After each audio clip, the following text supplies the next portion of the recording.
Okay, I think we're live. Welcome to the stream, guys, even though there's only 13 of you at this moment. So I thought we'd play some Medieval 2 today, playing as the Holy Roman Empire. Obviously I've got the helmet again. I didn't wear it much last time. Just forgot.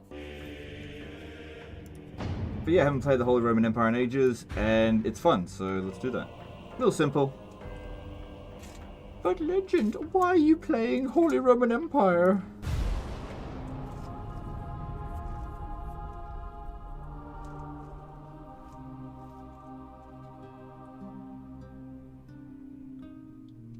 The Holy Roman Empire For the Pope. stretches across a vast expanse of I am the Pope. Ruled over by the Emperor, who is crowned by the Pope himself, the Empire's influence is strong. I'll crown myself the Holy Roman Empire. Then nobody can stop me. Ah. From the moment that Charlemagne was crowned Emperor, the soldiers of the Reich have fought and died for But Legend is too easy. Yet war, even everything's though kinda waged too by easy. a Holy Empire, is still a brutal. So we make our own challenges. That's how you have fun with an easy game. You challenge yourself, you push yourself hard.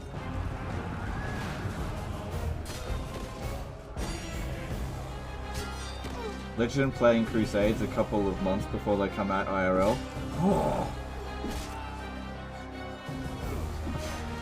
Yeah, I don't know, man. You might be right. It is the Germans who wield the most power in the Empire, though it exists as a shadow of what once was. Now it's It will finally take a time for an great Australian German to lead the Reich. Empire to its former glory. Leader, whatever.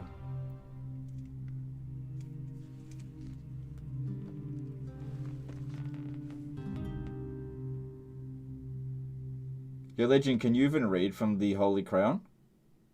From that Holy Crown? I can read, obviously. I'll read out your comment. Alright. I can't play very well. Okay, so I'll do it when there's, like, important battles. Although I said I'd do that last time and then I forgot for most of them. So...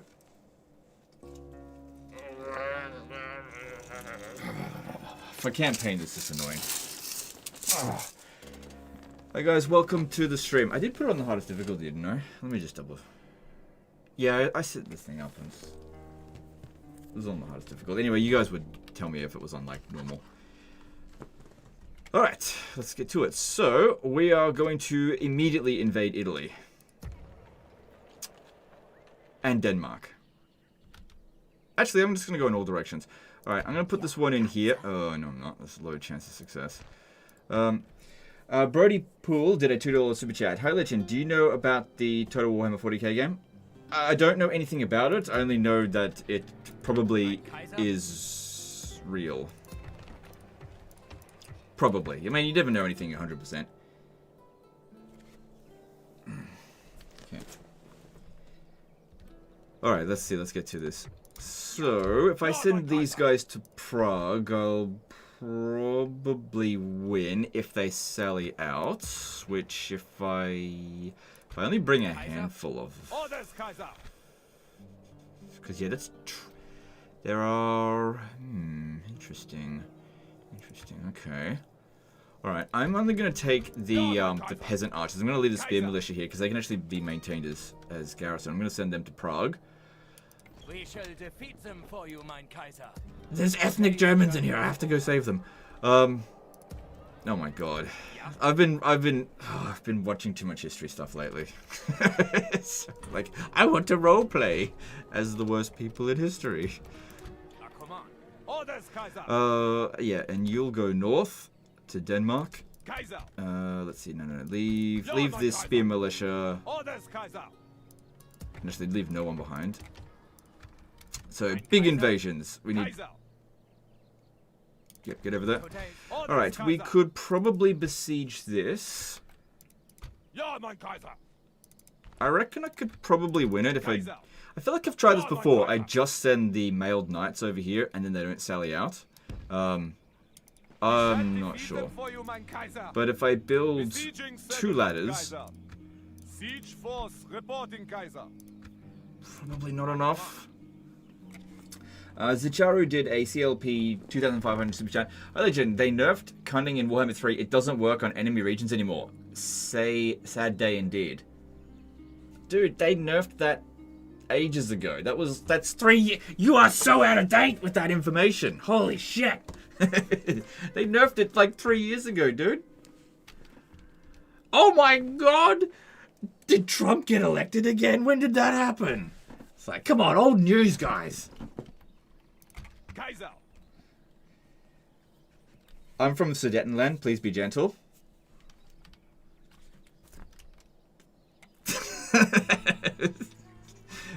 Come on, I play Medieval 2. When have you ever known me to be gentle in Medieval 2? We'll stay here and we'll just see. We'll just see. What's the authority of our king, emperor? 3. That's not ideal. It's not ideal. We'll just see what happens. Alright, and at Staufen, let's march on. I think the settlements there. I just don't have it all memorized as well as I used to. Metz, there we go. Ja, mein Kaiser. Ooh, that's actually. Now the recent nerf came with 6.3. Cunning only works in local owned region, not local region. Yes, that's how it was before. Mein Kaiser. Yes, local owned region. That's how it's been for the entirety of Warhammer 3. Local owned region. In Warhammer 2, it was local region, didn't have to be owned region, and in Warhammer 3 it became local owned region. That hasn't changed. Ja. Ja, Kaiser. Marching to battle. Ja, Kaiser. Kaiser.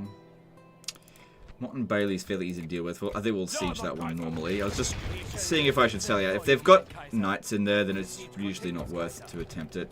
We've got some mercs available. I don't want France to get them, and we don't have tons of cash. That's gonna have to change.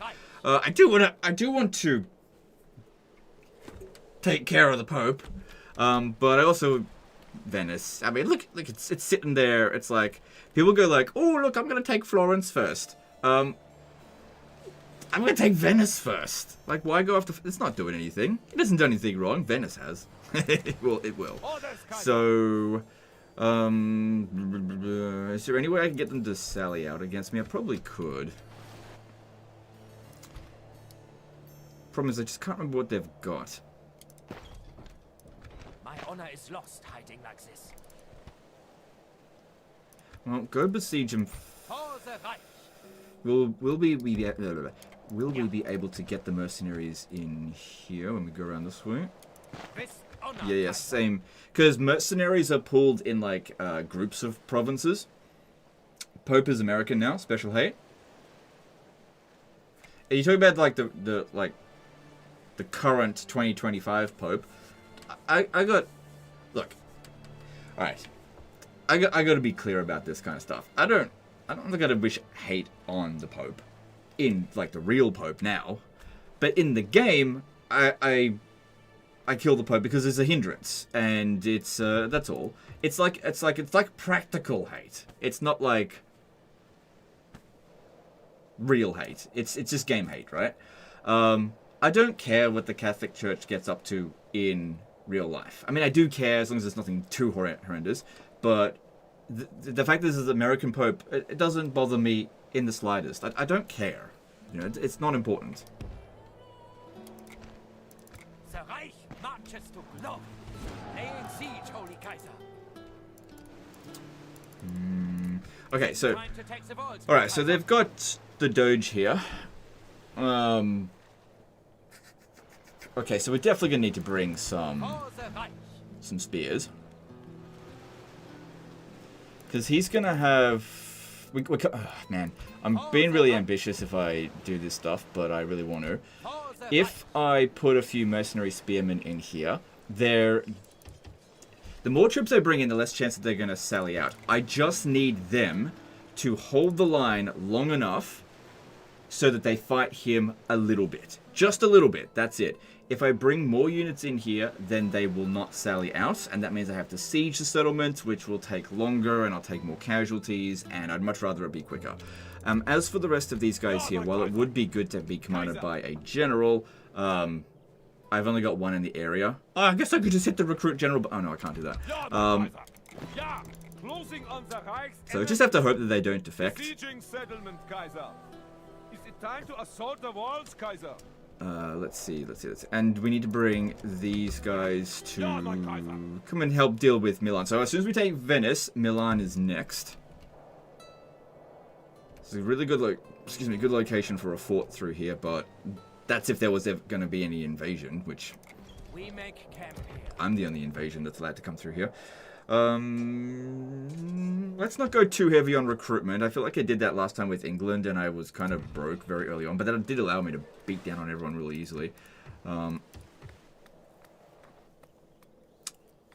We should probably invest in roads first, since I intend to maneuver around here pretty quickly. I usually go for land clearance, but I want to be able to go back and forth, and I need to get to the Pope. I've got a message to deliver to him. It's a very important message.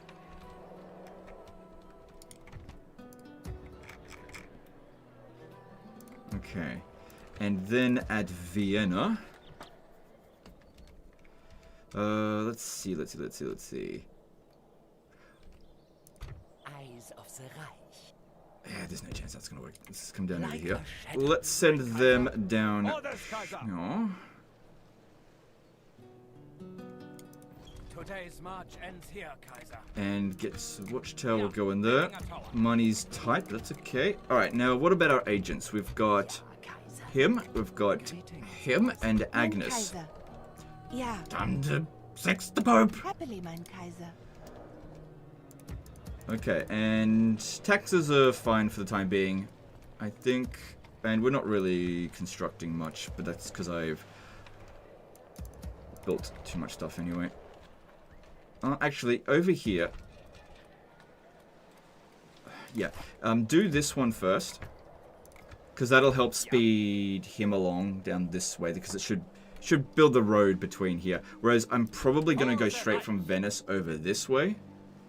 So the road's already built in that direction. So we'll build that next time, because I just don't have enough money for everything. I could stop some recruitment, but I don't really want to do that. Mein Kaiser? Look, I'm going to bring these guys with us anyway. I just may not use them in that siege. Alright, let's move on. Okay, Venice sallies out. That's what we want to see. And now let's see if I made the right move. Alright, so we got 41 men with him. Okay, good. Same number of men. So what we need is for the mercenary spears to... the only thing that they have to focus on is him. That's it. I don't need them to deal with anything else. And I don't need them to kill him. I just need them to dish out a decent amount of damage. That's all. Gott, Ehre, Vaterland. Lots of Medieval 2 live streams these days. Great news indeed. Yep. Well, I'm not doing any more Warhammer 3 live streams. Not until the charity live stream when we surpass, if we surpass Creative Assembly in terms of subscribers. That's if. It's pretty tight. Alright, so let's just fall back a bit, because the further we get back... Oh, hang on. I forgot my helmet. Oh, this is a pretty important battle. I need to mine... Ah, oh, that's fine. I'll just do it.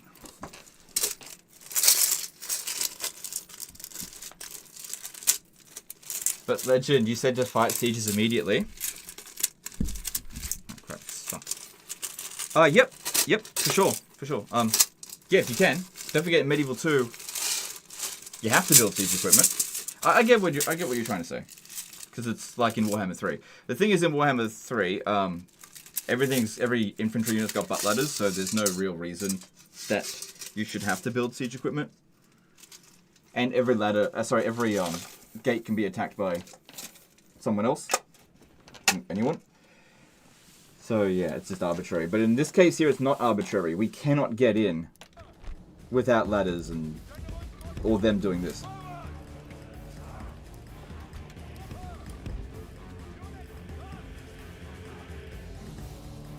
Are you going bold with Viking beard? Just going bold. I've been going bold for a long time now. It's very, very slow bolding.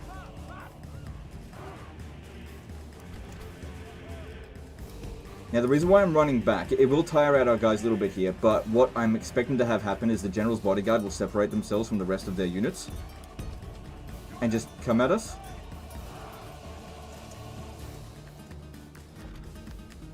Okay, I'm going to try to get his attention with my General. Because like I said, I want the mercenary spears. The only thing I need them to do is dish out as much damage to him as possible.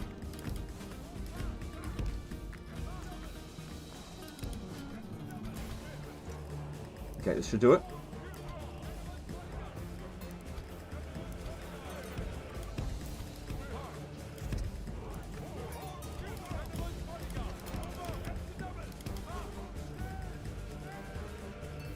Just want to present my ass just a little bit so that... Yeah, boys! Eat shit!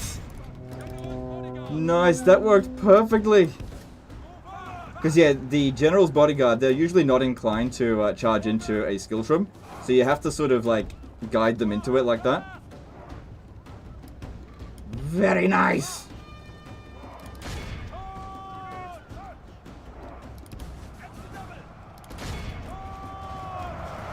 Yeah, we're actually charging at that range. Nice. If we can kill him, the rest of this will fall really quickly.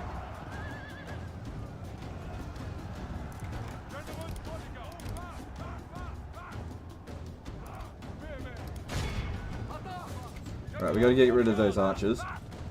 Since this is our Kaiser, we should be fine to leave them alone for a little bit. Because he should have a decent amount of command stars. Shouldn't need to use rally just yet.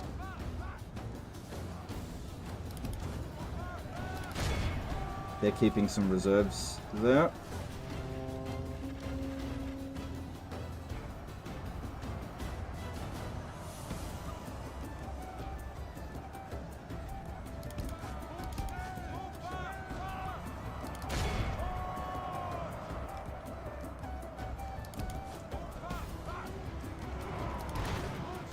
Yeah, the problem is that their faction leader is here as well. Oh shit! Check for him.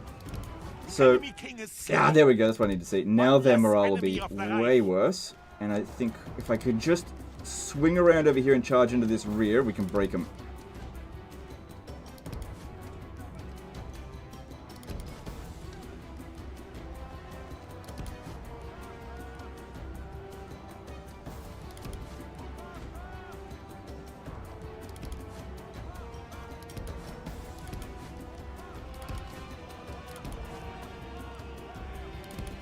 Thing is, they're not committing all their forces, and I can't properly charge in. Should only need to do a bit of a love tap to get them to break. No, it wasn't enough. Oh no, it was enough. Okay, well that's one of them. I don't think we've got a hell of a lot of dread, which is why they're not mass routing yet. Get out of the skill shroom now. I don't think we need it.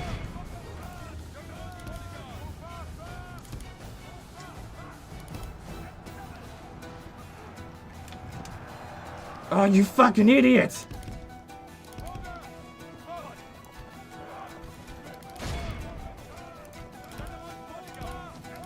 Why are you always the one lagging behind? God damn it.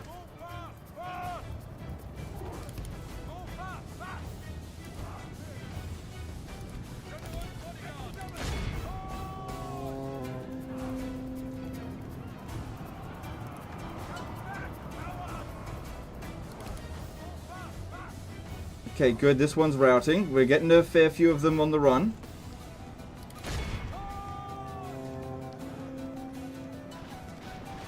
This battle seems to be creeping in our favor.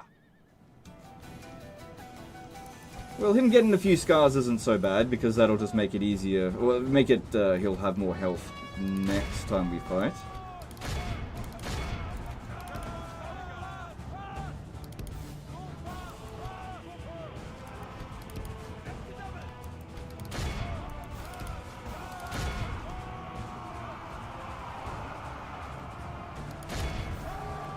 We trying to wipe them. The enemy army.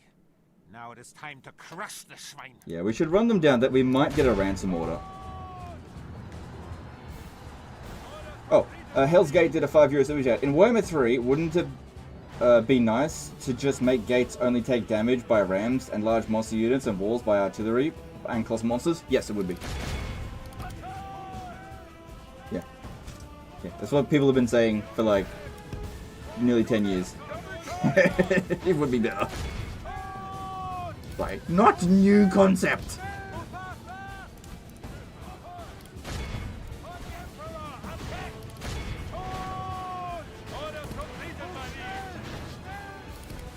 So we can't run them down till the gate's open.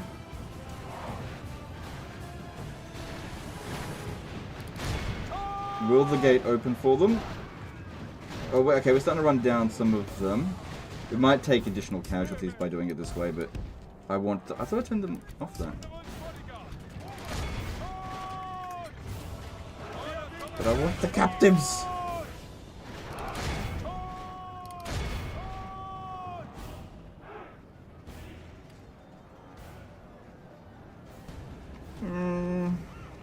Yeah, I don't want to get my Emperor killed. That would be very silly.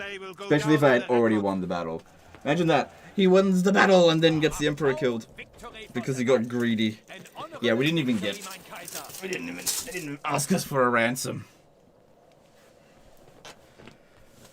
Okay, so, sacking Venice? Yeah, I mean, we don't have to, but I want to. Oh, they're going to sally out here. Oh, this should be... I wasn't expecting that.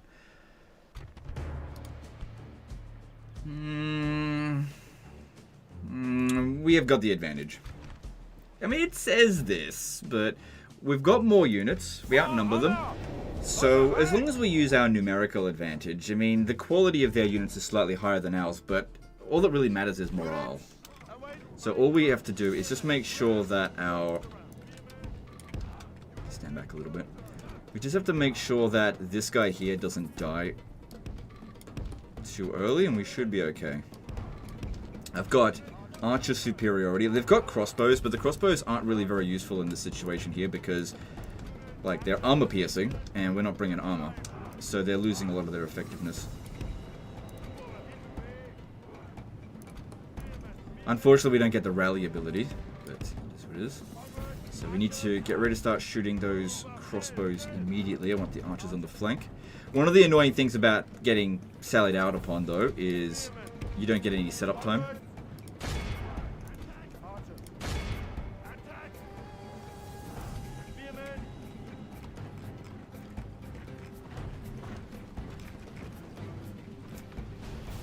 But yeah, one advantage we've got is that crossbows, their damage output's very high, but their reload rate is very low. So peasant archers shooting at peasants is actually better than crossbows shooting at peasants.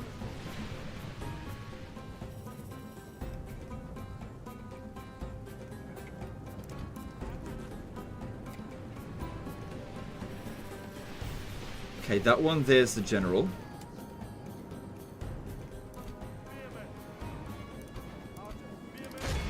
Charge, because I'm not going to get into skill trim, it's going to do anything.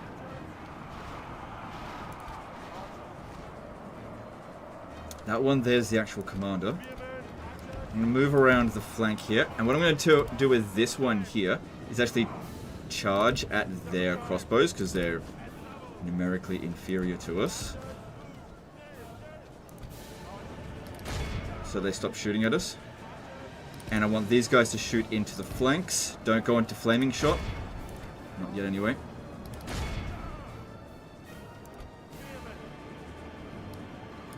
Just stay close to them. Come on, activate their skirmish mode.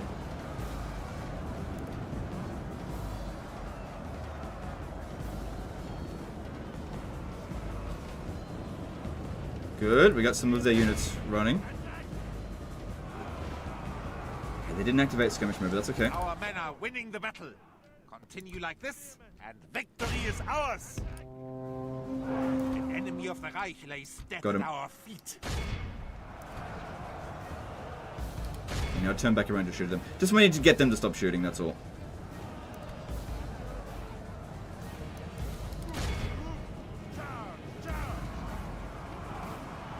We have broken the Teufel. That was... The Reich is victorious! I love that CA hates success. Kaiser. We are victorious! From a customer point of view, it can certainly look like that, but if you look at it from their point of view, they don't hate success. It's... I can't be bothered arguing. Like, I'm just playing devil's advocate, and I just don't care. So I'm just like, yeah, you're right. Creative Assembly hates success. I don't know why I'm bothering arguing against it. Just occupy this. Alright, so this guy will be adopted at Heinrich's location, who's here. Take the rebel settlement of Zagreb. Well, I was going to do that anyway. Some of the best units currently available. Nice. So this guy is now the Doge. Oh, there's Hungary. I'm pretty hungry for Hungary. Strigoi did a 50 RON super chat. Missed the stream for 25 minutes. Must repent. No, I still might appreciate it. Okay, correction. They act like they hate success. And then she doesn't want to be. Yeah, I know. Yeah, it's all good. I don't know. I shouldn't have bothered arguing against it. They're not trying to succeed. They're not trying to fail.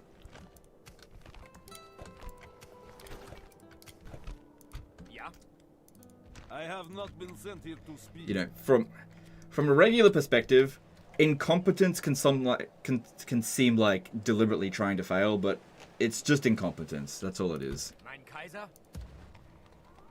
Yeah. Alright, we wanted this guy to come down here because, yeah, the chance of him getting in there was, yeah, too low. This guy like a really bad spy or something. Yeah, he's not very good. So I was going to go down here and take Zagreb, but since the Hungarians are on the move, and we could attack them.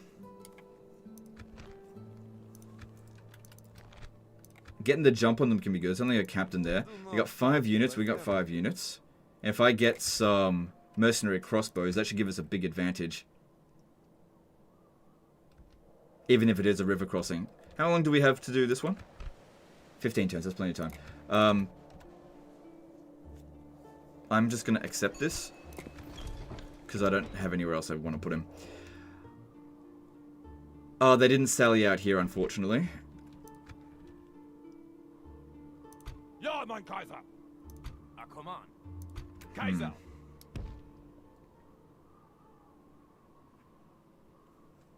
It's possible the Danes will actually be the ones to attack me. I'm going to keep the siege going for another turn because 2 ladders is not particularly good. And also our general is still on the way. He'll arrive there next turn. Because yeah, with what we've got there, it's not very good. And we'll basically it comes down to this. I'm confident that I can win, but I'll take a lot of casualties. If we wait until next turn, I won't take many casualties. Unless, of course, I make a mistake, which is entirely possible. Hello, have you tried Warhammer 3 modded? Yes, I have. Why no Warhammer streams anymore? I liked the recorded ones. I just don't want to do them anymore. Well, I want to take a break from them, that's all. Come on. Like, it all comes down to incentive. So, if you want me to do something, there's 2 things, right? The amount that I want to do something, and then the amount I'm incentivized to do something. So if I don't want to do something, but the incentive is really good, then I'll do it. But if I want to do something really a lot, and the incentive isn't so high, well then I might just do it anyway. So when it comes to the Warhammer live streams, it's like neither the desire nor the incentive is there, and so I just don't do it. Just because we did it for years doesn't mean we have to keep doing it for years. It just sort of ran its course. So, if you want to see more Warhammer 3 live streams, then we need to surpass Creative Assembly in subscribers. There will be no more Warhammer live streams until that has happened. Okay? And you can sit there and say, oh, I'm a legend! I don't care. That's what is required. If you don't want to do it, no worries. I don't care.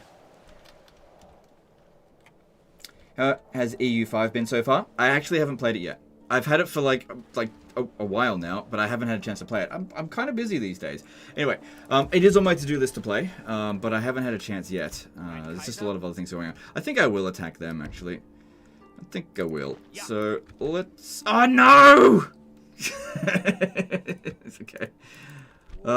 So what happened was, the mercenaries are only in this area, so now I get crappy Balkan archers. Well, shit. Okay, well, if that's what we've got, then that's what we've got. We still outnumber them by 1 unit, and... Shit! Okay, I don't care. Ah, shit! I'm gonna need more. Mein Kaiser, we shall defeat them for you, mein Kaiser. This day How many subs to that? Not much. It's like, I think it's 6,000 we are away from them. So yeah, I like... This happens a lot of time during live streams. People are like, Legend, why don't you do this? Why don't you do that? Look, it just comes down to incentive. Like, I'm just not going to do something that's not in my best interests. For no reason. Like, if you want me to do something, it has to be in my best interest to do so. And when it comes to Warhammer 3 live streams, it's just not in my best interest. Change that and I'll do them. I have no problem. Like I've said so many times before, I make the content that is going to be... that you guys are going to watch. The Warhammer 3 live streams were doing shit. So I stopped them.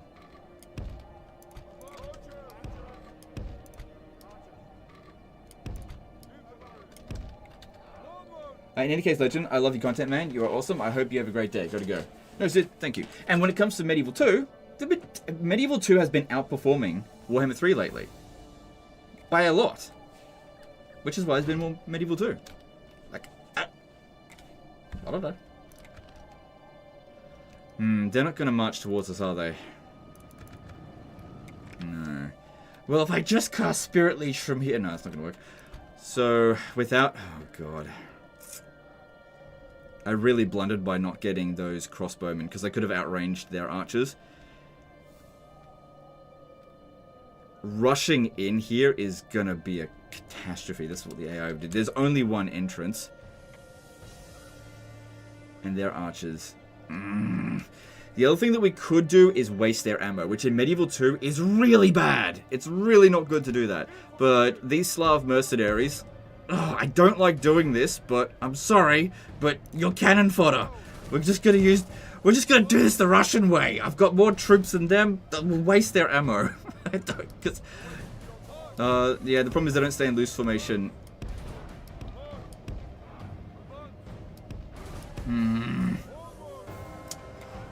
In a tight formation, that's just gonna be really bad. Yeah, that's a bit better, but still not great.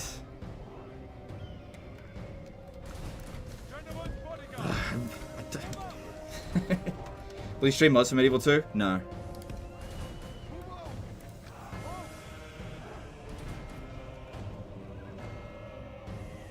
So they've got 2 units of archers.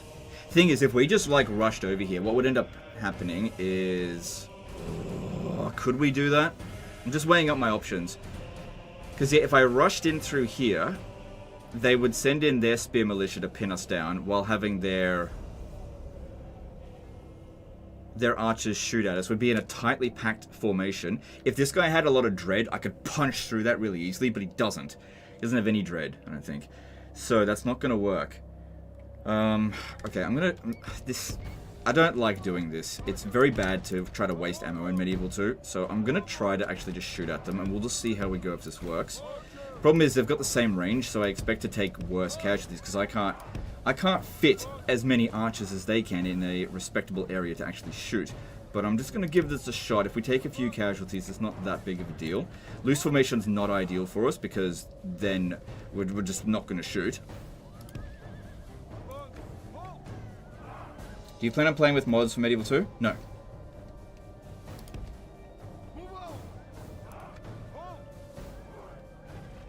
Okay, we're firing at them and they're not firing at us. That's weird. Because we should have the exact same range. But this is why I wanted to get the crossbows. Look, I'll take it. We just wanted to thin out their missile units. We can't kill them all. But if we can just thin them out... I mean, they might just back off anyway. Give us the bridge. Okay, they're firing back at us now. Ooh, yeah, see, this is what happens. Move back.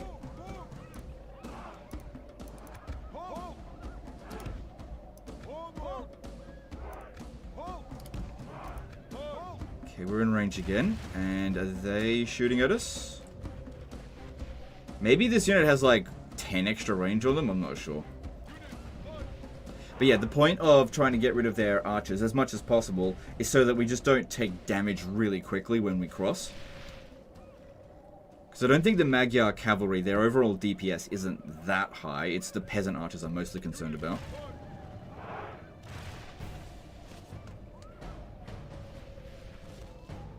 And we've thinned them out by about half so far. So this guy here has actually done his worth already.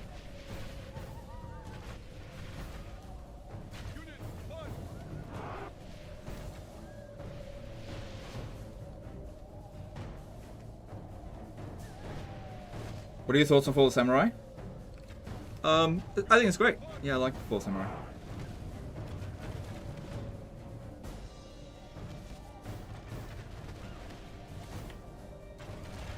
Comparing Medieval 2 streams audience that are once in a while thing with Warhammer 3 that you streamed every day, almost a bit disingenuous. If you stream Warhammer 3 now, people would join more too, I bet. Yes and no. Yes and no. You are right and wrong at the same time. So there's lots of things that get taken into consideration. It's not just simply a case of more people show up.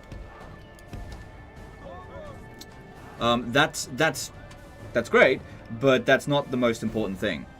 In fact, that can actually be a bit of a problem. Sometimes having a large number of people can actually cause problems long term for the streams. So there's loads of things to consider.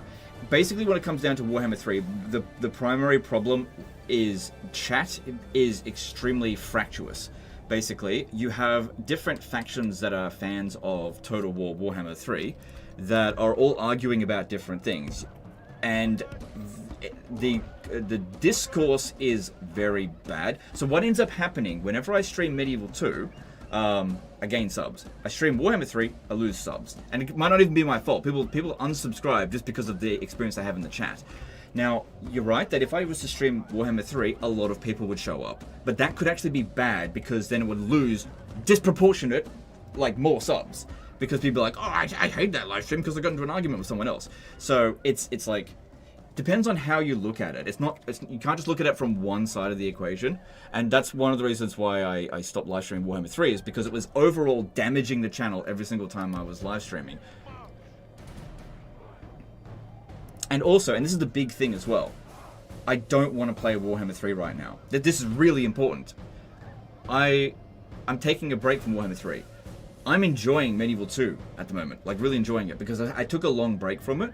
So it's good for the channel if I play a game that I'm enjoying. That's really important. If I was to do a Warhammer 3 live stream, you will not get the same experience that you're having right now.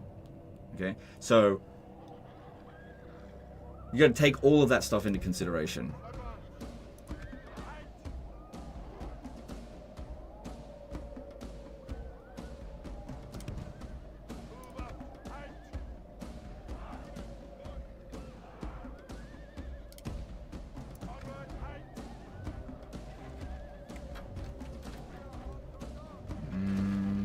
Okay, there's not that many archers of them left, but the thing is, they can do way more DPS to us because of how tight we are.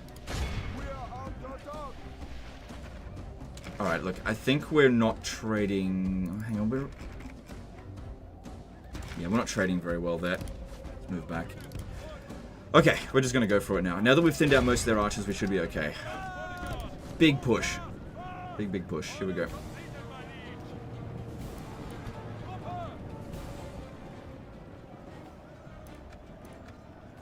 Also, why would I be... This thing, the person said I was being disingenuous. Why would I be disingenuous about this shit? Like, I don't know how many times I gotta say this stuff. Like, I'm not lying about this. If it was in my best interest to do something, I would fucking do it!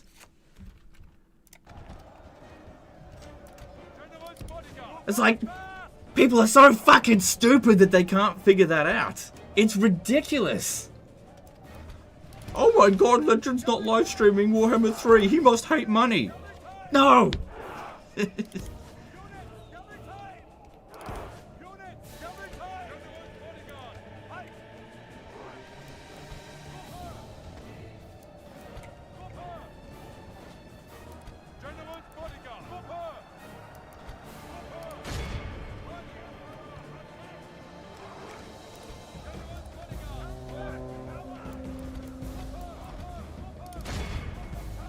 Oh shit! Already. Oh, it's Slavs. Okay, that's to be expected. Come on, come through. So obviously, I don't want him fighting the spears, but at the same time, he's not going to cause huge morale penalties on them. They went up on higher up on the hill, which is going to make them fight, shoot a little bit better, and they're going to shoot it. Enemy has lost half his I army. need to push through. I need to push through. Our men are winning the battle. Continue like this, and victory is ours. Push, push, push, push, push, push! I've got to get across. These Magyar cavalry are causing me a fair few problems. Ugh, it's tight! Just hoping my general doesn't get killed.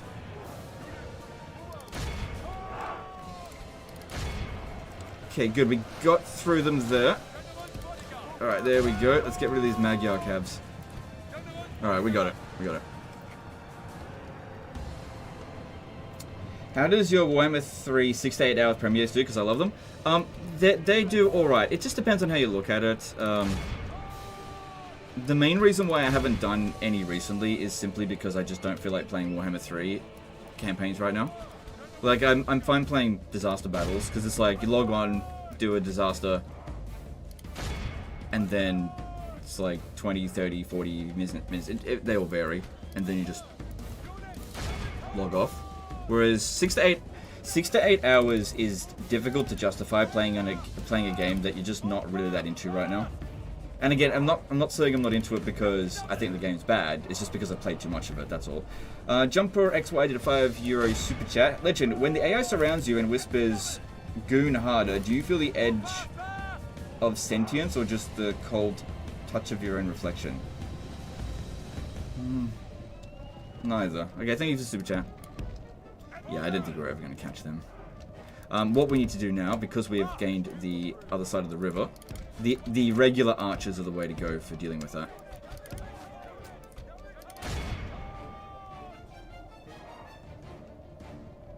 Warhammer 3 burnout? Yeah, it's just Warhammer 3 burnout. I think people... This could be a bit of a problem. This is the problem with the Warhammer 3 community, is like this inability to understand other people's point of view. And again, I just stopped arguing with them and just decided it's just not worth it anymore.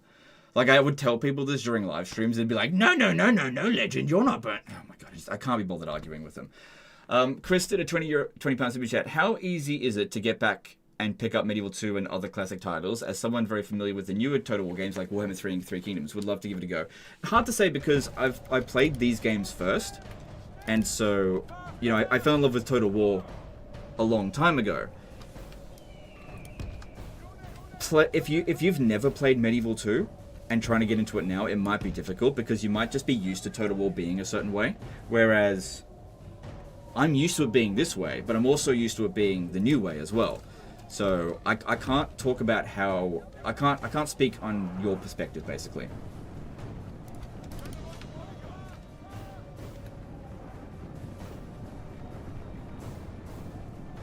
CA really need to give us new truly Total War game.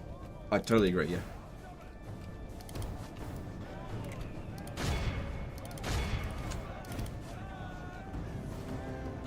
Any chance that we'll catch them? Because, yeah, our heavy cav are definitely not going to be able to, so that's why we're bringing the archers in. Should have the same amount of range.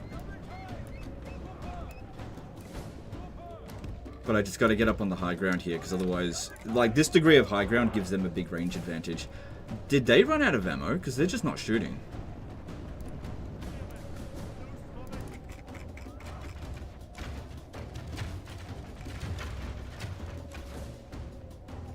There's no arrows flying. Just go into it with an open mind and no expectations. You have fun. It's a different experience. Yeah, I guess. Yeah, I don't know. I can't tell somebody how to have fun. I don't know. I think hardest thing for a new player to Medieval 2 would be lack of some quality of life features and slow response times from units. Yeah. Yeah, there's advantages to newer Total War games and there's advantages to the older Total War games.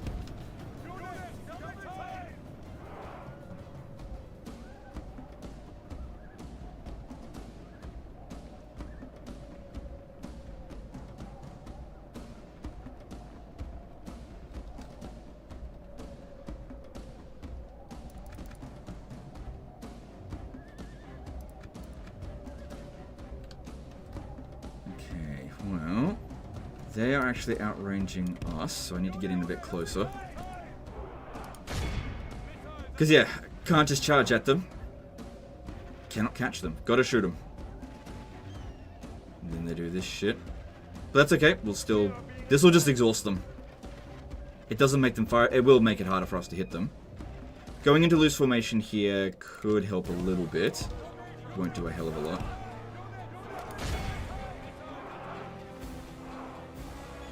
We have broken the enemy army. Now it is time to crush the swine. Let's try to kill a few more of them. I really want to make sure we wipe out this army. Even if we could just get one more volley. Which I didn't.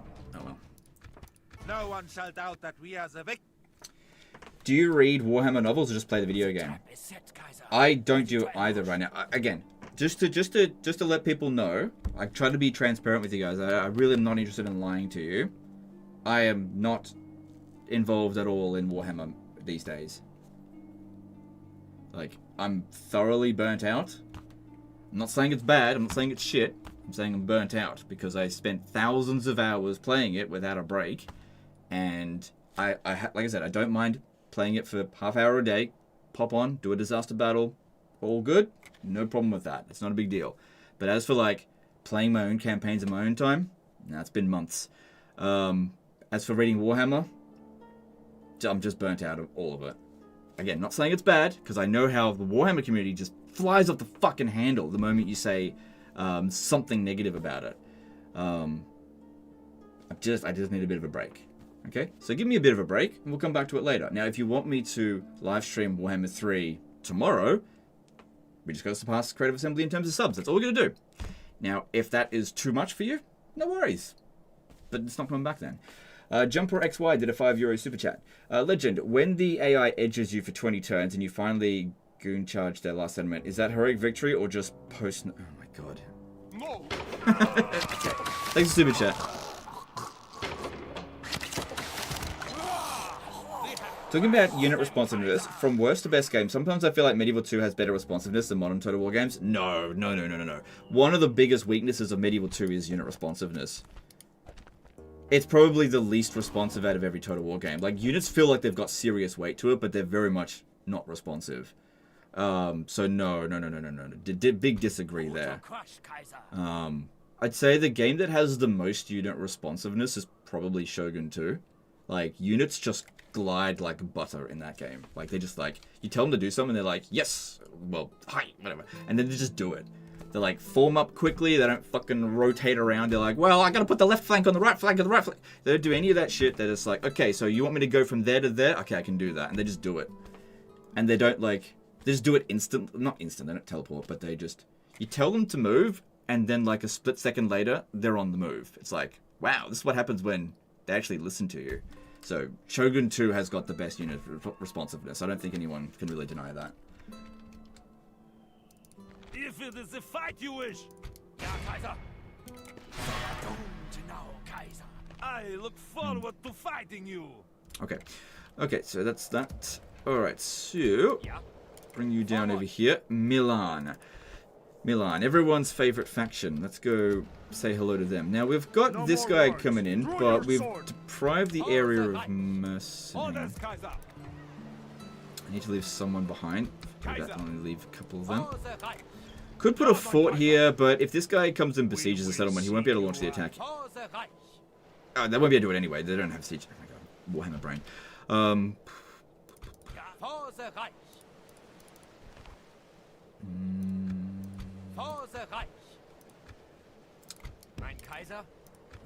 It's all the same area. Ooh, Captain Nubo over here. I am a soldier. Speak to our representative. I can't reach him. Can I go on Crusade, Pope? Why don't you like me? CK2 more fun? It's cool. Yep, I like CK2. It's great. I don't think I can get at that. I don't have enough movement. So, since it's a minor settle, like a minor city, a minor settlement, it shouldn't be too hard to assault that. It's the wooden walls that are the tough ones. So we'll just besiege it. Ja, Kaiser. Marching to battle. Besieging settlement for the Reich. With honor, Kaiser. Merging our forces. Alexandros V did a 20 € super chat. Hello, Legend. Would you reconsider playing Attila Total War ever again? I know the campaign map mechanics sucks, but the battle, I think, are enjoyable with morale mechanics. I know you wouldn't play any mods for it. Thank you. Probably not, but thank you for the super chat. At least not right now. These guys could arrive for the battle. They'll have some forces over here, but the AI is usually not that good at responding to a siege. Let's see. So, yeah, that's fine. Is it time to take the walls, mein Kaiser? Nice bowl cart. So they got 5 units of infantry. I doubt any of those other ones are cavalry. These ones here. This one's not going to matter. So 5 units with 6 siege equipment. Yeah, this should be fine. We shouldn't need to bring anyone else over there. Sending these over here, I don't think that's good. Just leave them there to maintain public order, because I believe I just occupied this. Jumper XY did a 5 € super chat. Legend, when Slanesh edges you... Okay, I'm not... Okay, thanks for the super chat, dude. I'm no longer going to read any more of your super chats today, okay? Mein Kaiser? Because what you're doing here is you're going, Legend, give me attention right now. And no, I refuse. Yeah. Orders, Kaiser. Mein Kaiser? Alright, so with this, I just want to besiege it with the bare minimum. Got some of that stuff there. Yeah. Just with the bare minimum. Orders, Kaiser. We shall defeat them for And then have these... I could bring them in here so they come in as reinforcements, but I'm not going to do that. I'm going to instead put them towards where we're next going to go, in this direction. Well, actually, won't they be good inside? Yeah, it doesn't matter. I'm not going to do that. So, I would be very surprised if we didn't get them to sally out. I'd be very surprised. It could happen. Okay, let's see. I don't have a lot of money. And I'm actually losing cash. Do we need... I need some mercs over here, I think. Yeah, a single unit of that will do. Yeah. Alright, let's take Metz. We shall defeat them for you, mein Kaiser. Form up men and face the Kaiser's enemies. The anti-gooner. Okay, I'm not really anti-anything apart from just, like, treating people badly. That's the only thing I'm really anti-something. Everything else I'm pretty much pro. As long as it doesn't harm anyone. You want a goon? All good. I don't have any problem with that. It's just that it's a boring super chat to read, and I'm not reading any more of them. That's all. It's just boring.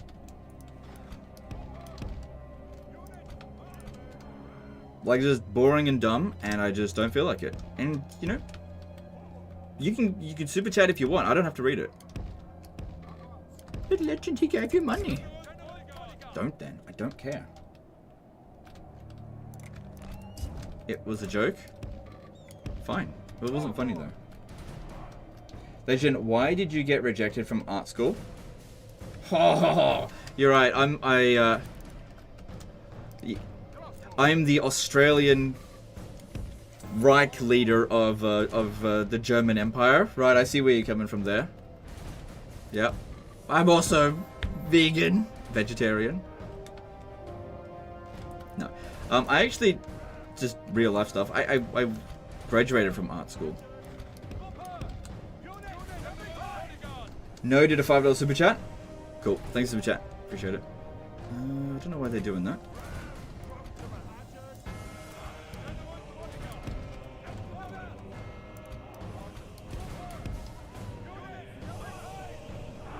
Best Total War game, Thrones of Britannia.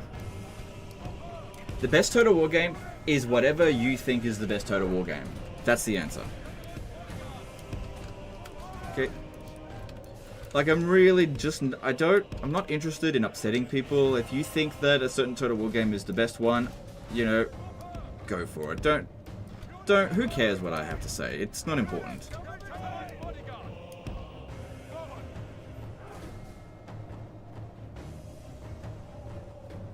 But you did better than him then? Yeah, but unfortunately for me, I realized too late that art school was a trap. It's just like, wow, I learned nothing of importance that's going to help me in the real world, and I have this debt. So, it was like a It was kind of like the first crack in, wow, something's going wrong in society for me. And then, of course, various other things I started to notice. And I was like, oh no.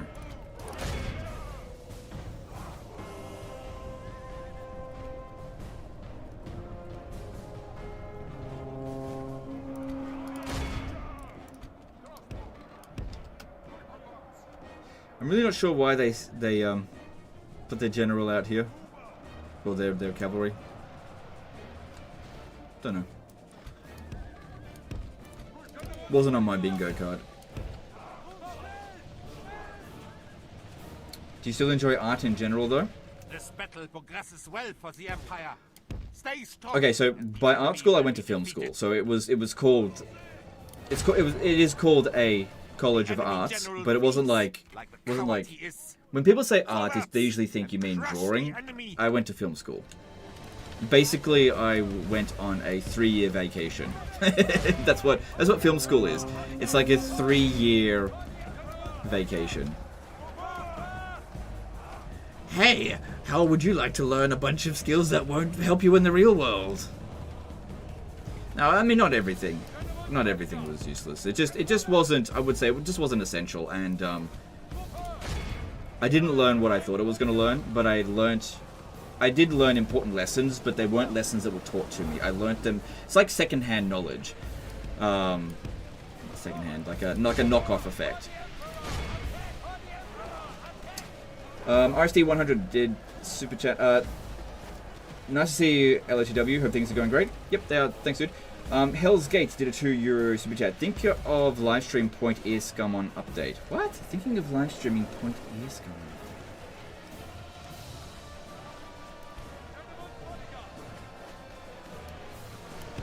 Thanks for super chat.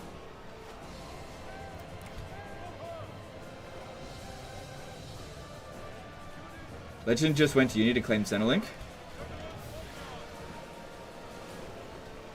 Some people probably do that. I didn't.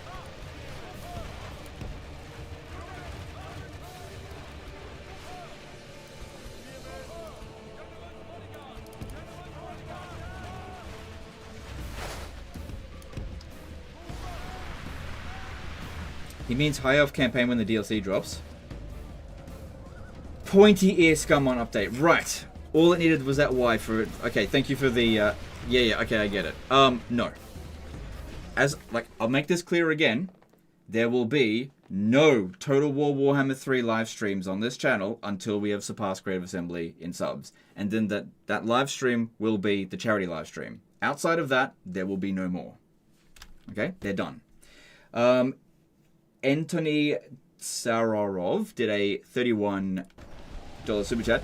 I'm back, lol. Yes, I'll watch whatever you stream, Legend. They need to release a new game soon for growth and continue it. I agree, and they're going to announce a game in the next couple of months. Thanks for the super chat. The enemy has lost half his army.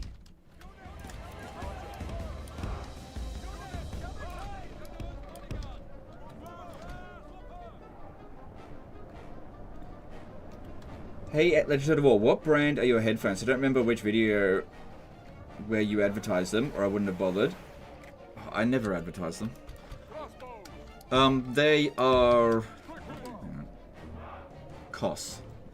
K-O-S-S.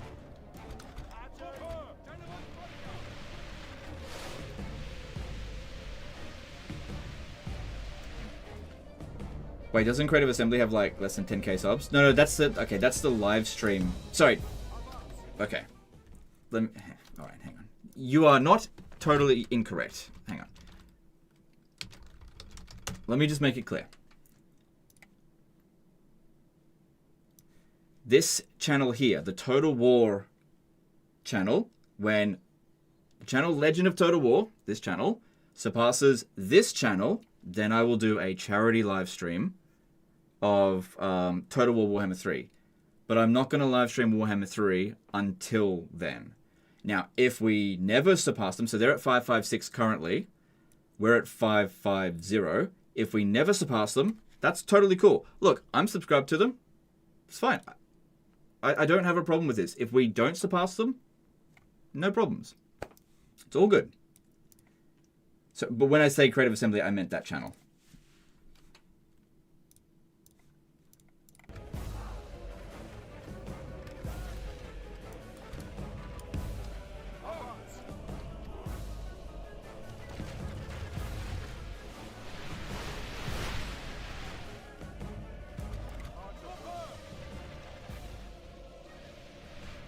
Hoping for Warhammer 3 stream soon. I don't know what to tell you. It's almost been a year since the last Total War Warhammer 3 live stream. I haven't missed them. Because like I said, if you want to get... You can always trust that I'm going to do what's in my best interests, okay?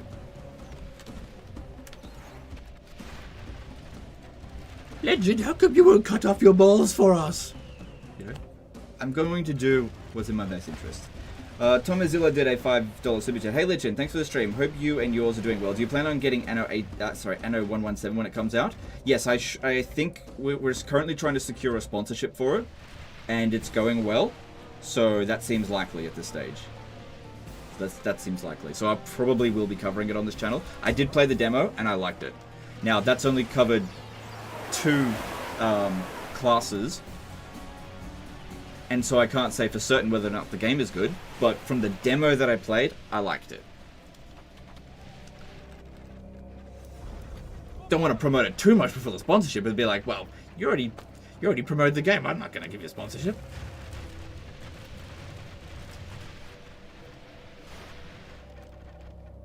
Sean D did a £10 super chat. Cheers for the content, Legend. Great to see daily content still. Will enjoy whilst it's there and expect a vanishing act when you decide to hang up your mouse. Thanks for the super chat. Darth Revan did a 10 PLN super chat. Hey, what do you think about Polish roster in Medieval 2? Really strong roster. Yeah, really strong roster.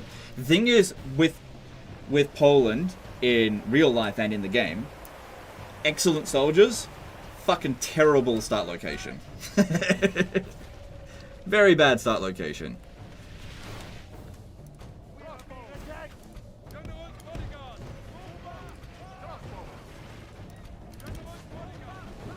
Will you be playing Europa Universalis 5? Maybe. Time to bring the RAM? Well, we're still shooting them and doing a lot of damage. That means I have to send someone back there to go get it. So yeah, you know, not wrong to do that.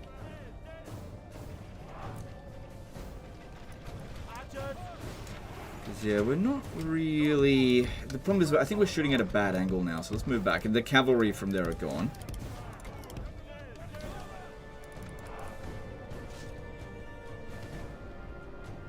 Channel renamed to Legend of 9 when? I mean, it's still a Total War game.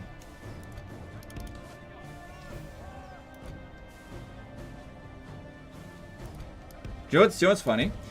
Whenever I was playing like non-stop Total War Warhammer, people would come into the chat and be like, why did you just rename the channel to Legend of Warhammer? And now that I am not playing Warhammer as much, they're like, why did you rename the channel to Legend of not Total War? Why can't you just be happy? Play a modded campaign. Legend, why won't you play vanilla? Play a vanilla campaign. Why won't you play modded?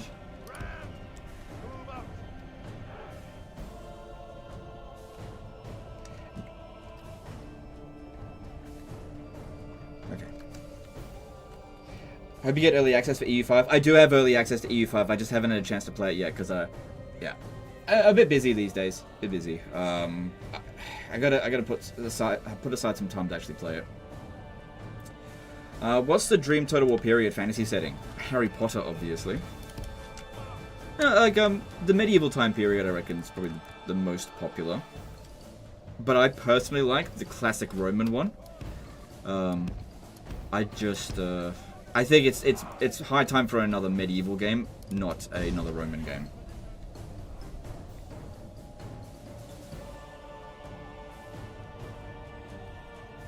Any news about Medieval 3?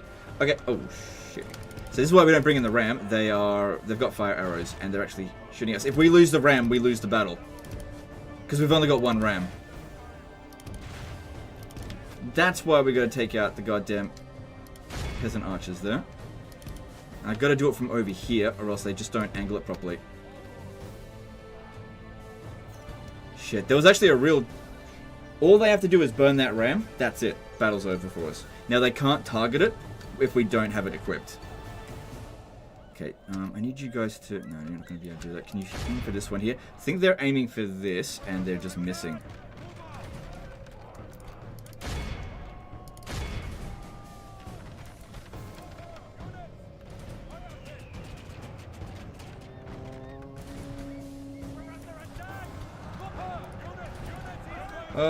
There's... Our soldiers, our men are winning the battle.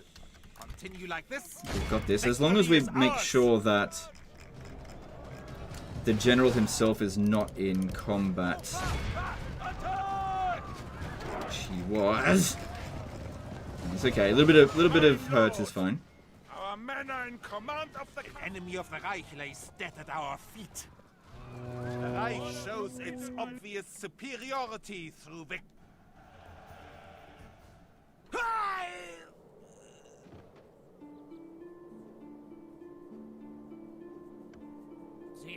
There's the Alexander ad for run 1. Yeah, but it's not very good.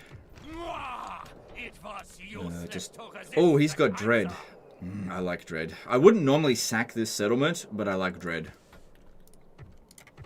Yeah. Love that Dread. I mean, it's only one, but still, I need more. Alright. Next stop, France. Okay. Oh, hang on. We can't invade this way. We got to invade that way. No, we don't. Okay, so this is Reims. I think the settlement's there. There's Dijon, which is down this way. Usually France does manage to capture it. Not going to be able to reach them this turn. But I'll reach them next turn. There should be some more mercenaries in here, right? No, I mean, there is, but I can't afford them. Also, I didn't recruit anything there, and I probably should have. And, okay, at least this one can reach there. You can just stay there. Okay, what else have we got to do this turn? I think we're pretty much done.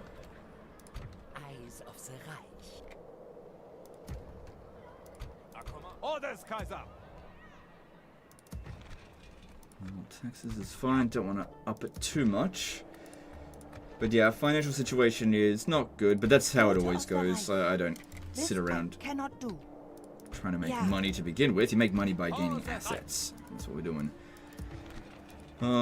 Anyway, with these cities in Medieval 2, right, they will actually increase in income over time without you building anything, because your income is mostly tied to, well, somewhat tied to your population, so as it just goes up, it's fine. Could build this road here.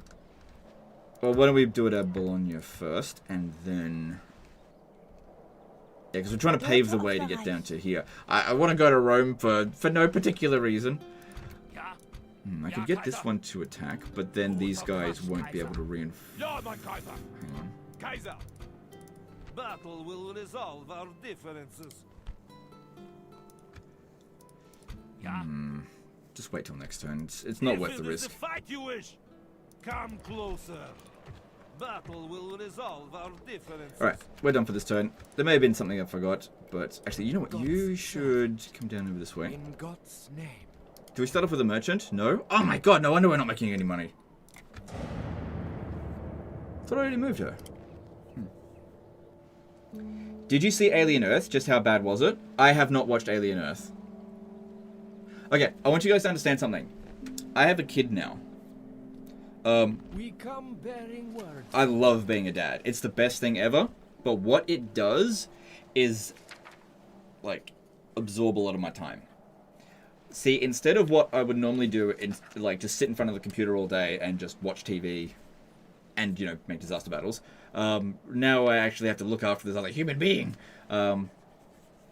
which is great. But I can't really watch Alien Earth in front of my kid. Can't really do that. So I actually end up watching I do actually watch a lot of Disney, but not that kind of Disney.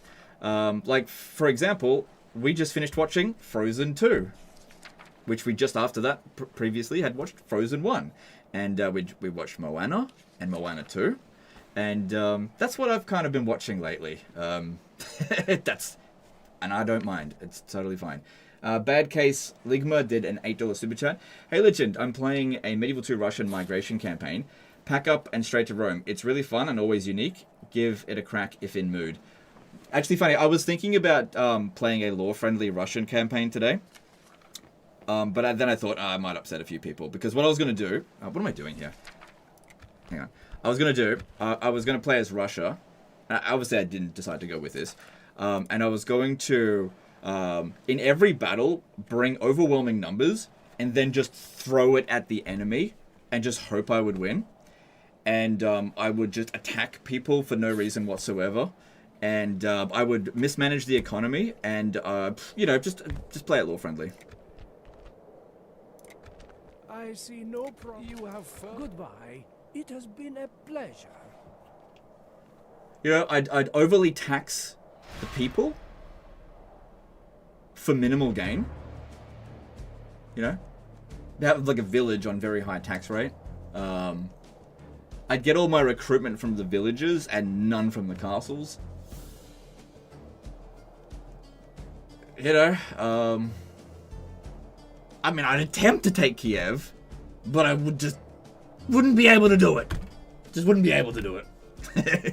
Yeah, we're gonna fight this. This is what we want to happen. Be democratically elected for life? Yeah, exactly. Exactly. A lot of that stuff. But then I thought, probably a bad idea. Might be fun for like 20 minutes to do something like that, but then I think a lot of people are like, this is shit! This guy's a fucking idiot!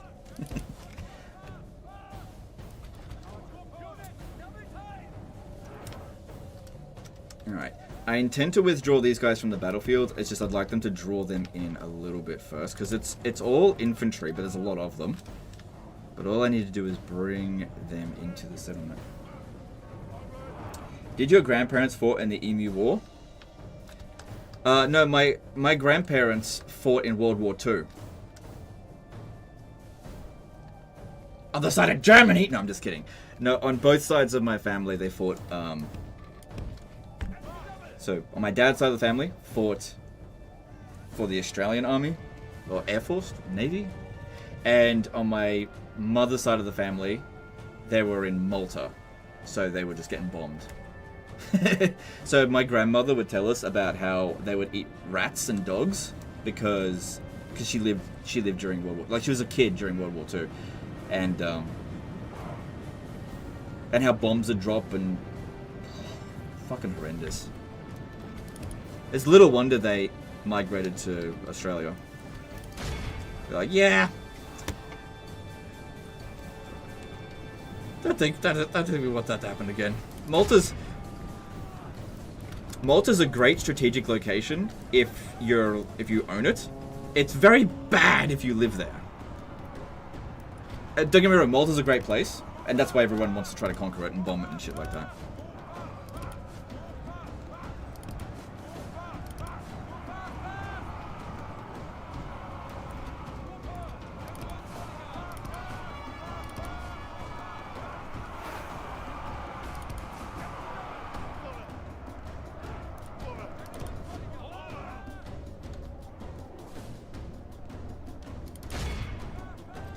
I need to get rid of crossbow militia first. Is that one shooting? No, get in there.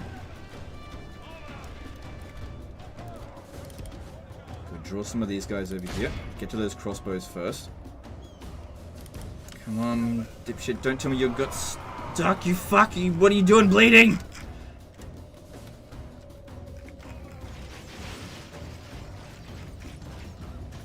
Oh, what the fuck was that? Come on. Oh my god, what charge was that?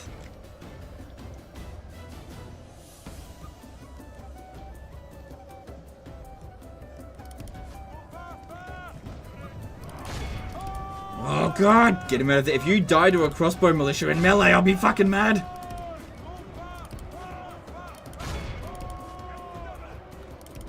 Good, we broke him, come on. Get away.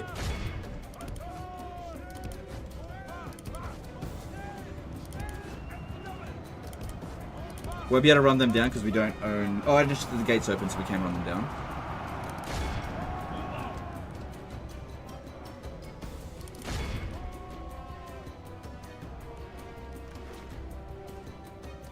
Battle's going very well. It's just, I obviously don't want him to die.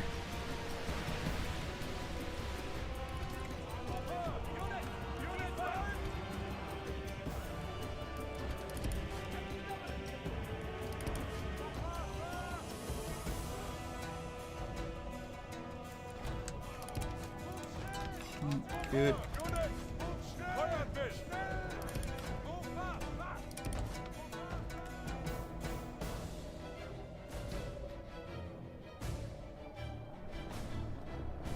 Malta's a very nice place full of English drunkards in summer though. Yep.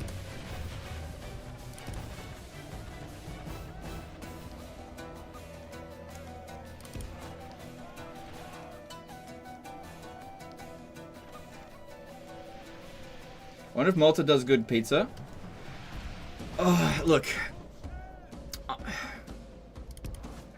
I can't say I'm honestly a fan of Maltese food. It's a bit dry for my palate. It's fine. It's just not my favorite.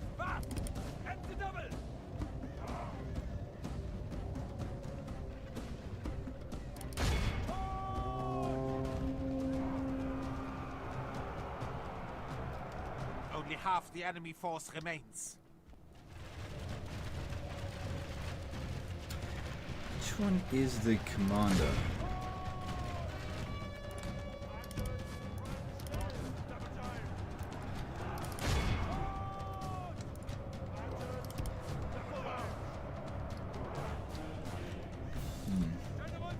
What even is Australian food?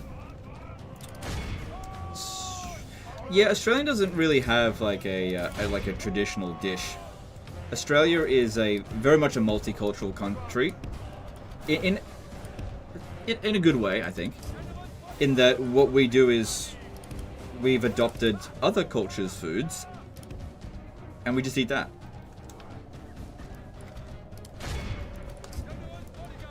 I guess the it's not so much Australian food, but how we eat food. Like, it's big in Australia to have a barbecue. Barbecuing is pretty big in Australia. Not unique to Australia, but we like a barbecue. Pretty simple.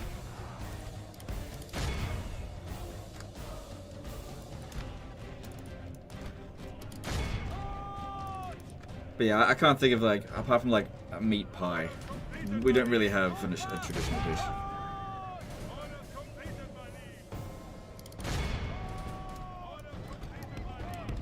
Can't run them down as the gates open. Yeah, oh god, those machine gun towers! Yeah, the armored sergeants, the peasant archers weren't doing so well against them, but it just takes time to kill them. Do you barbecue spiders and snakes? No, I mean, that can't be a serious question. The army is tiring. Prawns on the barbie? Actually, no. For one thing... Yeah, no, we don't have prawns on the barbie. Have you boxed your kangaroo for today? No.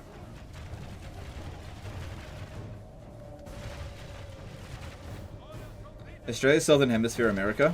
Yeah, pretty much. Pretty much. This battle seems to be swinging towards the Empire. Thank the Lord. Got him. Good.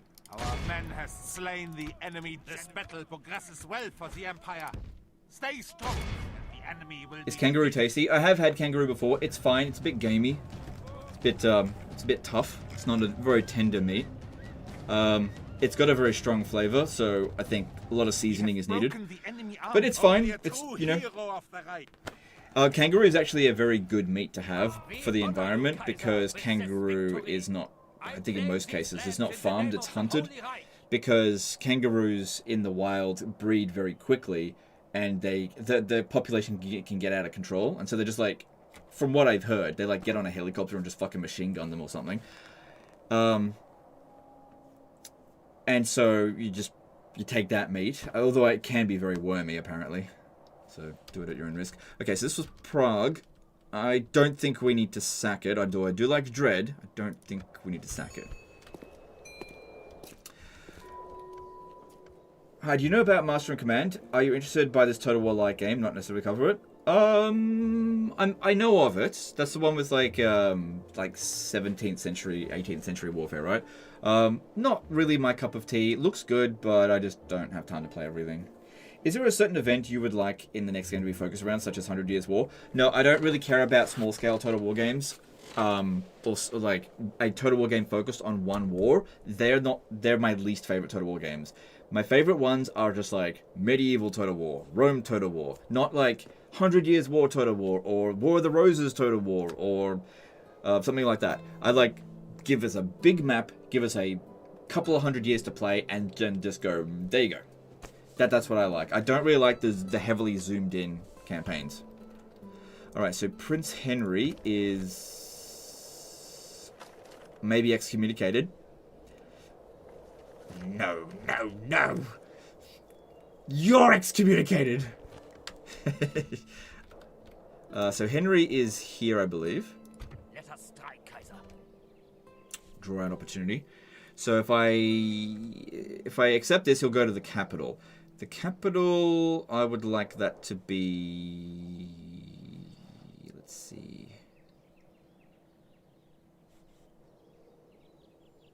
We don't have a lot of force here. I honestly like him to show up at Reims, but if I fight the battle and then get this, there's a good chance it won't happen. It's a bit weird with candidates for adoption. Not 100% sure about how it works. Let me look at this guy again. Oh, he's a good commander too. Yeah. Alright, I want you to come to Prague. Good. And then we'll keep the... I think Innsbruck might actually be the best capital. It's more of the centralized position.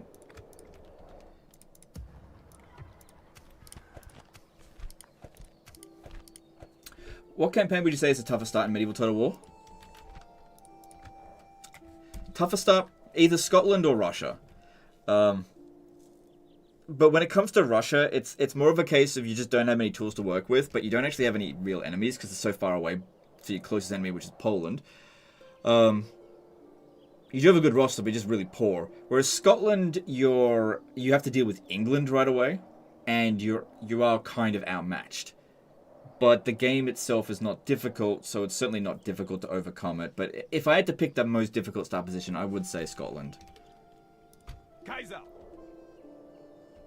Alright, so let's attack Milan first.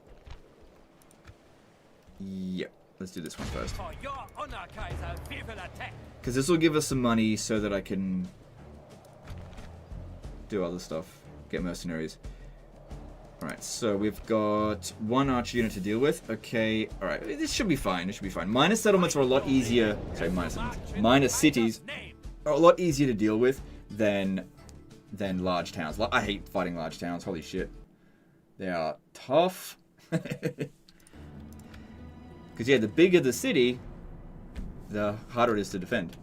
At what point is it best to convert settlements, if at all? You've got to make that decision for yourself. There's no one answer.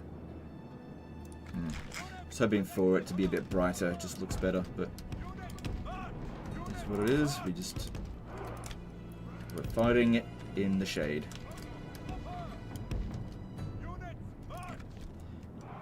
Alright, so this one over here.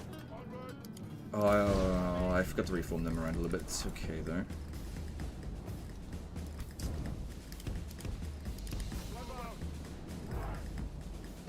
You're so handsome.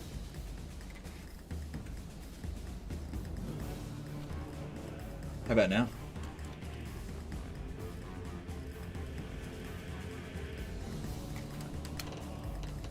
How do I look now?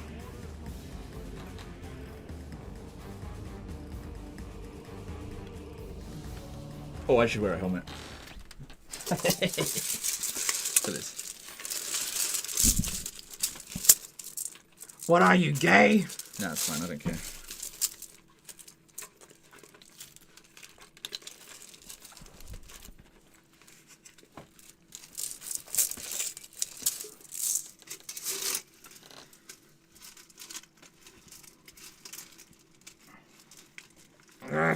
stuck.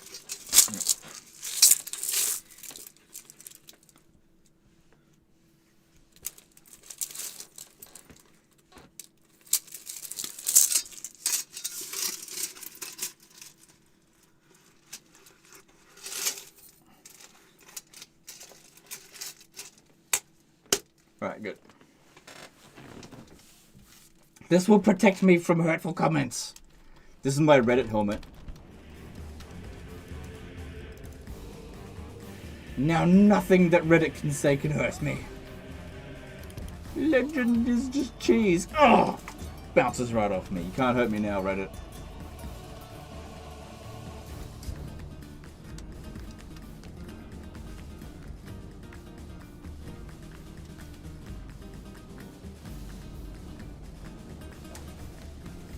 It's hot in here. I need aircon.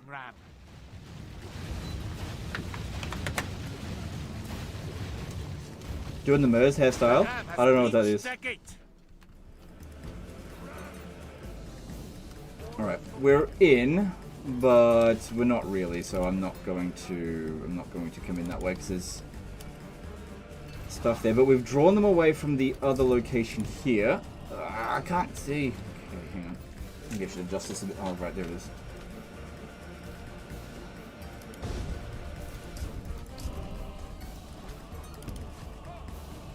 Okay, so we draw them away from that gate because they can't close it now, and we get these guys around there, try to kill their archer unit. Let's try not to get our prince killed, although our emperor killed. Because you remember when we fought against Scotland when we were playing against England the other day? We got Rufus killed. Wasn't my fault though.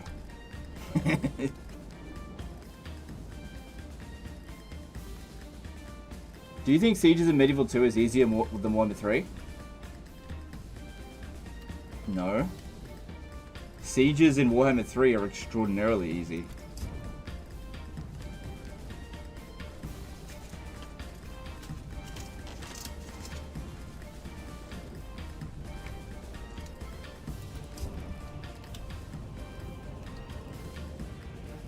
I mean, I cheese both sieges. Both game sieges. Oh no, run over this way. Yeah, I cheese both game sieges. But I get way easier results. Like, I don't have to work as hard in Warhammer 3 than I do in Warhammer 2 to cheese.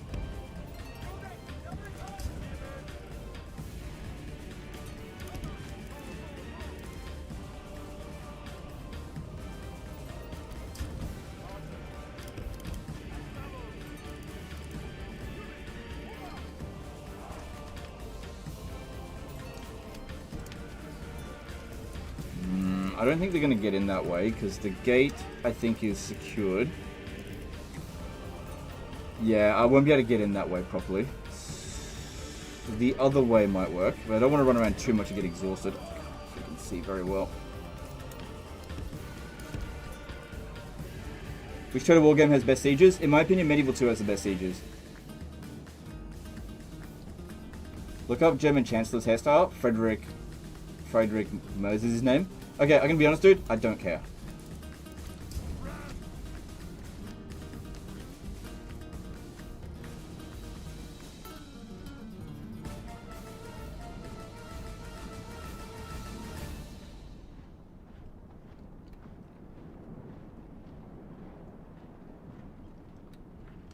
When you become a father, suddenly you can't dance or tell jokes or increase my allowance.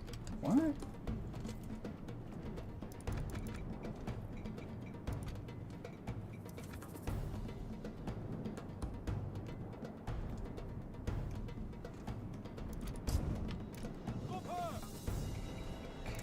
So hopefully we'll get in this way here. Oh, they are bring. God, I can't see what I'm doing. God damn, this helmet's a big handicap. All right, just drop it. Just drop it. They're here already. Just get out of the way. We'll have other opportunities. There's other ways to get in. Just gotta spread out the ladders a bit more.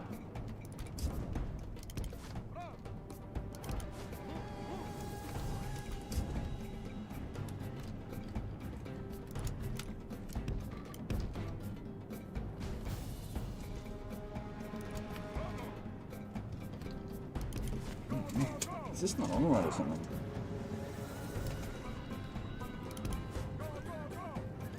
try to get around the back of the city. They might be less willing to protect the back gate. This guy back over here.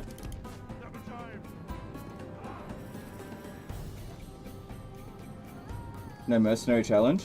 Yeah, you can definitely do that. It just takes longer to win the game, that's all.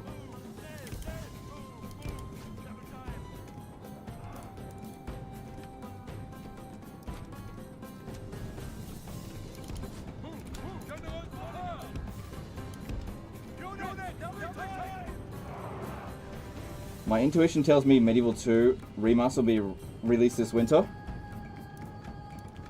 I reckon your intuition is shit.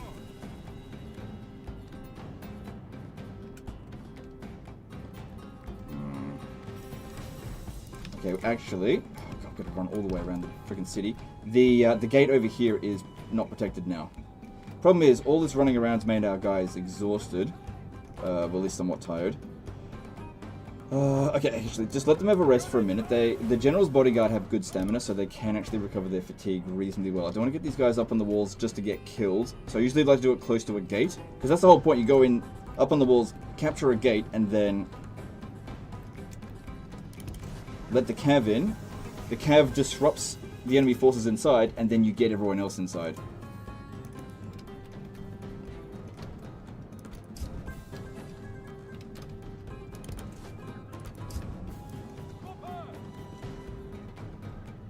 Yeah, see, they're recovering their fatigue. Just very slowly. Fatigue in Medieval 2 recovers, I think, the slowest out of any Total War game. It's kind of ridiculous how slow it is. Which is why I usually don't worry about sitting back and trying to recover it.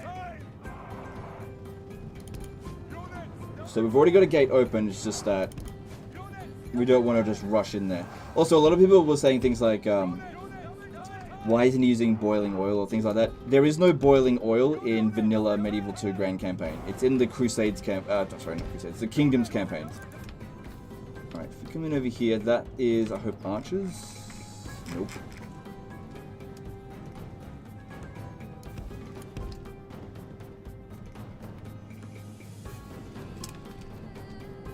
Damn it, they're bringing spears here. Alright, then this one should be free to get back to its ram, because they've moved away from it.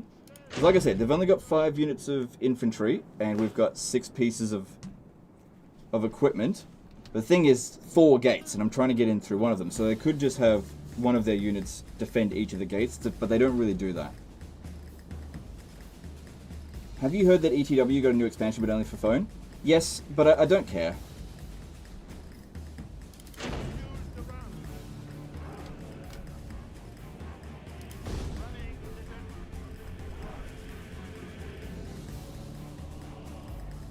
Battering ram is in place. It will not be long before our enemy's defenses fall. The ram has breached their gate. Okay, 2 gates are open.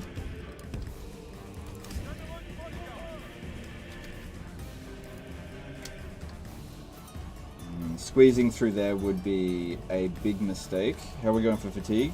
Yeah, they're actually quite okay. It's actually proving to be a bit harder than I thought it was going to be to get in. I thought we'd just sneak on in and that'd just be that. But nope, they're doing a pretty good job of defending themselves. I haven't really got a good way in just yet, and we're just taking a little bit of casualties here and there. Let's see, looking for a weak spot. Currently the weak spot is right over here. Okay, I can make that work if you get up on here. Okay, we can make that work. Because my cav's right over here, we can run around over this way. All we're going to do is capture that.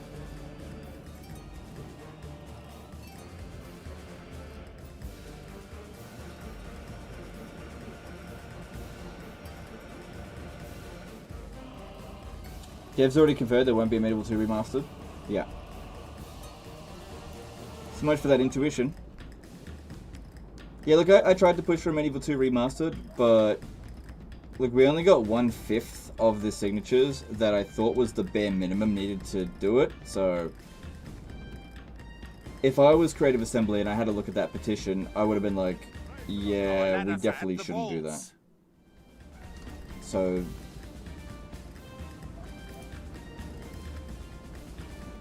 I'm not going to push it any further.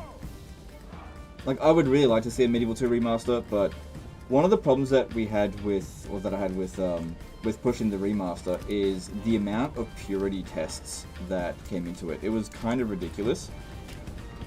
With all of the, like, yes, we want Medieval 2 remastered, but we want this, this, this, and this. And, like, well, that's fine. I don't have a problem with that. It's like, I just wanted better graphics.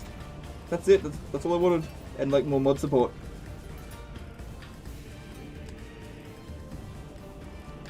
Fucking caused a schism.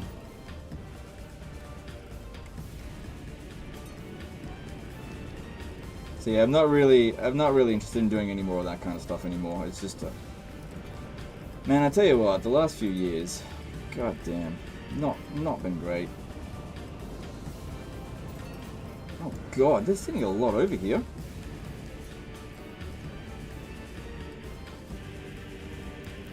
Need you to get out down there and hold them back while the Cav get here.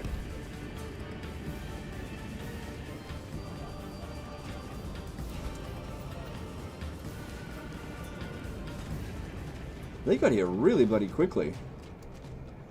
I guess it is only a minor settlement. It's not that much bigger than a... Oh shit, we gotta hold them back here as well. Should still be under our control. We gotta get in.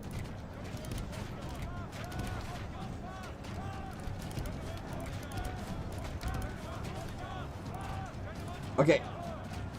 We're in. That's great. They're shaken. That's great. If we could just have the 3 units here. Come on, get in properly. Swarm them. We should be able to break them, even though they're spears. This battle progresses well for the Empire. Stay strong. The enemy will be defeated. Oh, for fuck's sake! Oh, Otto von Kassel? I don't care.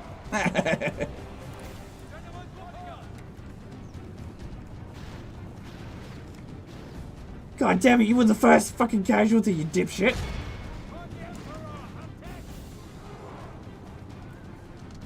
Oh well, worth it.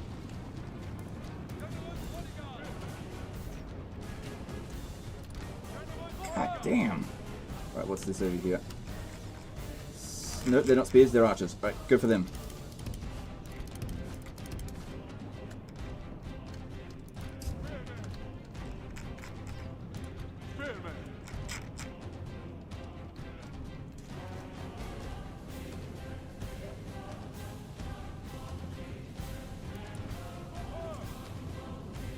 Time to chill at work and eat and enjoy Medieval 2? Sounds good to me.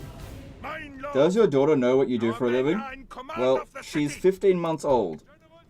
So, I don't think she even knows my name yet. She's only just started to say dada.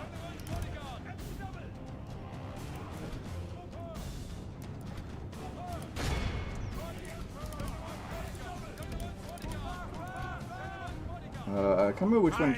Lord, we have lost control of the city. Which one's?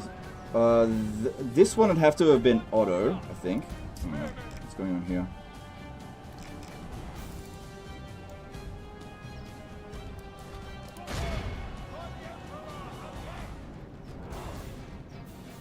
Does she even know you exist? Of course she does.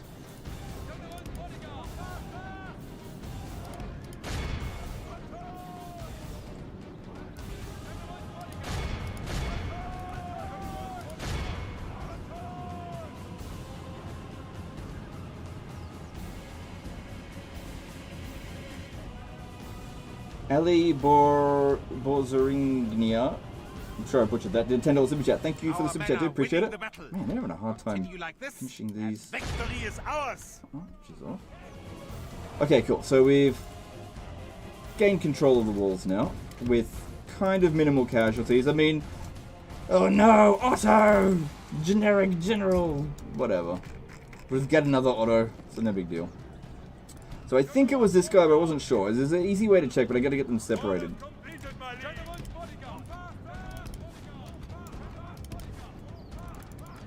And then just get rid of the rest of his bodyguard. Because I failed him anyway. Yeah, it's this one. We can tell because there's no general's bodyguard there.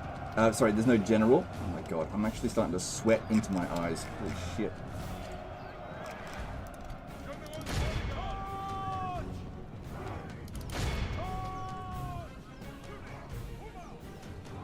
That's what you get if you don't protect the general, you bitch.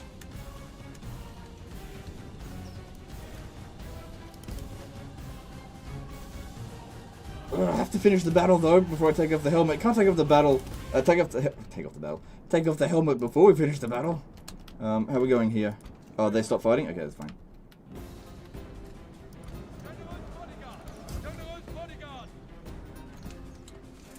Alright, well they don't have any missile units now, so if I bring the crossbows in... Alright.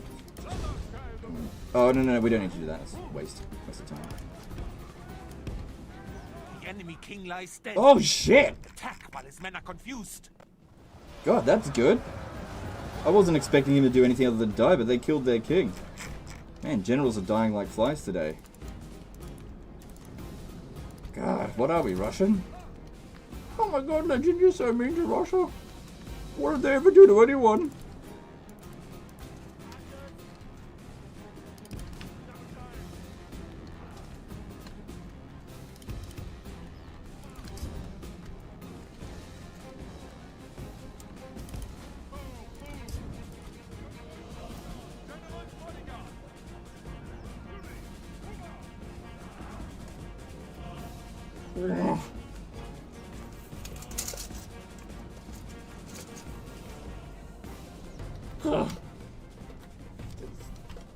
Why is it particularly hot today in this helmet?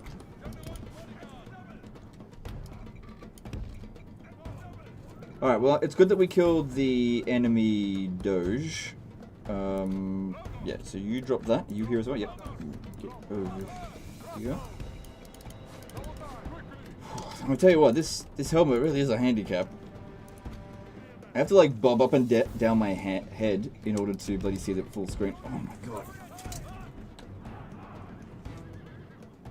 Probably can't see it, but I'm scratching my face. Okay.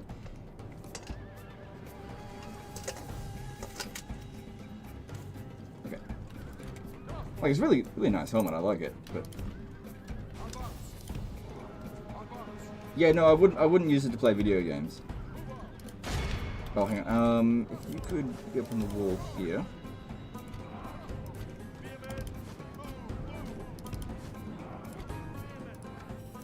Oh, why don't they freaking make me more responsive? That's okay, that works for me. Only a few casualties, wasn't too bad. And they're ripping the general body up to progresses well shreds. for the Empire. Stay strong, and the enemy will be defeated.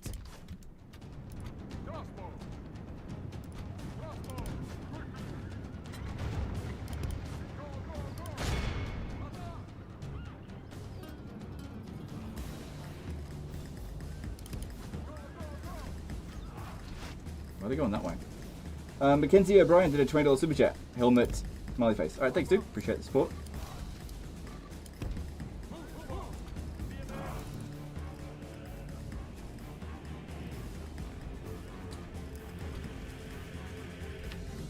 Alright, well there's only a handful of their cavalry left. And then they've just got spears.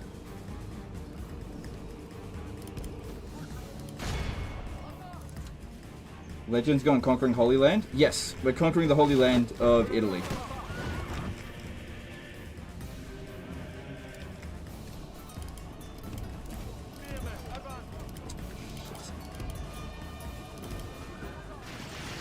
Our men are winning the battle.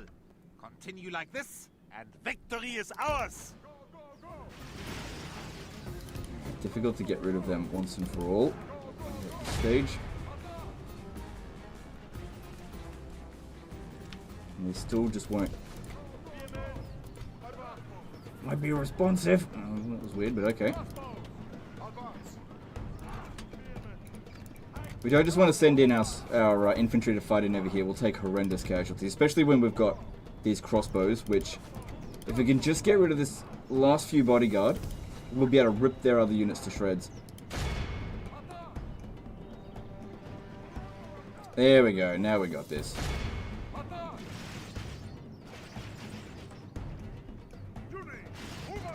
Good. Yeah, their morale's awful because their Doge has been killed. And so when they try to come over here, come outside their town square, they've got terrible morale. Good, and now they're not even bothering. Oh, they were trying to use into attack over. Oh no, that's fine. That's worked out for us.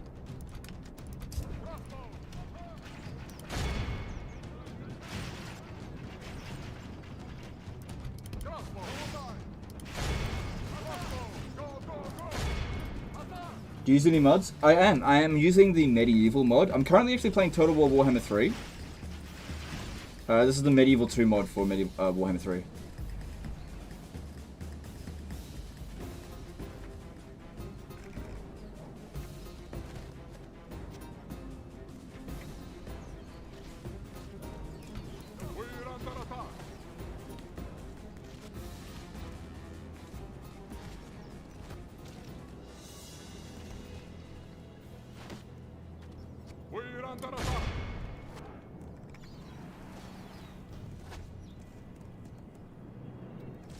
Sack Constantinople, lol.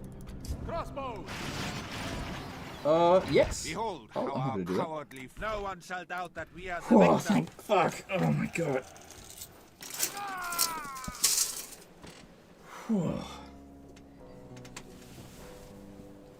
Wasn't that hot in there before? A proud victory for the Reich. An honorable victory, mein Kaiser.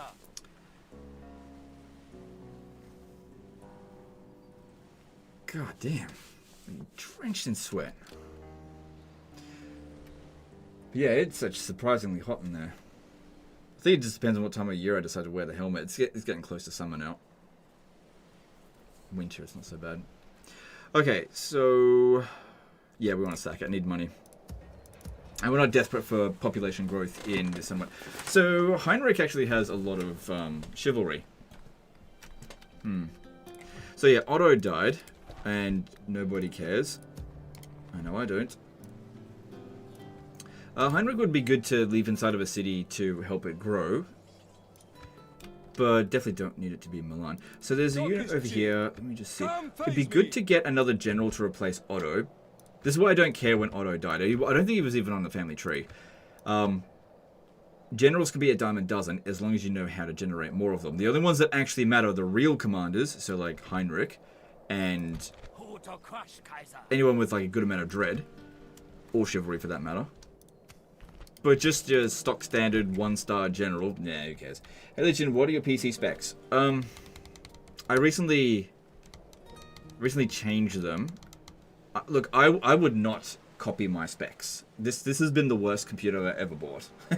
So it's just because of the Intel CPU. I think I burnt through 4 or 5 of them, the 14th gen ones. Yeah, don't buy them. They're awful. Updated the BIOS, did everything. Oh my god, still just burnt through it. I actually got to the point where I had to downgrade to a 12th gen Intel one because the motherboard can only take Intel ones. Should have gone AMD. Go AMD. Whatever you do, go AMD. Do not go Intel. Oh my god, I cannot recommend against Intel enough. Holy shit. The Intel CPUs, 14th generation. Oh, terrible. Yeah. Okay, so we need to get over here and then that'll just be the end of Milan. But I really want to kill this one. Alright, so I'm just thinking, how about you?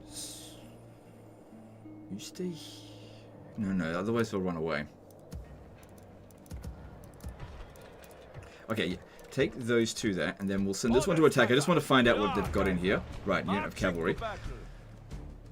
So here's the thing. Don't just send a unit of spearmen to go fight this guy, because if they charge in and kill your general, even if you're in Skiltrum, well then your units will rout. So what you want to do is, if we want to get a man of the hour, I mean, theoretically, mercenary spearmen should do it. Ooh, I got an idea, actually. Ooh! We would see you dead, heathen. Name the field of battle. Okay, hang on. You there. Forget about that. There's a draw-out opportunity here. Ja, mein Kaiser. You come down here. I want to see what's going on. only I could, mein Kaiser. Ah, shit. For the Reich. We will conquer with honor, Kaiser. Okay, so this is their last settlement, and we don't know if they've got any other family members. So if this guy here dies, it is likely that it'll just be the end of the faction.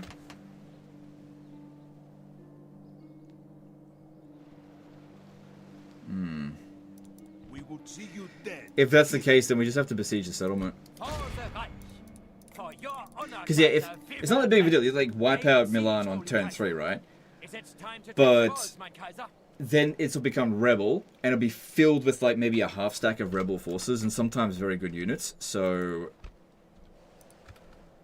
not really worth it in this case here. All right, you. To crush, Kaiser. You. What are we doing with you? Yeah, you can join him. Hang on. Ja, Kaiser. Yeah, you go down here. Ja. You don't need much to get in there. Unstoppable army. Talk is cheap. Come face me. So take crossbows. Actually, take Orders, take Kaiser. 1 unit of crossbows Kaiser. and the mercenary Orders, spears Kaiser. and these. Kaiser. Ja. Joining forces, Kaiser. Then I'll take the 2 regular Orders, spears Kaiser. here, Ja, and mein we'll Kaiser. attack in Orders, this Kaiser. direction. I reckon this will run. We shall defeat them Okay. for you, mein Kaiser. I was wrong, but I've never been happier to be wrong. Okay, Ja, mein then Kaiser. hang on. You come over here. Ja. Orders, Kaiser. Okay, Ja. Closing Okay. on the Reich's Let's make that work. enemies.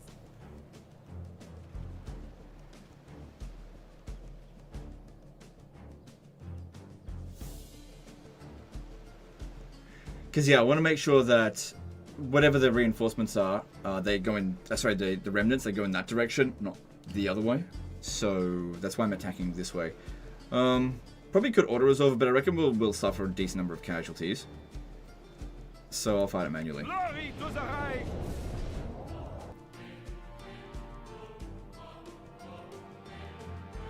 Buy Intel CPUs, guys. I need my stonks to go up.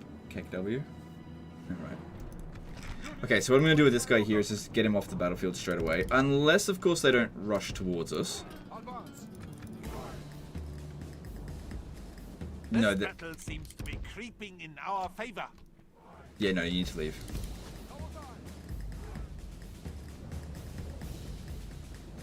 Oh, maybe not. Okay, that's fine. Okay, these guys here. Dark Side Home it became a membership for 44 months. Hey, Ledge, remember that HRE was not holy, nor Roman, nor an empire? Yep. I believe you're not dark, nor a side, nor a home. Been pot calling the kettle black there, bitch. Look, I have no idea. Maybe you are.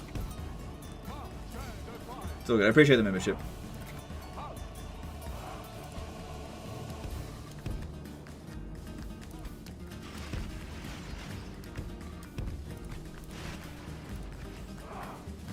Now, losing that guy there will not affect our morale too much. See, that's what I'm talking about. Look how much damage they did to us, even though we're in skill trim. The enemy has lost half his army. Behold how our cowardly foe runs. It's time to press the attack. The Reich shows Did we wipe its him out? obvious Yeah, we did. We got him. superiority through victory. Preparing to ambush, Kaiser. Should get him at. Yeah, there we go. The Reich is victorious. Okay. I'm For happy with the that. Reich. Doesn't have much movement though. That's okay. Kaiser. Orders, Kaiser. Just leave Kaiser. them in. Ja, mein Actually, Kaiser. oops. Bring this guy in here and have Kaiser. these two go in there. Ja, I mein didn't need to Kaiser. do that. Okay, cool. That worked out pretty well. And we Otto von too bad I can't rename him. Otto von Castle lives, as far as I'm concerned. And this guy's shit, but whatever. Mein Kaiser. Ooh, sexy time with the Pope coming. Very well. All right, cool. And ooh, we could get the jump on the French. Who to crush, Kaiser? We could, lightning warfare them or something. So if I let's see if I'm sure there's there's a general in there.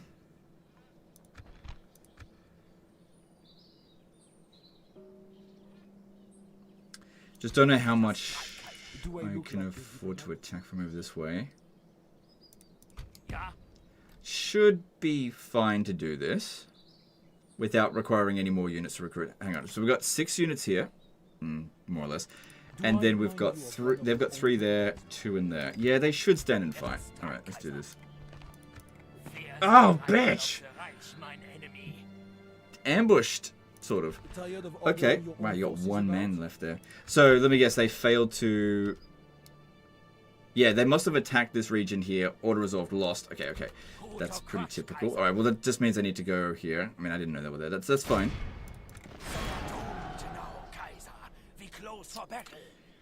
Okay. This presents an opportunity. Can I get another city this turn? Let me have a look. Yeah, I can get Hamburg, because I was thinking there's a possibility of getting a man of the hour here. Since we're invading France, I could probably use a little bit more than this.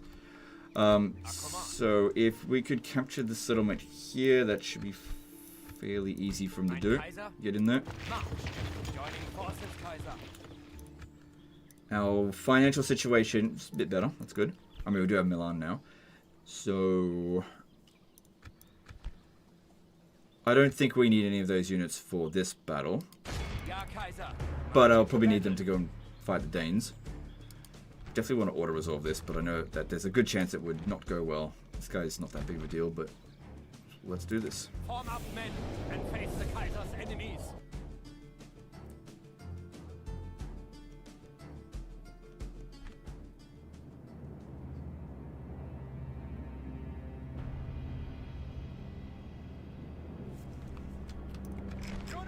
Alright, let's see here. So let's just reorganize this.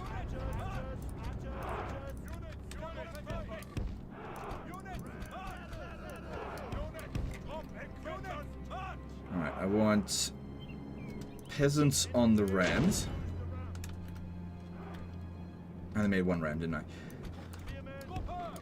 Then I want the archers, which are also peasants, on the ladders.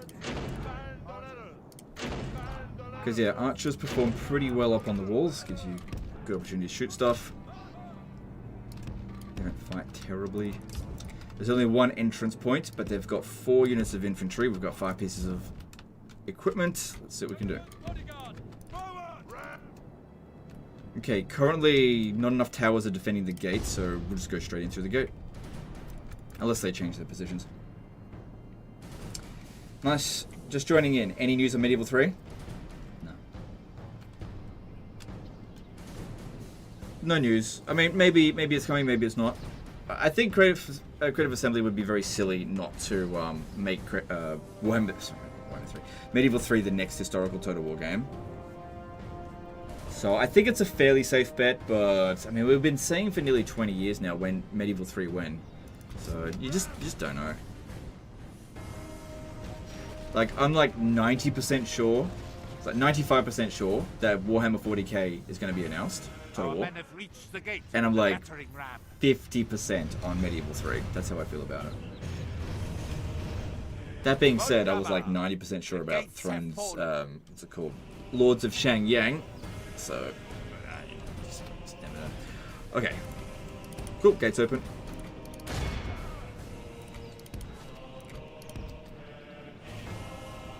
These walls now belong to the Empire.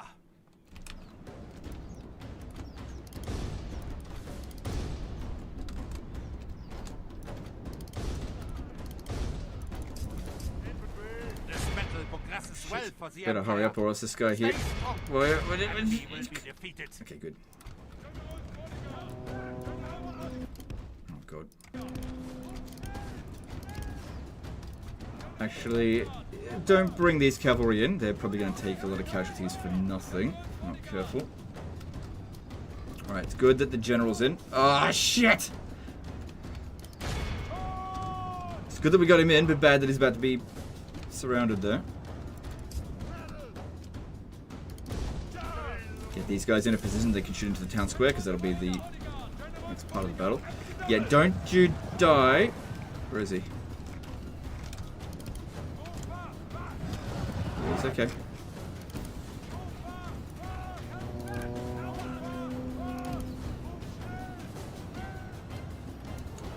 Don't forget, this guy's only 3 stars. The ladders are now in place. So Walls are no not match a for valor fantastic and force of arms. general.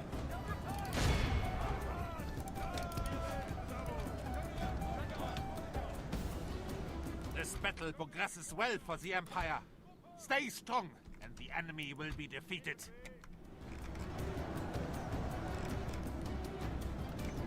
Cool, we just need to wait for our archers to get up on the wall. We'll shoot them as they come in through here, because we're winning here.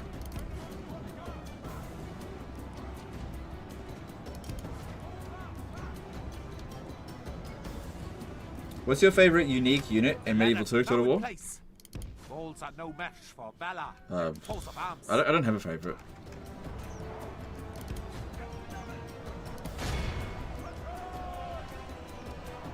Cavalry, there you go. Dismounted Gothic Knights.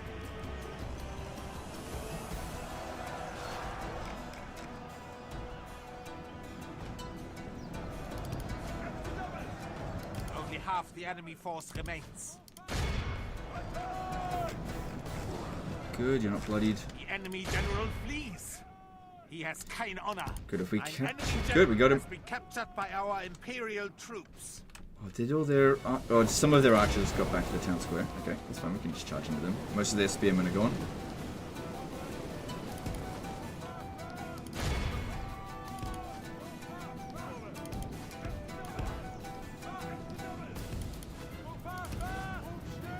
They're not gonna last. Because their general's dead. Oh, come on, pathfind properly. Then we just need to make sure these ones don't fight inside the town square. There's no need for it. Yep, there we go. Got them. Just let them get up on the walls and fire down on them. Because this is a... Yeah, it's got the advantage there. This battle progresses well for the Empire. Stay strong, and the enemy will be defeated. There's more peasant archers here.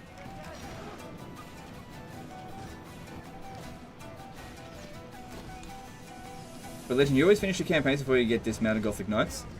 Yeah, they don't actually exist in the campaign, but yeah.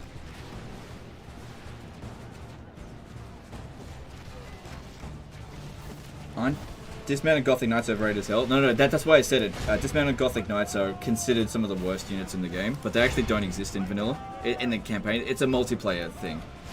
But people bang on about them so much that you'd think they actually exist in the campaign, but they don't. Just because of the two-handed bug, which is a big deal for multiplayer, but isn't that big of a deal for single player.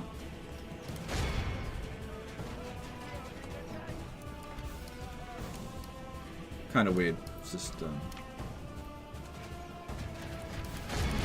their tower here is shooting at us, so I need to hurry up and win this battle. Excellent! The Reich shows its obvious superiority through victory. A few casualties, but what's going to happen?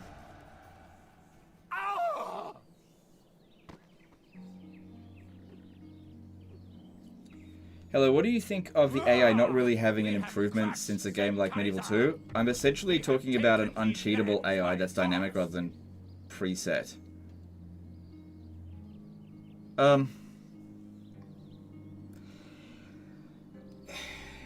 It's complicated to answer that accurately, because I can't really speak on behalf of Creative Assembly. All I can do is make excuses for them. It really comes down to this. From a business point of view, they have deemed it not worth the investment. But to go into a bit more detail, Rome Total War kind of bankrupted Creative Assembly, the original Creative Assembly. They got bought out by Sega, and then over time, the management has been replaced with fucking morons. And now, a lot of the people, not all, but a lot of the people who... yeah, we'll sack it. A lot of the people who work at Creative Assembly, like actually doing the programming and stuff, they probably haven't been doing it for very long, and they're probably told to just basically do the bare minimum just to get the next product out. This is why they would have like yearly releases, because making a like really competent, functioning, like really good AI would take a very long time to make. They can't just be like ChatGPT or whatever to get that to do us. I don't think that's going to work.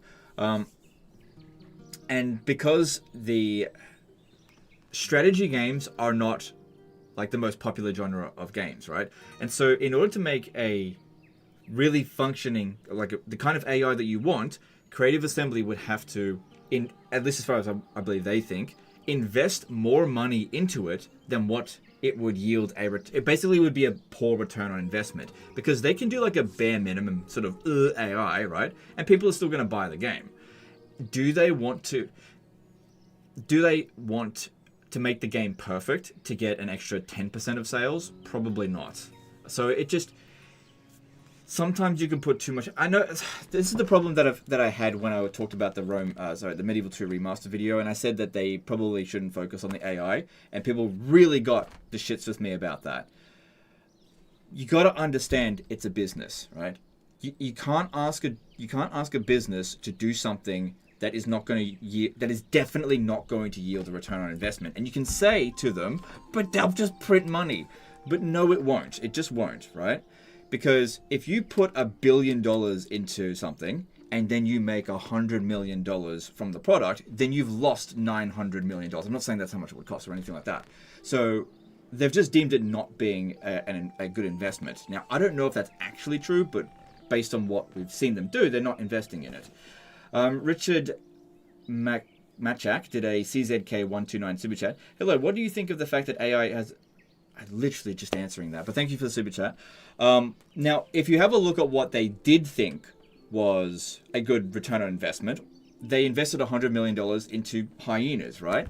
Which, that was not. So, it's not a case of that the AI shouldn't get better, but only that clearly Creative Assembly have decided not to worry about it. But yeah, I'm not an AI programmer, and I don't know how difficult it is to program it, and Total War is quite complex. So I don't imagine it's particularly easy to do. So the problem is that most people these days are so uncompromising, they don't give a shit about what the other person's point of view is. And that's fine, you can have that point of view. But equally, if you're like that, the other side can have that exact... Like they won't care about what you want. So, look, I just don't know when it comes to AI. What's the right decision for them? Whatever. I do think to some degree that Creative Assembly have dug themselves into a massive hole that they can't get out of. I'm not particularly confident about Creative Assembly's future at the moment. Like, I'm sure Total War Warhammer 40k will print money even if it's shit, but outside of that, they can't just rely on that, I think. I don't know, maybe they can. Yeah. For the Reich. Yeah, I'm not optimistic about it all. Okay, so let's see if we can get a Man of the Hour from here. So the way we do that is by standing there with him, and then just getting... Come and fight me, you coward! Orders, Kaiser! Not all of them. I'll leave one unit of archers behind, just because I might need their movement to attack this here. Ja, Kaiser! Marching to battle! Yep. This day shall belong to the Reich! To battle! To some degree, I think that in order to get the Total War game that we really want, it kind of needs to be made by another company. I don't think Creative Assembly is ever going to make a Total War game that will make everybody very happy. I think the company is just too bloated. It really is run by morons now. It's got too much of that bureaucratic bloat. Yeah, I just don't see it happening.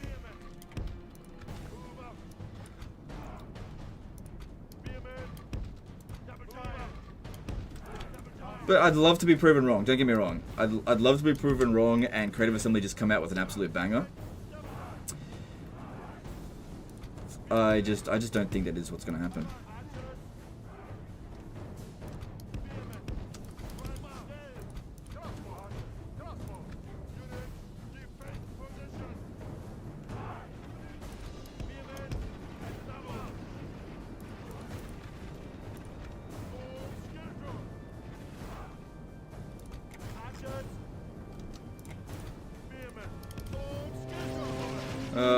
this guy's probably going to die.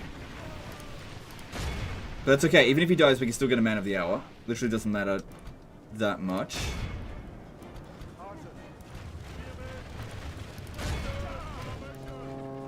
This battle progresses well for the Empire. Stay strong, and the enemy will be defeated.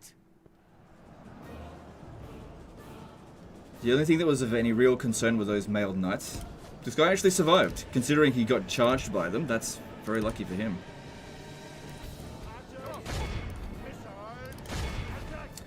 Probably should have stood back a bit more because it didn't give him enough time to get over here. But I wasn't expecting him to come at us so quickly. Only half the enemy force remains. Oh wow, there's a guy. Behold how our cowardly foe runs. It's time to Then press some people the say you attack. see a shield. Yeah, this is oh my god. This has been the problem ever since like 2022, right? I try as much as I can to have like a kind of moderate approach.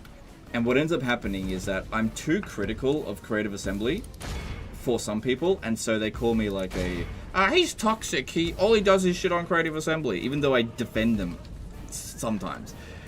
But I'm not critical enough for the other side, and they call me fucking CA shill. And so, you know, I'm simultaneously a CA shill and also a CA hater at the same time. So I'm like, that's really fucking frustrating.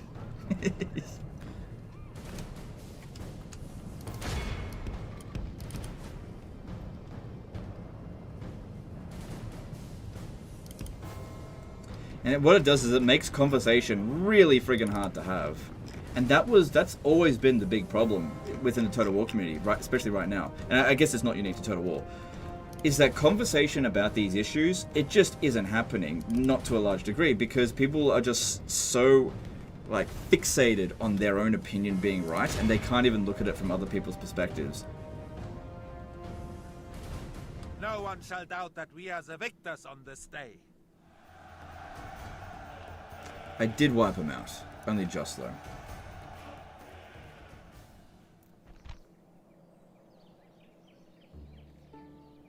That's just the curse of being a moderate? It is, yeah. But the thing is, though, it just feels like there's fewer and fewer moderates.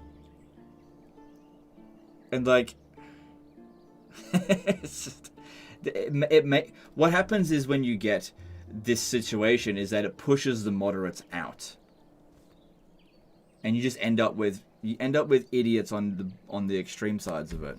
And it's... nothing ends up... No conversation ends up happening then. Yeah! Good. That's why we did it that way. Okay, now... Good. I wasn't sure if we'd have enough movement to do this.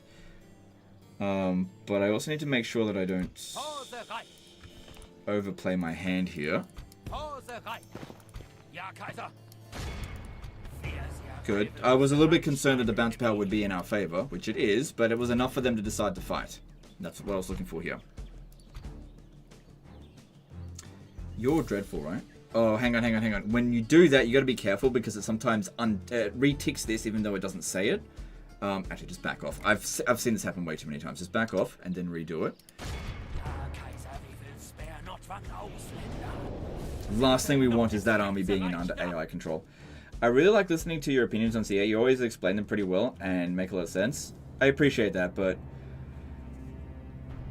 it has become more and more difficult to talk about these sort of things, especially what happened with the drama with like Pixelated Polo. That really disincentivized me to talk about this stuff in a video again. Like, obviously, me and Pixelated Polo made up, and I got no animosity towards him. And what it was is really just a symptom of the problem.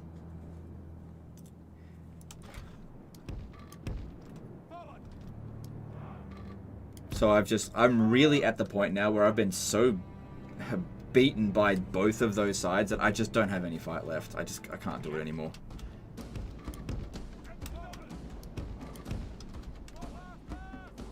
Like, I'll still hold my position in that sort of moderate middle, but I just got no fight left. That's it. It's just, don't care enough anymore. I think the models just moved on from Total War because the cycle just continues. That's what I think as well. And to be honest, that's the way I'm heading as well. If things don't change, that's the direction I'm going. I'm just very stubborn and refuse to give up. Otherwise, most people in my position probably would have given up a few years back.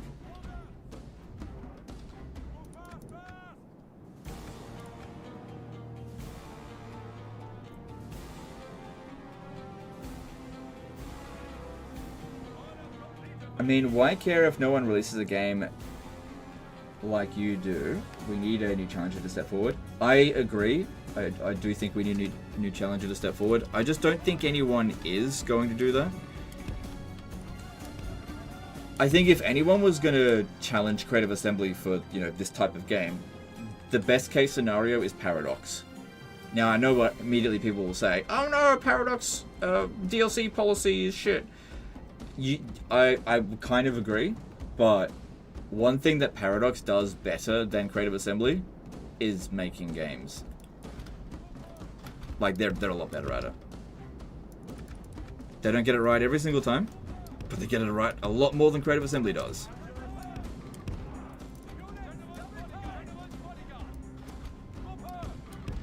Right, we need to try to have this fight here before the... No, because if we do too much damage, then these guys here will just run away. Actually, you stay on this flank here, because you're going to mostly get attacked on this one. Yeah, because if we do too much damage here, they'll just turn back around and run away. Back off a little bit. Because we need to draw them into the center of the map.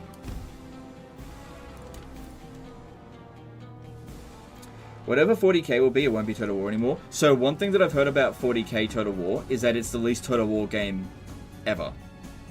It's definitely 40k, but it's the least Total War game. They've changed a lot. Now, I don't know what those changes are, but apparently it does not resemble Total War the same way that you might think. So I really can't predict what those changes are.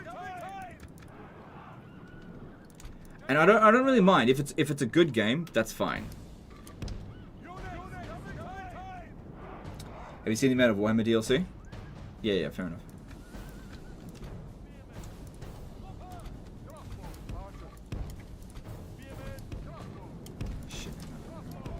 Bit. Just waiting for them to catch up, get more into the center of the map. Dawn of War 4? No.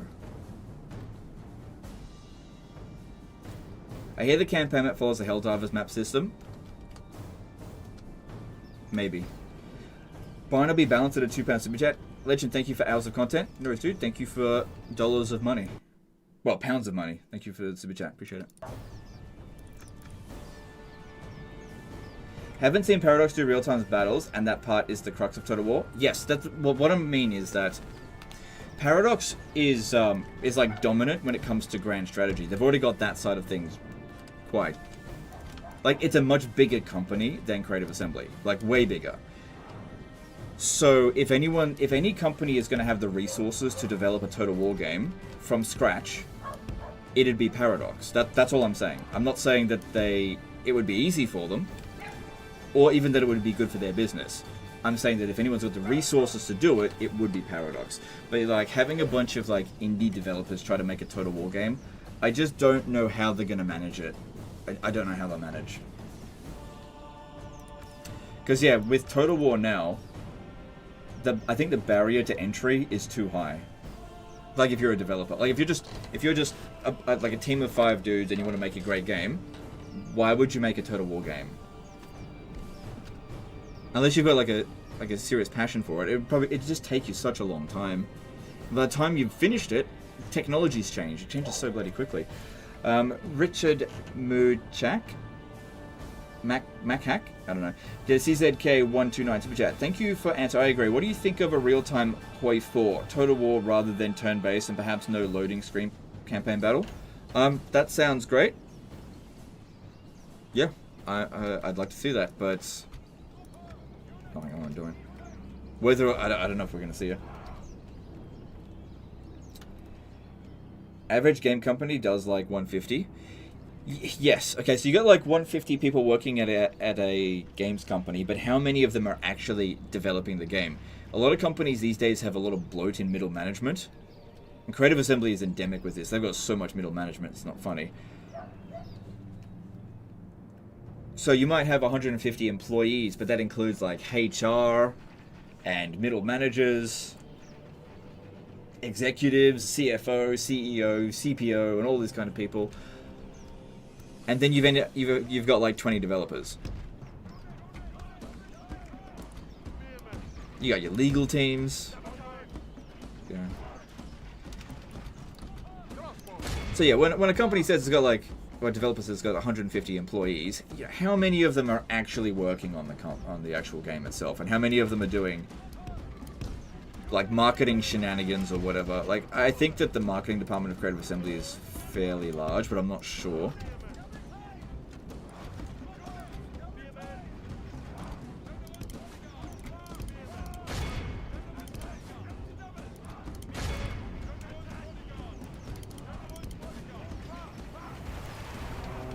I will say though, in regards to Creative Assembly's marketing department, they are garbage.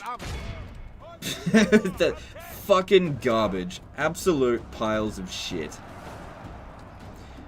If I was the Creative Assembly's CEO, I'd be fuming at their marketing department. Like, from an objective point of view, they are fucking terrible at their jobs right now.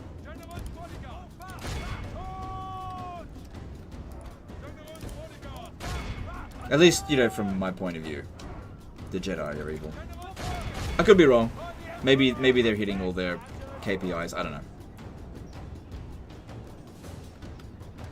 know. We play Master of Command by Armchair Historian when it comes out on October 27th. Probably not, no.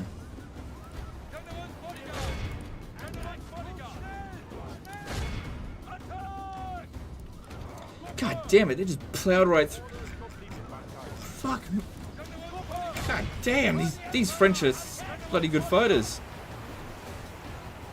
But they were spearmen. Our men are winning the battle. Continue like This isn't even their king. Victory is ours. We're shooting at them as well. God damn. I know I had these other ones over here, but other units. Broken the enemy army. What's got to deal with? Now it is Oh, time shh. Okay, we got him. has Good. been captured by our imperial Cool. Now that we've done that, that was the hard part, getting rid of their general. Now that he's gone, the rest of this is easy. Now there were a few guys over here that got away, so we'll send this guy to go and catch them. This is why we wanted to get them into the center of the map.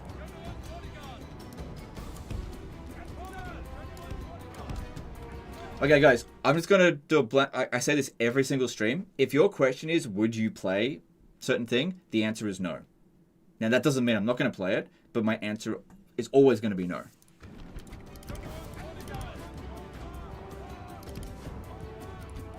I don't get it. I say no every single time, pretty much. You're like, well, what about this? But what about this? But what about this? So, no to all of the above.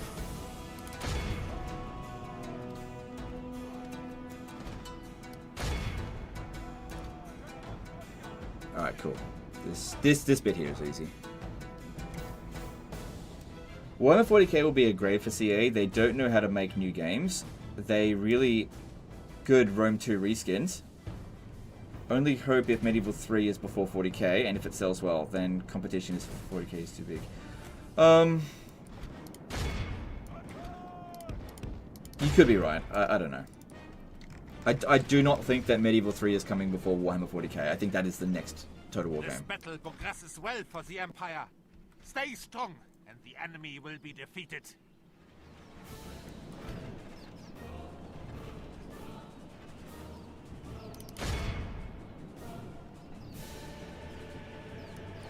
Would you play Medieval 2?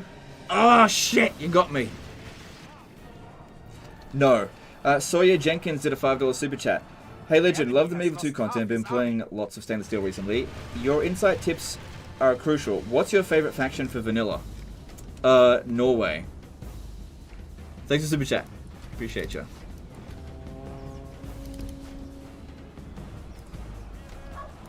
No, probably the Turks. I really like playing the Turks. Turks or the Byzantine Empire.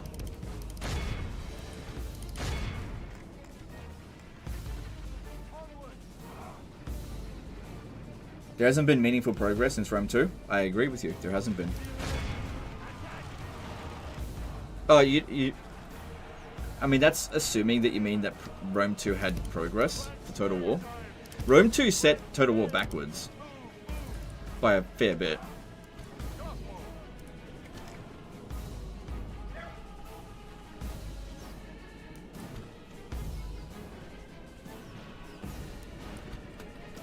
Them running down my units doesn't matter, I just get them back. Behold how our cowardly foe runs.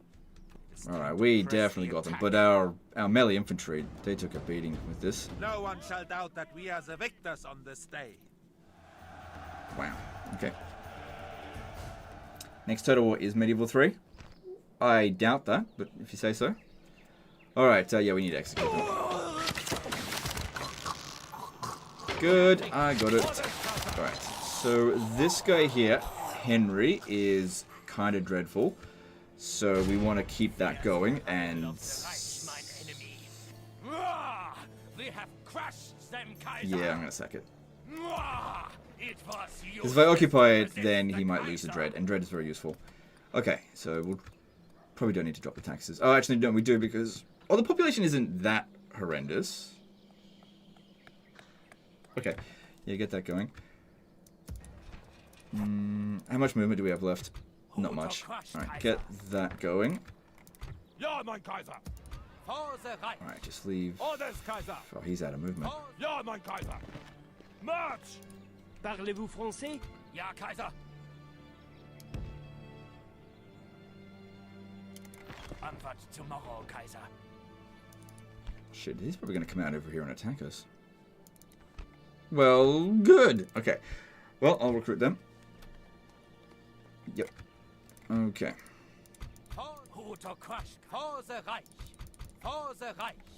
Kaiser. Running on fumes out here. A spy out here could be handy.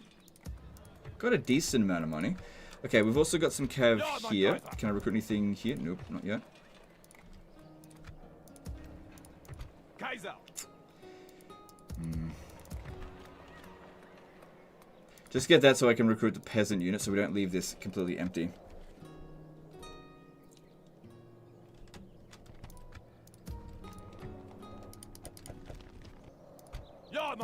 Alright, so Prague is looking good. Time to get moving. Yep, recruit that. That should maintain public order.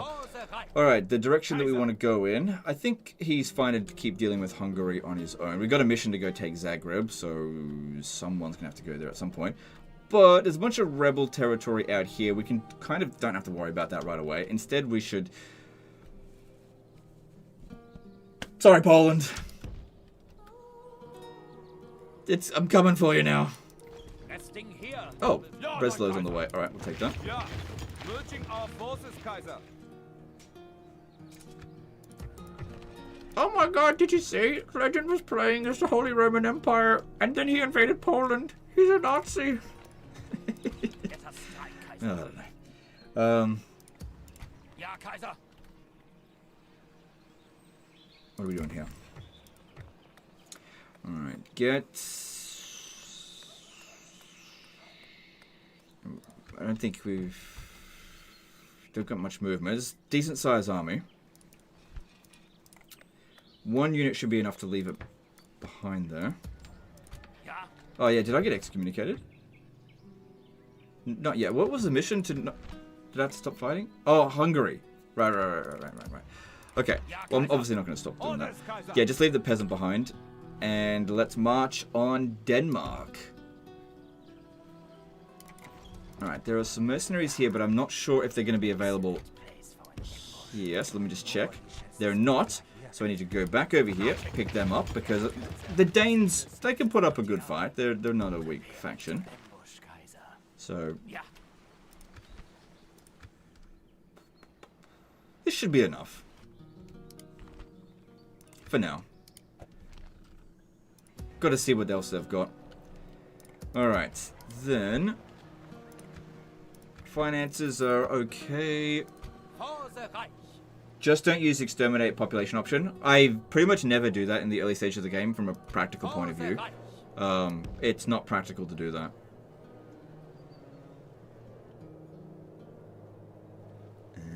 I guess I could send this guy to Zagreb. Yeah, we shall continue tomorrow, my Kaiser. Kevin4212 did a €6 super chat. Thoughts on city view with individual cities in Medieval 3, Colosseum ruins in Rome, Westminster Abbey in London, waste of time or fun addition? Some people are going to like that kind of stuff, some people aren't. If it's not in the game, it's not going to be like a deal breaker for me. That's not something that I particularly care about. As I've said many times before, I don't care that much about aesthetics. I can definitely appreciate it if it is in the game, but I'm not going to be like, oh, it doesn't have the Colosseum of Rome ruins. No buy. That's not something that is going to be a deal breaker for me. I guess it's up to Creative Assembly to decide whether or not putting in that effort is going to pay off. But I don't have the answer to that, because I don't know. If I send these guys... Well, I'm going to need to meet up with them, because we're going to Rome. For the Reich. And if that's the case, I should probably try to pick up some more units. But I also want the population growth. Because, yeah, hang on. I think we've moved... Oh, no, we haven't moved all of our armies yet. I'd like to move all my armies before I start recruiting and constructing stuff. Alright, we've got an opportunity here for a draw-out battle, but the problem is that Hungary is not an easy opponent to deal with. Ja, Kaiser. With this stuff. Like a shadow. I must lay low here. Getting the silver mines here going, that could get us a lot of money. So yeah, we should definitely organize... Oh god, that's all my money though.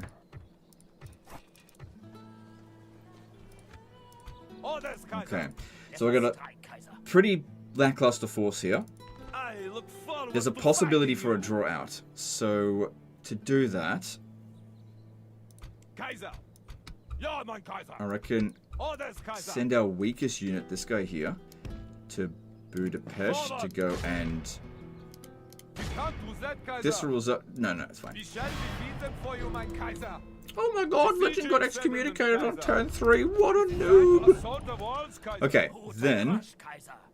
It'd be great if we could draw another Man of the Hour, but given the number of generals we've got to the number of regions, I'd say it's fairly unlikely that we would get another one. Not unless this guy here died in the battle.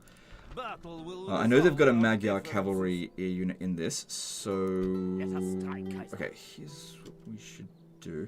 We want to make sure they retreat back to about here. Ja, mein Kaiser. Orders, Kaiser. Alright, put them there. March! And then have him make the attack.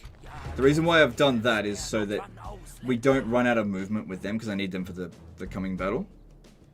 But I also need them for this one as well. So if we have a look at this, it's not nothing. The Magyar cavalry are definitely a concern, but we'll see how we go. Because yeah, we want to let them go, but only a small number of them so that they can get back to the city. Ideally, we want to wipe out all the Magyar cavalry, don't have to fight them again. So ideally, let go some of the just regular archers. Because they're easy to deal with. So there they are. A lot of games in my to play list, but I keep coming back to Warhammer 3 and Medieval 2. Why do you think that is? I don't know you, so how the fuck am I supposed to answer that?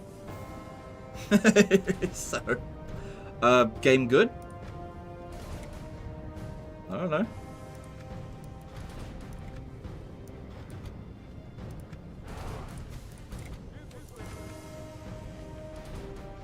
Is it even possible to get excommunicated before turn 3? I think I could have gotten excommunicated on turn 2. I would have just had to go directly to the Pope and declared war straight away. Because I don't think I could reach him on turn 1, but I think I can reach him on turn 2.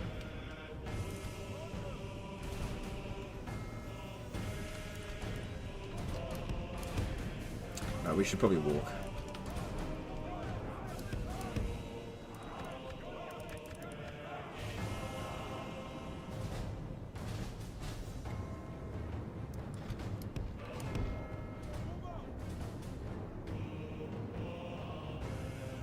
staunch line of spears. Spears are good in Medieval 2. All units are good. You want to get everything. I don't just spam cav. I would if I could though. But yeah, due to the way that the levy system works, or the recruitment system, yeah, you can't just spam the best unit as soon as it's available. You gotta recruit what's available. See, this is why I keep saying that Medieval 2 has, like, if you want to incentivize players to use the entire roster, you have the Medieval 2 system, but it's the only Total War game that's got it. You don't need to have unit caps. You know, see people talking about, put unit caps for this and that in Warhammer 3. You don't need unit caps.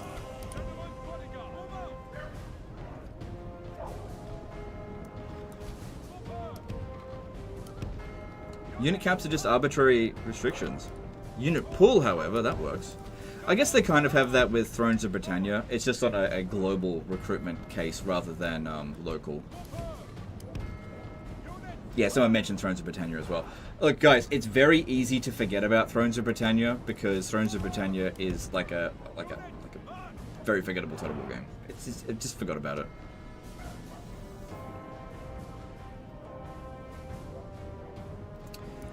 Okay, so the biggest problem here is the Magyar cavalry. We've got archer superiority, but not by a huge degree. So we'd probably want to use loose formation. Too bad I didn't bring any crossbows over here. They would have made a big difference. We also don't want this guy here to get absolutely shredded in the battle because we need him for another battle straight after this. Got slight high ground advantage there.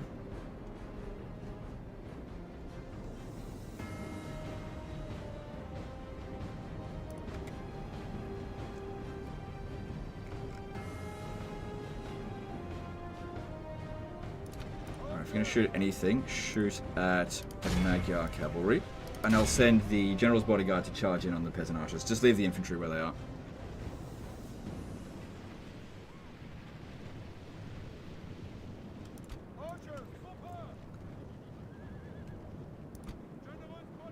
Oh, good. They're using flame arrows, which is not a good move.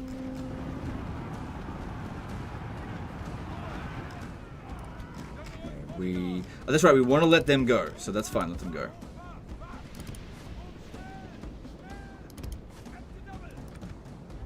I want the Magyar cavalry to keep coming in because I want to shoot them.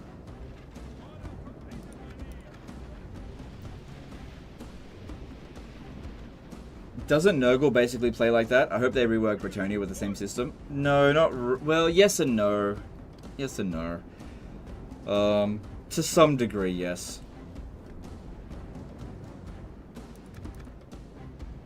It's a bit different in Warhammer because of the way that replenishment works.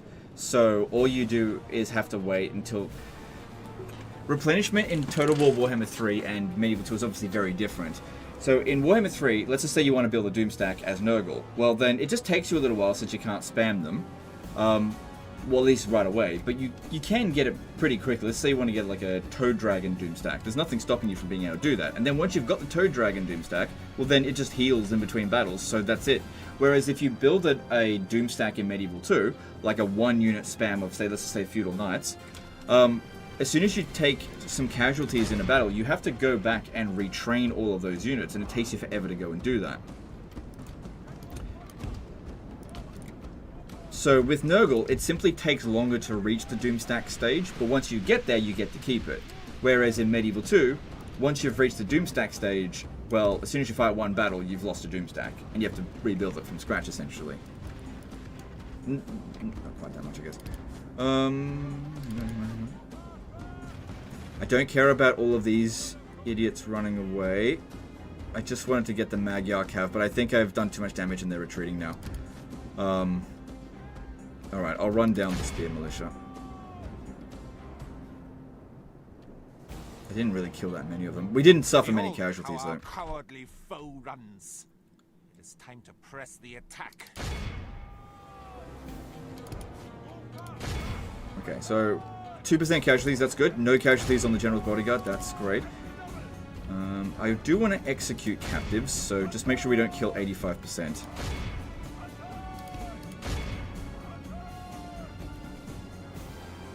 That should do it. No one shall doubt that we are the victors on this day. Okay, that's fine. 66%. And that way I can execute captains. Cool. If all Total War community supports Master of Command, CA might make better games. All CA needs is good competition. It's like USSR versus USA. Made them fly to the moon. You are totally right. But if you think that the entire Total War community is going to support that game, you're wrong. There's no way they're going to do it. There's a degree of like loyalty that a lot of the community has to Total War. Is Master of Command on Steam? Because I haven't actually looked up at that in a while. I want to have a quick look at it. Is it on Steam? Like, don't get me wrong. I wish Armchair Historian all the best with the launch of it. I would certainly like to play it. But yeah, is it going to be a Total War replacement? I just don't think so. If you have 90% ward save of 1 and 3, does it make a difference in having any armor? Yes, it does. Yeah, a bit of a difference.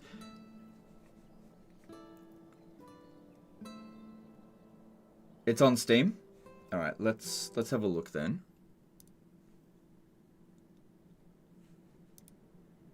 So if I go, what was it Master and Command?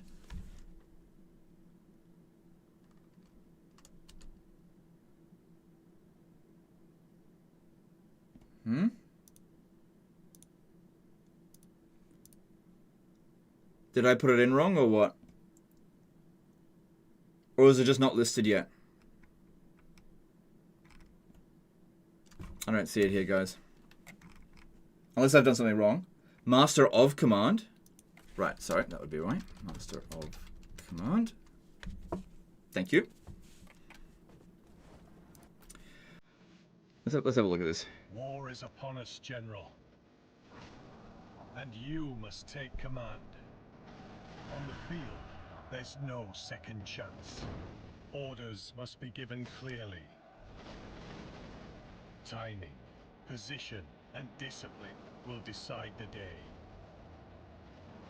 Before a single shot is fired, your work begins. Arming the men, equipping them for the road ahead. Supplies, uniforms, and standards are yours to set. What is this? Graphics? For ants? The pixels need to be at least 3 times smaller than this. And doctrine. You'll cross villages and forests, back roads and battlefields. Supplies will dwindle, the men will tire, and yet Family you must tree? press on. If you make it far enough, you'll I have raise no idea what more that was. than a division. You'll raise an army. Just be sure you can hold it together. Strategize. Survive. And lead your men to glory.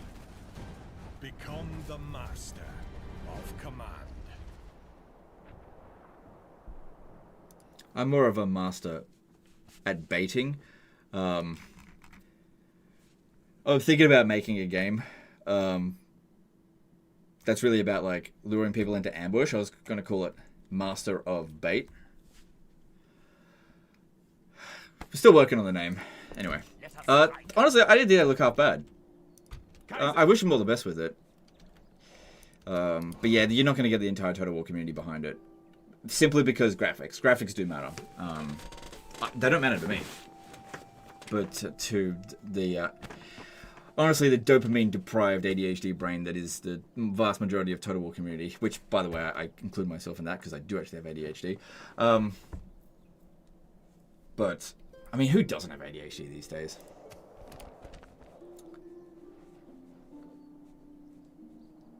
Yeah, when does it release? Master of Bait. Yeah. Yeah, look, we're thinking of shortening it to just Master Baitin, but we're with I don't know, we're going to release it on the 9th of June. Orders, Kaiser! Ja, Kaiser! Ja, mein Kaiser!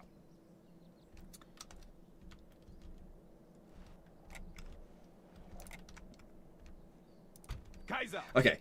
Anyway, enough trolling.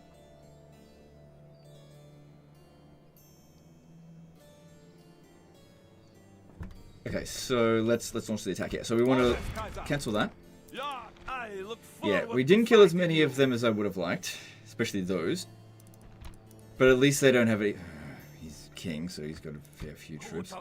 There's no more mercenaries here. I think this is still going to be a reasonably challenging fight, but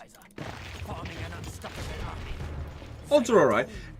When I mean reasonably challenging, I mean it's going to be difficult to wipe out this army here, especially those, and also wipe this one out as well, because we need to wipe out both of them in order to successfully take Budapest. Alright, let's do this. Actually, let me just save it first, because the game can crash. It happens. Destroyer drone did a CHF-10 Super Chat. Everybody has clamored for Medieval 3 for years, but a Total War set in the Renaissance always made more sense to me. It would bring elements both Medieval 2 and Empire and fill the gap. Thoughts? I don't care. Like, all of it is irrelevant. Like, whatever time period you want, that's totally fine. But I'm not going to get into arguments about, no, it should be this time period or this time period. None of that matters. The only thing that matters is it going to be a good game. Like, if the next historical Total War game was Renaissance Total War, fine. But if I see any Warhammer bullshit in it, then I don't want it.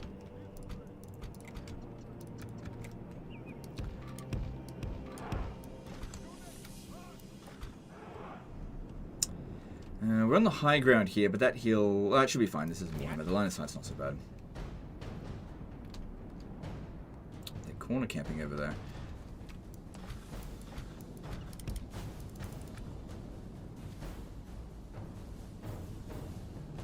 Have you thoughts on doing MP and Paradox games? Multiplayer? No. I like to just play it on my own. I like to play with myself, basically.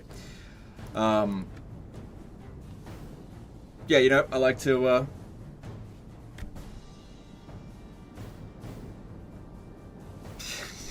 just trying to think of more innuendos. I don't like to get involved with multiplayer. It's just not my cup of tea. I take it too seriously. People get pissed off at me. I haven't had good experiences with... It's just not something that I have found to be particularly interesting for me. I just don't want to do it. I'm just overly competitive, and so it's best to stay away. People just end up getting very mad at me.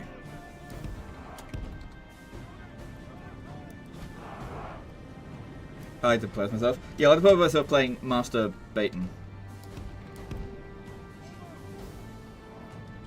It's a single player game. Although, it can be played multiplayer.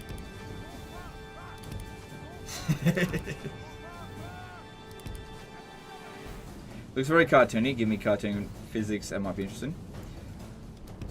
Yeah, look, like I said, I don't care about the aesthetics of it. If the gameplay is good, that's great. But like I said, graphics do matter, and you will immediately lose a huge portion of the potential Total War player base just because graphics is the primary thing they care about. This is the big problem with the Total War community. Bunch of wankers. No, I'm just kidding. I mean, they are, but still. The problem with the Total War community is that you have, let's just say about 3 million people, and they all want something different. And so you have absolutely no united front. And so for Creative Assembly, or just any company, to make a Total War game that's going to be successful, they kind of have to hit a lot of different things. It has to be graphically good, has to have decent AI, has to be a good time period that people actually want to see, has to have a lot of different things. And the problem that Total War has been having is that it has been hitting like 2 out of 3 or 1 out of 3 of the minimum requirements needed to make a good historical Total War game. It just hasn't hit that like 3 out of 3. The minimum things that they need to do in order to make a good Total War game. I'm not even talking about all of the things that they could potentially do. They're not even doing the bare minimum. Whether or not that's going to be the case going forward, I don't know. Duct Tape Lady did £2 super chat. I'm more excited for the Age of Wonders 4 Season 3. Yeah, me too. For sure. Thanks for super chat. Appreciate it.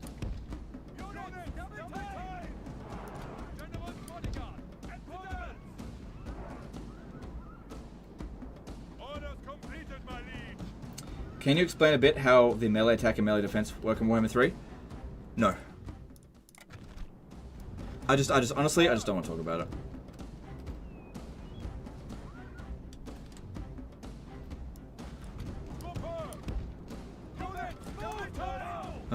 Okay, so they're just taking a defensive position. I was hoping they would not do that. Looks like we're gonna have to march on them.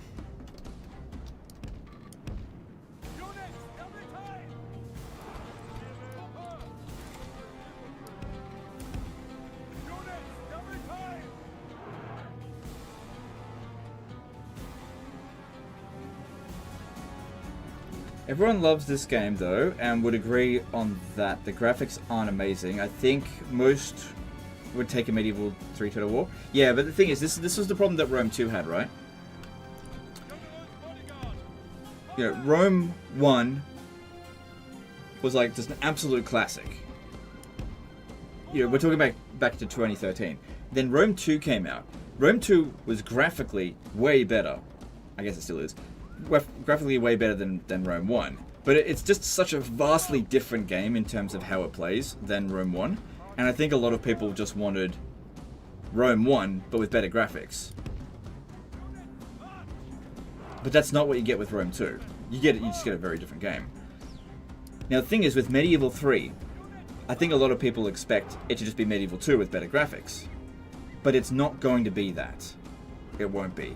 And the big question is it going to be better gameplay than what Medieval 2 is? Or is it going to be worse? And I think most people look at the trajectory of Creative Assembly and assume, probably accurately, that the gameplay isn't going to be as good.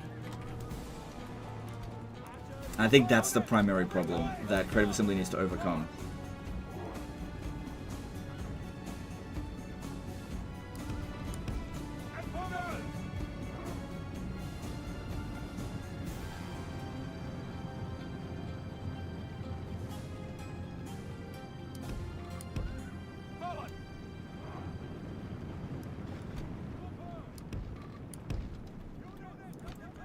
Expect awful AI? Yeah. Yeah, I've just reached the point where I don't really care about the AI being fantastic or whatever. Like, I'll point it out where it's bad, and maybe they'll fix it, maybe they won't, but it's been so long since I've had any real meaningful improvements in the AI that basically just try to enjoy the game knowing that you're going up against you know, just not very intelligent AI, and that's fine. Some people can't manage to do it, and that's fine. There's no big deal. That's up to them. But again, this is the big problem with the conversation that centers around Total War, is everybody wants something different, and people can't agree on anything in the Total War community. Like, it's so divided right now. The Total War community has never been in a more divided state than right now. It's crazy.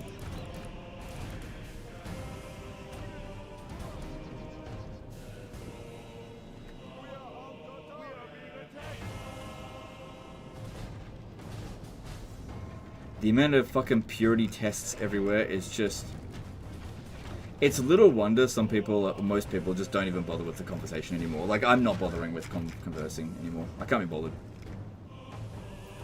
Alright, this is good. We're killing a good number of these Magyar cav, but we're using up a lot of our ammo. But at least we're not having to deal with them right away. Thing is, this is wasting a lot of our ammo. Still got plenty.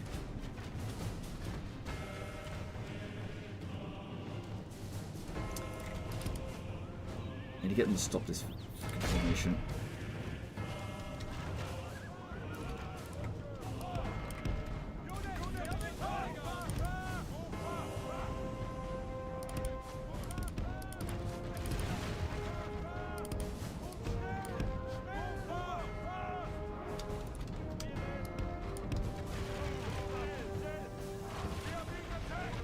The enemy general flees. He has Do you recommend me buying Medieval 2? I've only played Rome Total War. Do you like Rome Total War? Like, out of 10, how would you rank Rome Total War?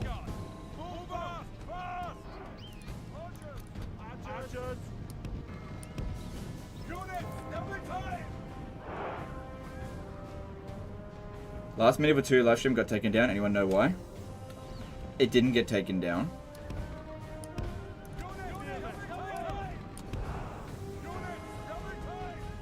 Community is realm divided? Yeah, it is.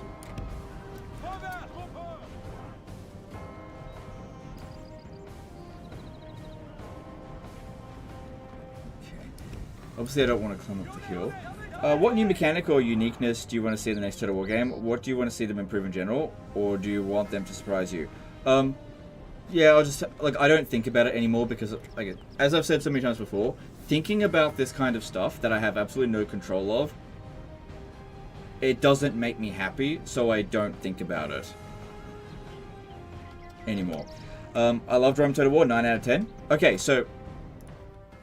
You reckon... Rome Total War is 9 out of 10. I agree with you. Rome Total War is an amazing game. If you like Rome Total War, I got good news for you. Medieval 2 is Rome Total War, but better. It's just a better version of Rome Total War. So if you think that Rome 1 is 9 out of 10, I'd say that Medieval 2 would be a 9.5 out of 10. It's just better.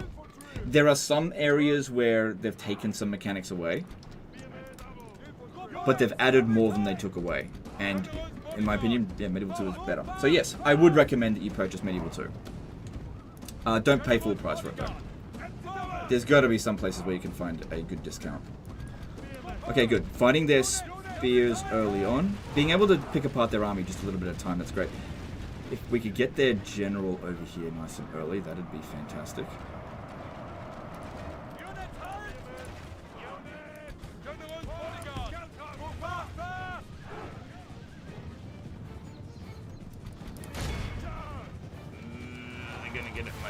Oh, it's just Balkan archers, it's fine.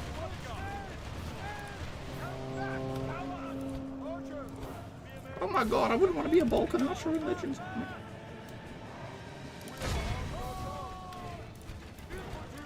Good, they are targeting the spears now for the most part.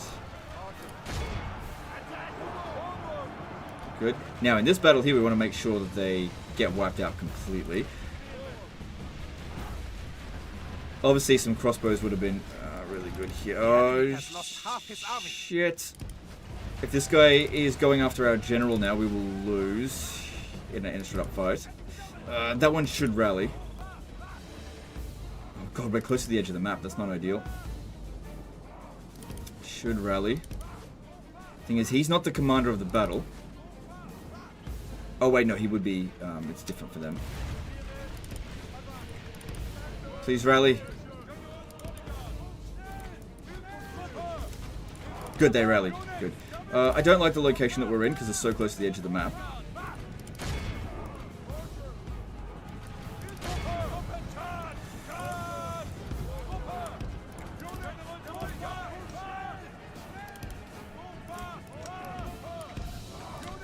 Everybody go after the general's bodyguard. That's the main one we need to get rid of.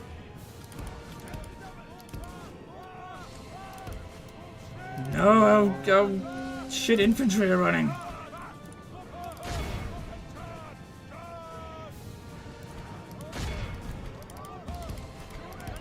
Because, yeah, he's trying to go for our general. This battle progresses well for the Empire.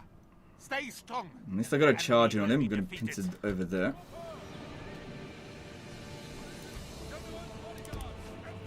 Shit, I hold this one back with freaking archers. How'd we go with that? We brought him down a fair bit. God, he is relentless. He just wants to go after our general, which I don't blame him. He's got the advantage with that. Just get that one out of there. At least our guy is relatively fresh. Because, yeah, our guy will not win against him in melee. Not yet, not unless we thin the herd out a little bit. I just gotta keep him pinned down so I can take out all these other units.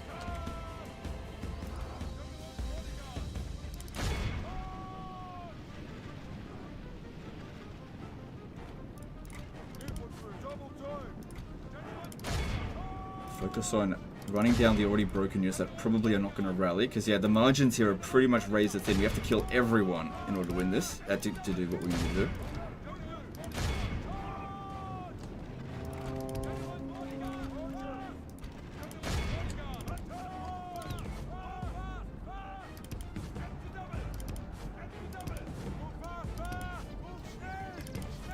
Kind of funny how they're not going for my archers. They've been vulnerable. But yeah, he really wants to kill my general. I understand that.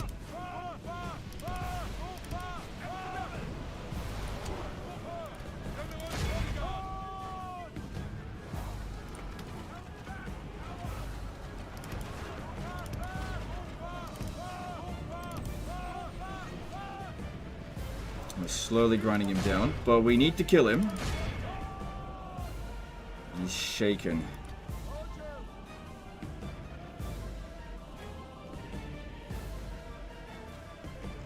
Definitely don't want to use fire arrows on him. We want him to actually die, not run away.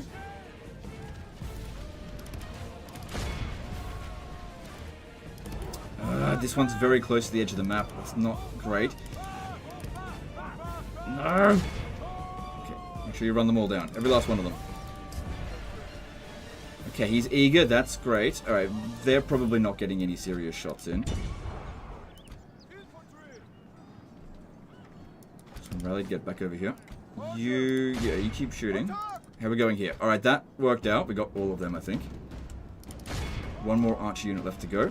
And then we just have to kill him. Which he's right there.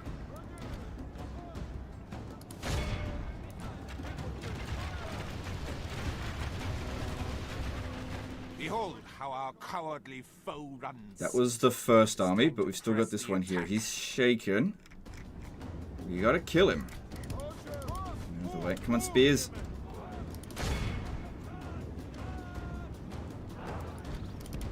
Alright, at least they don't have that option to run away, so that is good. He cannot withdraw from the battlefield. Because he's in a forced riot situation. He's already technically lost the battle.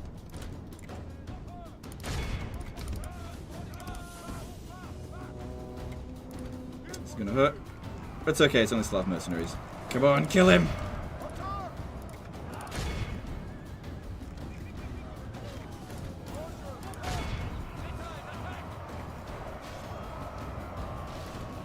Don't send our general in, because, yeah, otherwise he'll just scare him off too much. God damn it. Oh no, you fuck! God damn it! He was eager a moment ago. Ugh. This fucking guy! There's no way we're gonna catch him. Slippery bastard. All of a sudden just breaks. Yeah, these kind of fights, they're quite difficult to do and actually kill the general. If we don't have some light cavalry, which we don't have, there's no way I can catch him now. I did my best to try not to scare him off, but then all of a sudden he just went from eager to broken. He got army lost. So we win the battle, but we don't take the city. Not a big deal, because it'd be very easy to take the settlement next turn.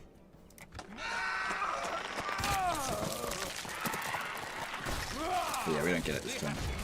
Which was the goal, but yeah, like I said, it can be quite challenging to do that successfully. And he'll get a fair few of those troops recovered, but we should be able to auto-resolve it. Oh well.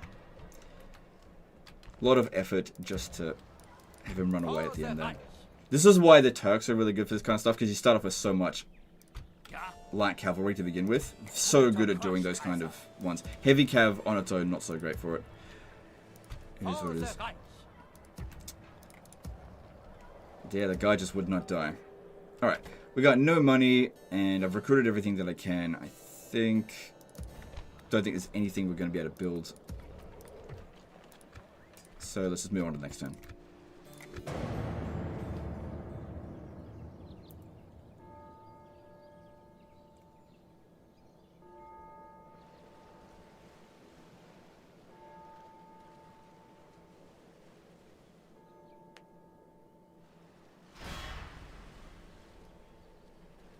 Alright, so they must have just adopted a new dude there.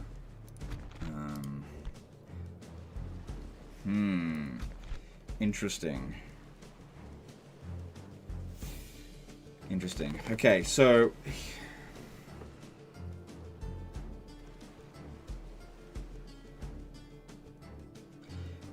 Because this guy here... Hang on.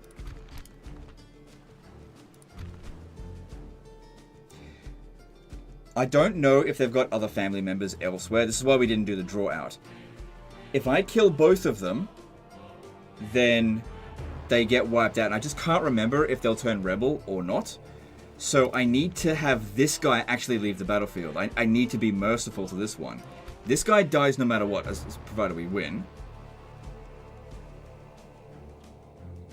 I'm fairly sure.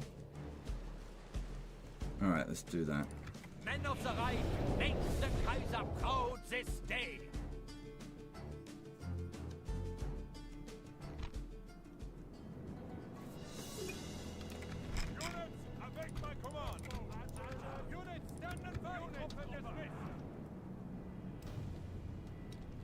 Can you add Turkish subtitles to your videos? No, I'm not going to bother with that. Sorry, just not gonna bother.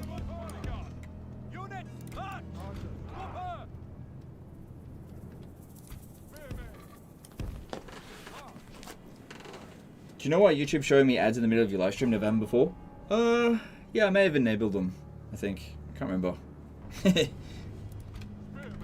Yeah, before I had ads disabled and then I turned them, I think I turned them on.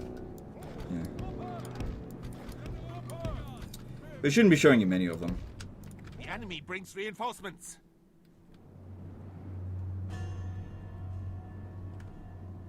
Okay.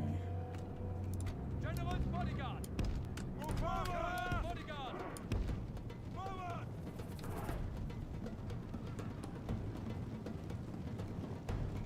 As it happens to a lot of tubers who are stuck with the same game series of games, Legend is tired, but it's easier to play something that you hate and be miserable than getting a real job. It's interesting what you're saying.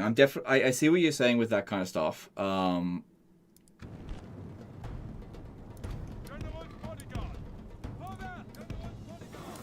You're not entirely wrong.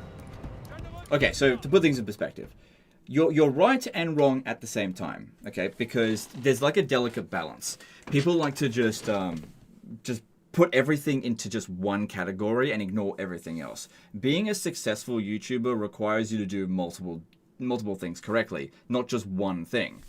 So, in my case, right, where you focus on one franchise, and then that franchise becomes stale, like what's happened with Total War, you could definitely enter a period of it's difficult to move away from it because your audience is based on that particular game. But the way I look at it is that if I did get a regular job, right, a real job, yeah, I probably wouldn't enjoy that either. Like, nobody enjoys their job.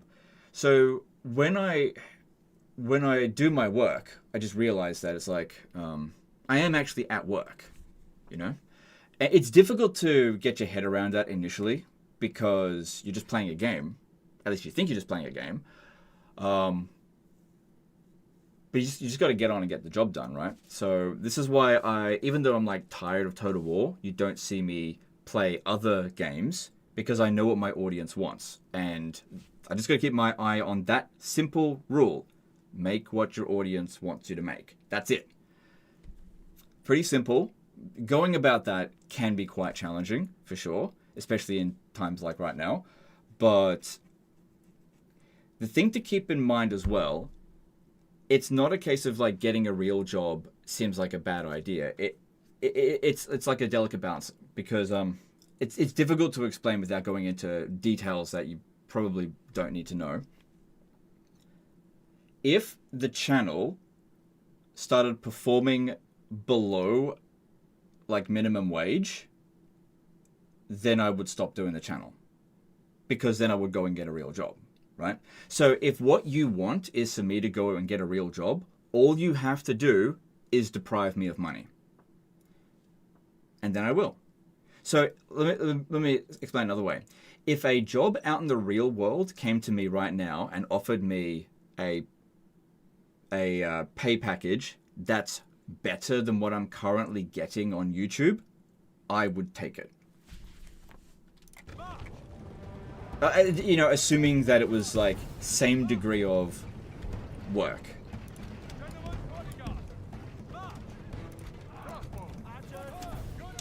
So it's not really a case of, oh, I only do this because I'm too lazy to get a real job. Not at all. I have never shied away from hard work. Don't forget, when I first started doing YouTube, I did it as a hobby while also working full time. And then eventually, doing Total War on YouTube, it was surpassing what I was making in a real job. And so I decided, well, I've got a limited amount of time each day. If I invest more time into Total War, I'd make more money. And that's what I did. And that's what happened. I made more money. But then we reached the decaying stage of a channel, which happens to everyone at some point in their career. God, they're going for it over here. Where you start going backwards. And eventually maybe you would make more money selling trampolines. And then you got to make that decision whether or not you stop and go and sell trampolines. And if that is my fate, to return to selling trampolines, I had a good run. And the enemy will be defeated. You know, I understand that this YouTube thing was not it's not a 40-year career. It's a 10-year career. I get that.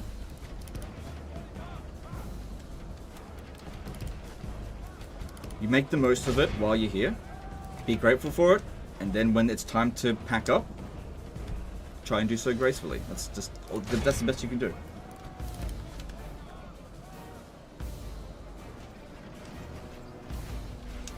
Was that your job? Yeah, I was a trampoline salesman. It had its ups and downs.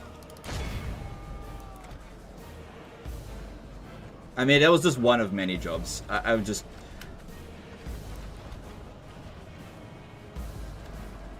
never really found anything that I particularly wanted to do. So I'd do a job for, I don't know, a little while. And then get bored of it. Or get fired. And then just do something else. So trampoline salesman was like the last thing that I did before deciding to do YouTube full time. So that was 2015. And I think what a lot of people realize, or don't realize, is that if I had a real job, right? An enemy of the Reich lays dead at our feet. All of that like live streaming every day, that never would have happened. There was no way any of that would... So if you watched like a ton of content during COVID of Warhammer 2, that never would have been possible if I was also doing trampoline salesman stuff. Because you only have a finite amount of time per day. And doing YouTube, it's pretty freaking time consuming. It's not necessarily difficult to be a YouTuber. It can be difficult to be a successful YouTuber. That's the challenge there. So I think we already killed this general, which is what we weren't supposed to do. It's so annoying. I wasn't even trying to kill this fucker. He's like... we couldn't kill that other one if I was trying to. This guy here was one of the first ones to die.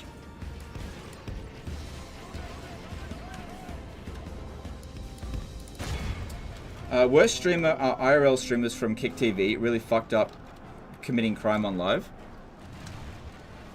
Yeah, that stuff's really bad, for sure. Yeah, that's real bad. And the thing is with those kind of streamers, people have no sympathy for streamers now. Because they see streamers as like a privileged class because of all of the bad behavior that's been done. And they're like, well, this person just goes out there and does crime and then ends up making $1 million or whatever. Why should I have sympathy while I'm working my 50-hour-a-week job where I gotta put up with my fuckhead boss and all this kind of stuff? So nobody's got sympathy for streamers, and I'm not asking for anyone's sympathy whatsoever. Like I said, my job is to make content that you guys enjoy, and I do my best to do that every single day.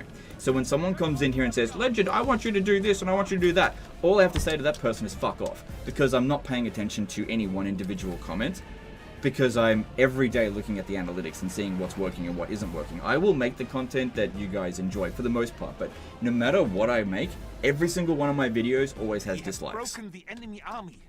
Every single one of them. So there's always going to be somebody that isn't happy with what you do, but that's just how things are. But yeah, if you come here and be like, I want you to do this. Why won't you do this? I asked for this. Half the enemy force remains. Whatever, like I said, making you happy means somebody else will be unhappy.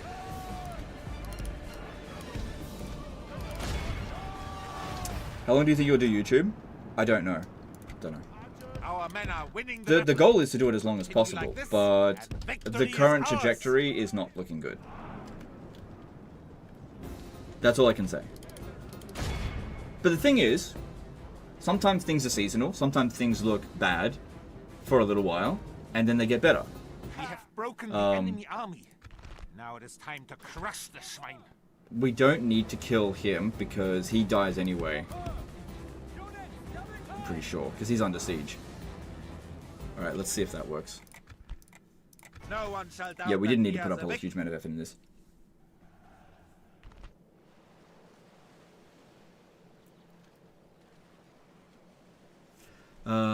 Yeah, execute them. Oh, they didn't get wiped out. Interesting. That's fine, as long as they didn't turn rebel. I mean, it's not going to make any difference since still have to do the siege anyway. Well, not if they got wiped out and we occupied it. But that's fine, because it'd be an easy auto-resolve. Trade rights. Yeah, I'll accept that if you can also give me some money. Don't tell me I did that last time and actually offered them money. No, because it said balance, didn't I? Because sometimes I offer money by accident. Not by accident, just not paying attention. Farewell, then, my lord. Do companies make money when they release a trailer for their game? For example, does Rockstar make money for views it had on GTA 6? Typically speaking, companies like Rockstar and Creative Assembly don't monetize their channel on YouTube. They're not monetized at all, so they don't get any ad revenue or anything like that. But I can't 100% tell you yes or no if they do make money of it, because it's possible that people with YouTube Premium, their watch time counts, but again, I'm not entirely sure. Typically speaking, no, that's not why they use YouTube. They use it to market their actual main product, and the amount of money that they would make from a YouTube video, like to put things in perspective, like Creative Assembly, it would be a lot easier to talk about that. The amount of views that they get wouldn't be able to cover anyone's wages. So whether or not their videos are monetized or not is irrelevant. What matters is that they use it as a marketing tool. So their goal is to get as many views as possible, but not so that they can make money, but so that they can sell their product.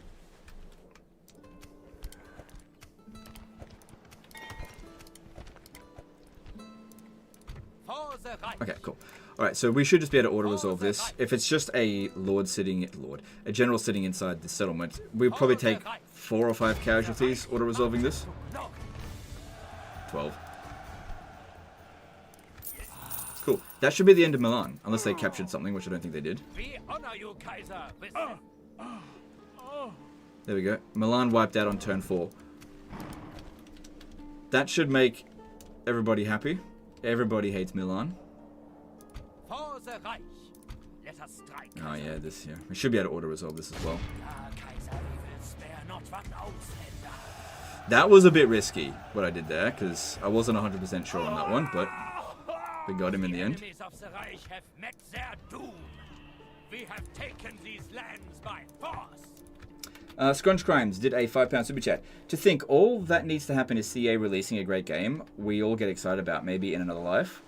Yeah, I don't know. Like I said, it's just so much more complicated now than it was, 15 years ago. Who to crush, Kaiser? Because like no matter what they produce, somebody's going to be upset by it, and somebody's going to claim that it's a shit game, even if it sells 500 million copies. Obviously that's ridiculous. I just don't know. Could go to here on the way this way, because I don't think there's any mercenaries in these isles, but they're easy to take, and we're not at war with the Pope yet, and the Pope does have a very large army, and it would be good if we had some time to build up our forces just a bit more. So, if I take just you out of the settlement here, get the mercenary galley. Yeah, they start off with Marseille. I'm not gonna bother with that.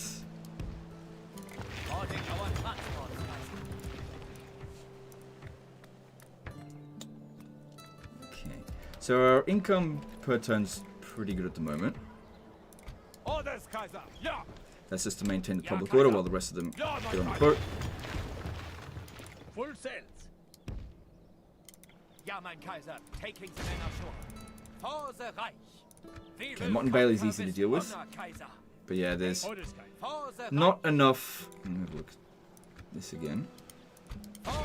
67 build points.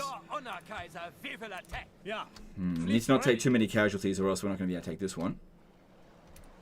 And we're not exactly recruiting much in this area because we've deprived this area of all the mercenaries. Sorry, will you play a tall game in Medieval 2 and complete map conquering? I don't know. Okay, so next up is Paris. Okay, should I... Yeah, I think it's... Yeah, peasant unit can be recruited here, so we can bring this one in. To there.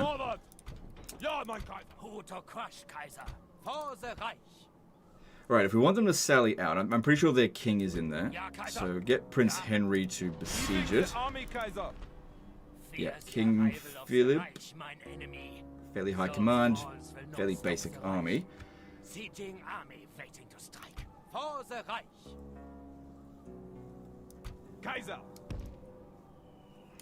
March. For the Reich. For the Reich. Alright, they might sally out against that. And then the rest of these guys here just stay in this forested area here. Yeah. Kaiser. Kind of an ambush dance. Joining forces, Kaiser. Ja, Kaiser. Because yeah, if they sally out, I should be able to beat that. Orders, Kaiser. And if not, we'll have some ladders ready. Now that's only 2 ladders. There's also more mercenaries available here. If I get a mercenary, I will definitely not be able to sally out. Now if we've only got, hang on. If we've only got 2 ladders, because this one here is not going to complete. Yeah, I need 1 more build point for that. Then the chances of us successfully assaulting this without many casualties is going to be pretty low. Would you consider games such as EU4 or CK3 in the near future?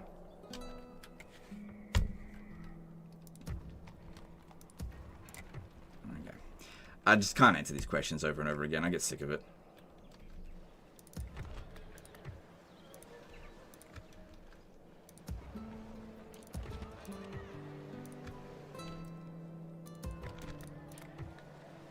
Okay, and then... Yeah, this will be easy. Fight, nobly men, as you march in the Kaiser's...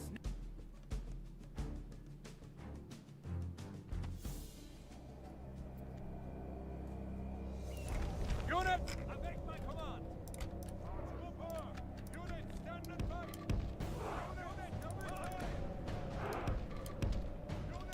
Alright, so... we want to come around over this way.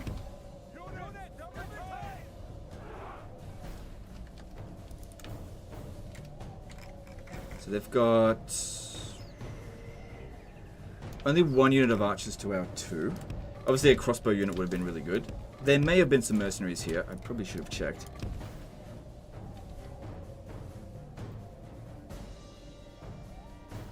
If it has 0 difference for you, can you disable YouTube ads in Livestream? Shows an ad right in the middle of you explaining my question, lol, if it has 0 effect on you, of course. Well, if you watch an ad, then it does have an effect on me, and that I'll make money. Look, here's the thing. If you become a member, you won't get any ads. Or if you get YouTube Premium.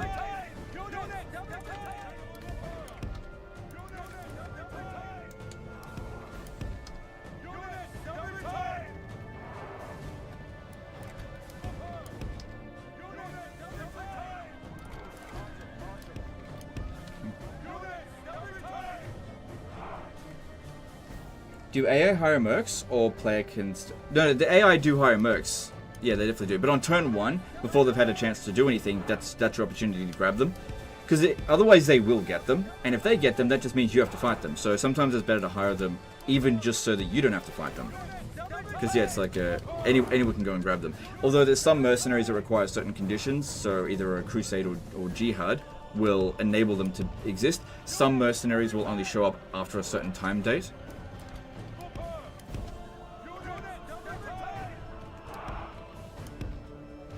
Which I'm not sure, but I think Medieval 2 is the only Total War game that does that.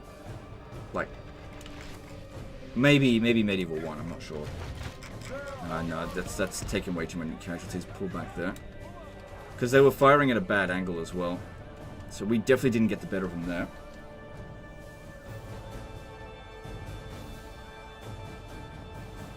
Premium only without ads. Member still gets ads?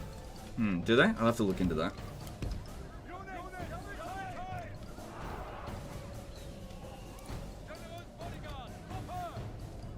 Yeah, so there's this thing that's been going on recently. I think Bellula covered it with adblock.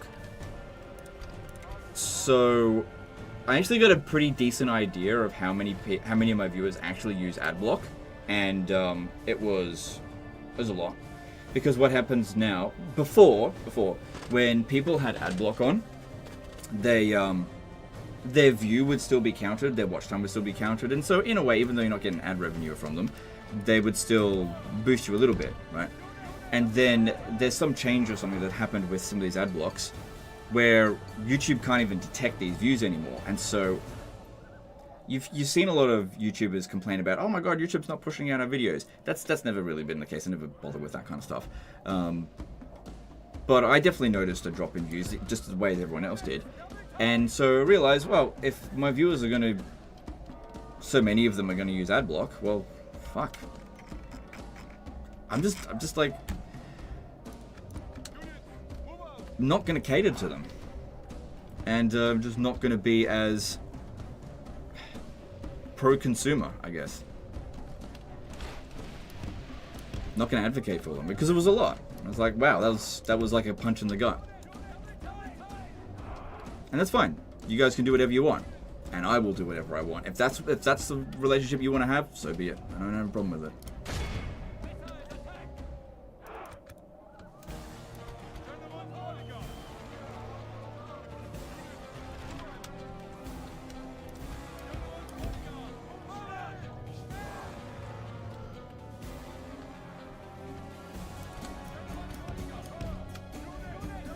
Don't religion, I'll always watch out for you. You don't have to. I'm just saying. Like I said, I'm done trying to like complain about this kind of stuff. All I do is try to explain. I'm not complaining. I'm explaining that there's been this like tug of war that goes on YouTube, and I just try my best to understand it. And I know that you can't complain people into, like, I knew that making a video being like, oh guys, please turn off your ad block. I knew that wouldn't work. That's fine. I understand that. But if so many people are going to use ad block, and I know that I can't ask you to turn that off for me, then I'm not going to listen to anything that you guys say. Simple as that. It's that simple. I'm just going to do whatever I'm going to do, and your comments have no bearing on that whatsoever. So when someone comes in here and says, Legend, can you please do this? I go, no.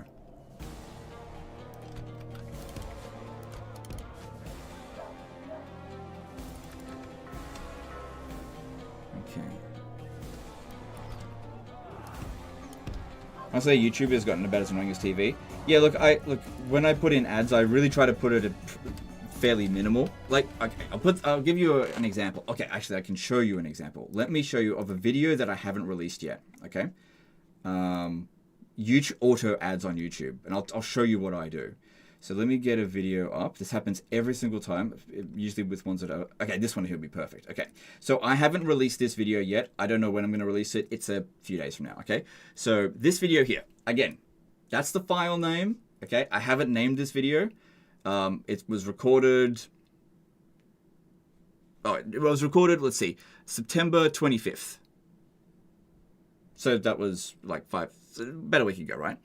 All I've done with this video here is I've uploaded it. I haven't done, there's no thumbnail, just a blank video. Now, if I go into languages, you'll see that this stuff no longer happens anymore. So this has been disabled. You're not going to get any of that AI shit. That's been completely disabled. But if I go into monetization, watch this. That's an ad. Each of those is an ad, right? Now, do you think I'm going to publish this video with that many ads? No. Every time I am about to publish a video, I go in manually and nuke the vast majority of these ads. And I can prove that by going towards a video that has already been published and showing you the monetization status of it. So if I'll take like for like, we'll go find another video that was about an hour. Here's this one. Okay, so 6 green skin armies. So this video did pretty well. If I go into the monetization section, okay, we'll notice that's vastly different, isn't it? So and it even says there manually. So I went in there and I manually took out the vast majority of the ads from YouTube's auto ads setting there. I do that in every single one of the videos that I upload. Every single one.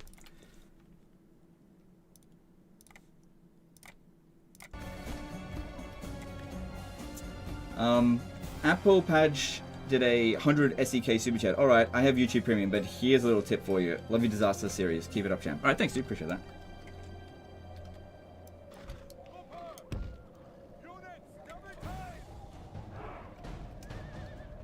So yeah, YouTube is definitely like trying to make more money. There's no doubt about that. I think it's where things are reaching a bit of a dangerous point on YouTube. I think what they're trying to do, they're pushing too much shit. I think I've always been pretty happy being on YouTube. I felt like YouTube has kept a pretty delicate balance between consumer-friendly practice while also being, making good money. Cub Fan Yoshi became a member for 27 months. Do you still get revenue if someone has ad block but also has YouTube Premium? Is he still able to see them? Oh shit, I have no idea. That's very interesting. I have no idea. Because yeah, the way that YouTube Premium works is it tracks your watch time. But if it doesn't track your watch time, then I guess no. I'd have to get YouTube's answer on that, I don't know. But yeah, that's a very interesting question. Anyway, what I was trying to say was, the stuff that YouTube is pushing at the moment is definitely on the, this is way less consumer-friendly stuff. But at the same time, viewers are also becoming less creator-friendly. So they're giving us less wiggle room to actually be creative. Those of us who have sort of been around for a long time at least. And so it's getting more and more challenging to keep that delicate balance going.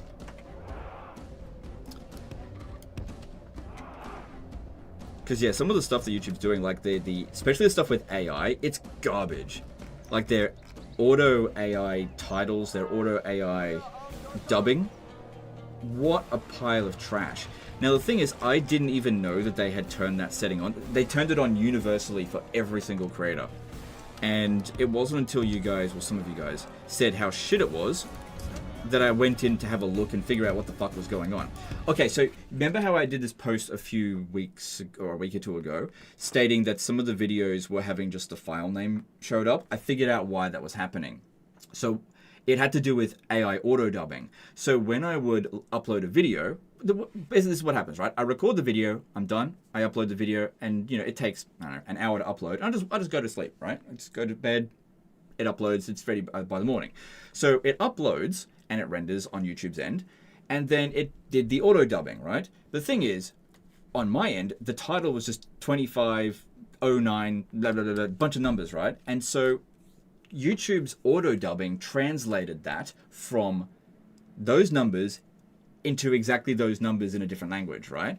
And then what happens is when I'm ready to release the video, so I come in and I go, okay, so that's obviously not the title I'm going to use. I go, I don't know, Skaven gonna kill someone, basically, right? So I update the title, I update the thumbnail, update all this kind of stuff. And then what happens is I hit publish, but the auto-dubbed shit doesn't fucking update. And so it just stayed with the original title. I had no fucking idea it was doing that. And so a lot of people were like, in the comments, all these numbers, what does it mean? Because I'd like go on my channel and be like, what the fuck are you talking about? Because it was only happening to people who didn't have English as their first language. These settings have been detrimental. And I didn't fucking choose them. It was like enforced on me. It's so annoying. Ungun1234 to €5 super chat. Hey Legend, thank you for all the content over time. I hope we get a new great Total War game soon, so we see you stream more often. Yeah, me too. Me too. I hope things get better as well. I don't like how things currently are. Dr. Polanski did a €5 super chat. I see it this way. If you make more cash than me while playing games, and I have to work 12-hour shifts, then I'll use adblock just because I'm petty. Okay, that's fair enough. Yeah, that's you look. Thanks for the super chat. As I've said, you can turn on your ad block. Like I'm not going to bother asking anyone to turn off their ad block. I don't bother because I know it doesn't work, and I know that people see YouTubers as like a privileged class. You know, all you do is play video games for a living. And that's fine. You can have whatever opinion that you want. I'm certainly not going to bother trying to argue with you. All I'm trying to say is that if the channel stopped making money, I will go away. That's how it is. If you don't support creators, they will stop. That's just how things work.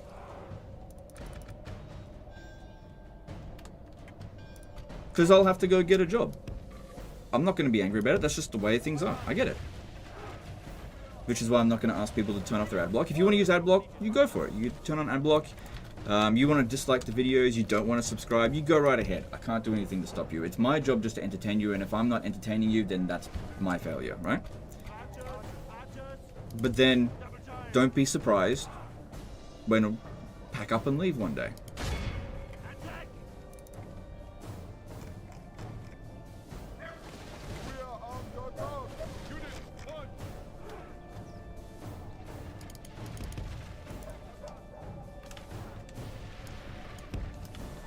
As you said, it's a you do you and I'll do me situation. Exactly.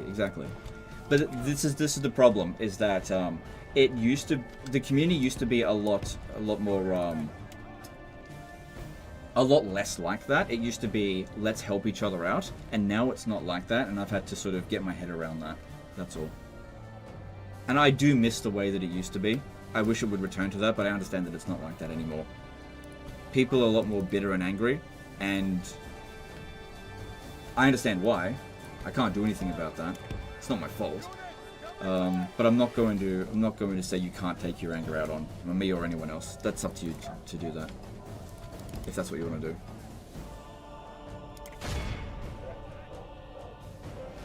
Only half the enemy force remains. Nico Bobinus became a new member. Thanks, dude. Appreciate that. Thanks for the support. But yeah, this was mainly to explain why, people come in and say, Legend, why don't you use mods, or why don't you do this, or why don't you do that? Or they come in and say, like, why aren't you doing a Warhammer 3 live stream? It's all just so simple. I'm doing what's best for me. It's the answer for every single one of these questions.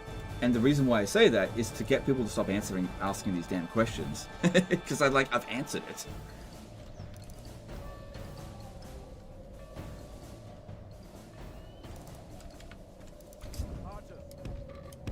Because I remember when I first stopped live streaming Warhammer 3, people were like, oh, he'll be back soon, he's desperate for the money, he'll be back. Well, it was been nearly a year.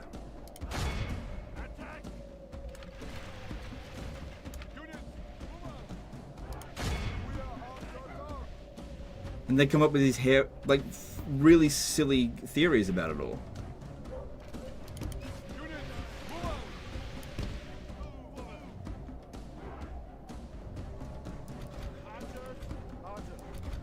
Yeah, there we go.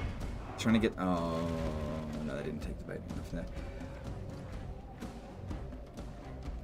You conquered Medieval 2 in 8 turns. When was your record broken? By which faction and who? Do you remember? It's been broken several times, actually. Somebody has done it in 1 turn.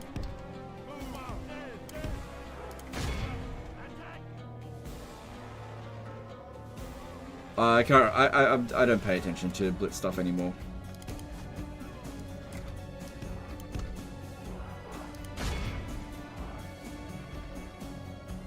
I hate how Total War became all about Warhammer series. Yeah, me too, actually. And this is the thing, this is why it's so difficult to have this conversation within the wider community, especially within Warhammer. Where you can like Warhammer while also hating the direction that Total War has been going in the historical side of things. Like, it's okay to have a nuanced opinion and like one aspect of the Total War and dislike another aspect. But some people live in this binary world where it's like, I have to either 100% like something or 100% hate something, and you can't just like criticize the things that you don't like. I don't know when that turning point started. Obviously, it wasn't just like a instant overnight thing, but it gradually happened over time, and it's gotten so bad now. Any thoughts on sponsored content? Seems like the easy way around ad blocker. Okay, so sponsored content. Let me just explain it as best I can. So, sponsored content is a very delicate balance. Very, very delicate. So, a sponsored video is a lot more work than a regular video. Like, 5 to 6, 7, 8, 9, 10, 20 times as much work. The problem is that you can't really sit there and explain to people how much work goes into something because they don't give a shit, and that's fair enough. So, the sponsored content, the vast majority of offers I have to turn down because it's just not worth it. It's like, sure, I might make a couple of $100 to $1,000 or a bit more than that, right? But it's like a hell of a lot more work. So that means it's like time, like how much do you value your time, basically? And then it's also about how much is my audience going to enjoy it, and also how much value am I going to provide to that sponsor? And so in most cases, I say no, because there's too many, this isn't going to work out for all parties involved. So usually what I try to go for with any sponsorship is try to make sure that all parties involved are going to be happy, that I'm going to be happy, that the sponsor's going to be happy, and most importantly, most importantly I'm happy, but the second most important is that you guys are happy. So that works pretty well with Paradox games. And Paradox have been really great in terms of their sponsorships. I'm not sure if they were super happy with the Stellaris one. That didn't do very well, but the other ones have mostly done very well. We should be fine to charge in here now. But yeah, I can't just like do a sponsored video every other day because they take time to negotiate, they take time to actually plan the video, record the video, do all these kind of things. And some sponsorships require a lot more stupid negotiation than others. A perfect example of it is actually the Nvidia video that I did October, like this time last year. That was a stupid amount of like negotiating back and forth. It pretty much made it to a degree not worth it because of the sheer amount of work involved in that one. Whereas usually the stuff with Paradox is super easy. Like I get paid less from Paradox, but because it consumes vastly less amount of time to actually organize and do the sponsorship, it ends up being more profitable. So it's like it's a delicate balance. And also people thought that video with Nvidia was a AI generated voice. The funniest thing about that one specifically is like so much of the arguing that I did with Nvidia was like, the script is bad, don't make me say this because nobody cares about ray tracing, nobody cares. And they're like, no, you have to say this, you have to say that, and it's in the script. There's so much back and forth about the fucking script. I was like, no, the script is shit. And they're like, no, that we have to have this in there. I was like, it's going to be in the first minute. It's going to cause people to click away from the video. Nobody cares about ray tracing. And then I was right. It's like the people fucking said it was AI generated. And like when I looked at the analytics, there was a huge drop off of views right before the ad. Right at the very start of the ad. I was like, man, they should have just given me creative freedom. I know what you guys like to hear. Like, for example, Manscaped. They just let me say whatever I want, right? And so, like, when I write a script up for Manscaped, they always approve it. Because I write it in a way that appeals to you guys. So it's something funny or whatever.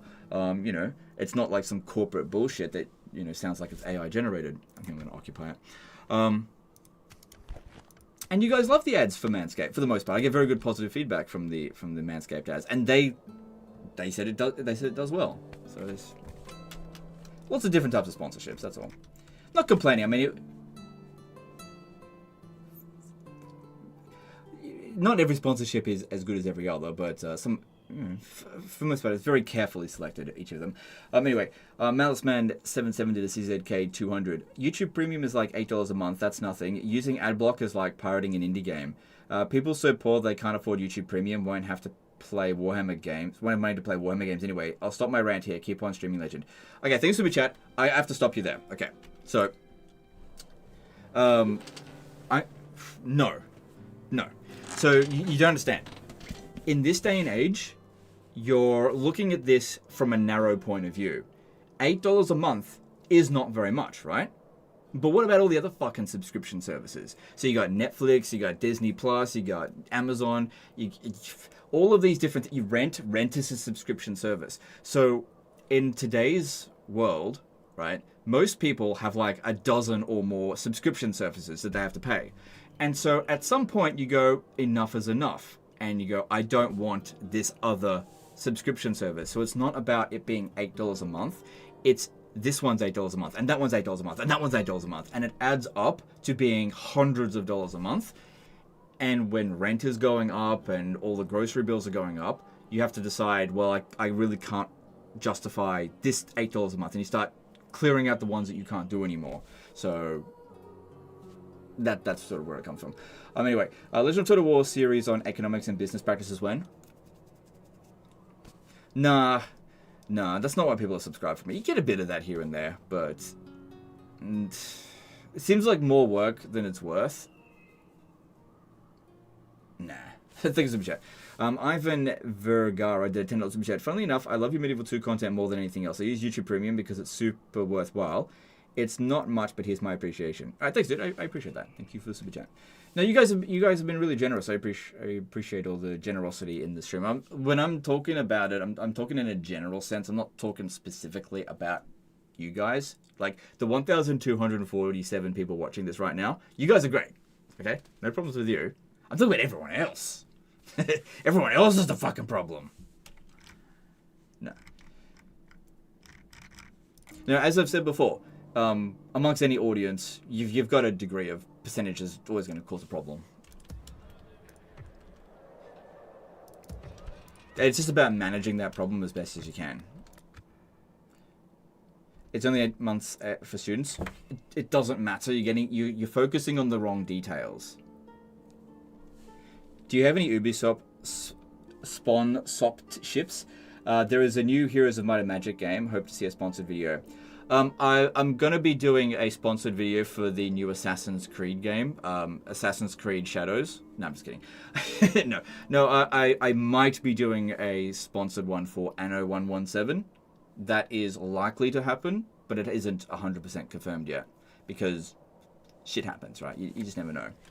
Like, I had a sponsorship lockdown with, I've said this many times before, Civilization 7. I was super excited for Civilization 7 until I played Civilization 7. So that was all, like, signed, all locked in, ready to go. And then I played it and was like, get me out of this. Get me out, get me out, get me out, get me out. I'm not walking into this trap. And that was a shame, because I didn't want to have to do that.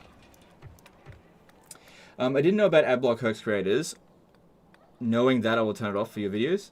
Thanks, dude. Don't worry about me specifically, but there's definitely a lot of... The creator platform, especially with other Total War YouTubers, is on a knife's edge at the moment. Like, look what happened to Heir of Carthage. Heir of Carthage just isn't here anymore, unless he's come back. Let me just check that, because I've been seeing if he comes back every now and again. Because, yeah, people just don't realize that people are not going to stay around forever. Yeah, Era isn't back yet. So, I'm fine, right? Out of all the Total War focus creators, I'm one you probably have to worry the least about. But I think there's a lot of people that are really on a knife's edge, where if things get any worse, they're just going to pack up and not be a content creator anymore. Do you feel as though YouTube is pushing AI in your uploads? Yeah, they're pushing way too hard on AI stuff. I don't like it. Like, I like the idea of AI, but I don't like the way that AI is being implemented into creative stuff. It seems like AI is being used to make stuff shit. it's not being used to make my job easier. It's actually, AI is actually so far on YouTube made my job harder. It has not helped me out at all, because it has automatically done things that has been detrimental for you guys, and anything that's detrimental for you guys is detrimental for me. So I don't mind if they do something with AI that's beneficial for you, because anything that benefits you guys benefits me, which is why I advocate for you guys most of the time, because like, anything that's good for you is actually good for me. It's a good symbiotic relationship to have that.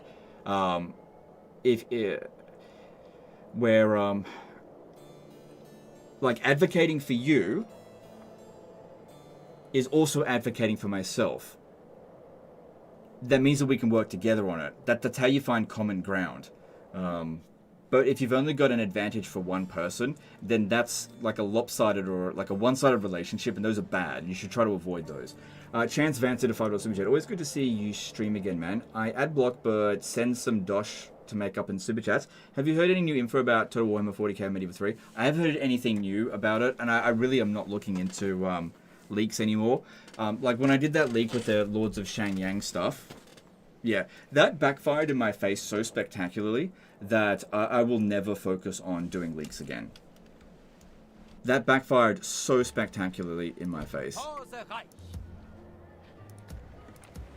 So people might send me, they'll be like, oh, Legend, I've heard this. I'm like, don't tell me, I don't care. I don't want to know.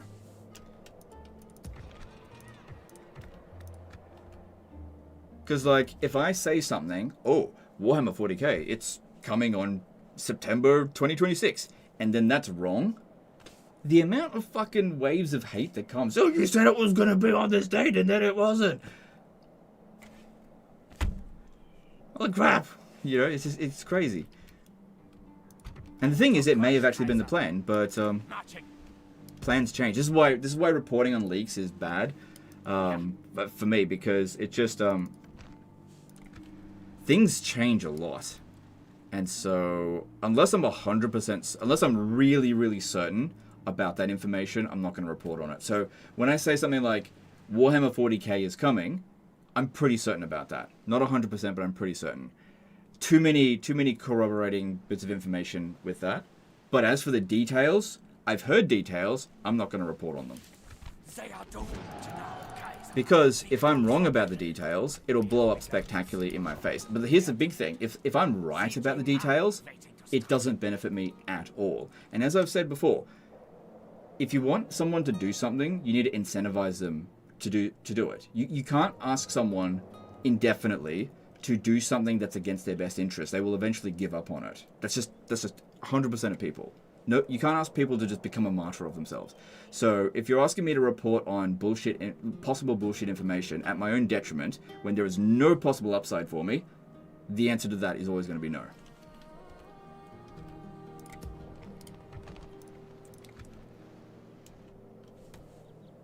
I remember that Lords of Shanyang fiasco. Yeah. Now the thing is, the amount of evidence that I had was pretty substantial, and I still believe that was actually the plan, and that Creative Assembly pivoted. But unfortunately, the thing is, I actually saw some additional evidence that actually kind of proved it, but I didn't jump on it hard enough, and now the time has gone too far for me to actually prove it, and it slipped away from me basically. But I basically had an opportunity to prove that it was right, and I let it slip away. It's too late now. Ja, Kaiser. Ja, mein Kaiser. Okay, what am I doing now? Spending way too much time talking about that stuff. Okay, so these guys here, they don't need to stay there. Just leave behind a unit of peasant archers, although, yeah, no, it's fine. Leave them behind. And we're marching on... oh shit, I can't remember where the settlement is. Hang on, Warsaw is... Krakow's over here, I think, and Warsaw is over here. Probably going for Krakow first would be best, because that'd be where they have their military recruitment.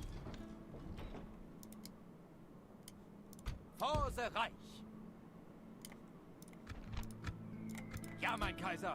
Setting a watch here. For the Reich. No, I was wrong. That's where Thorn is. Krakow is... Well, they might have that before we get there. I don't know. I can't remember where everything is. We shall continue tomorrow, mein Kaiser.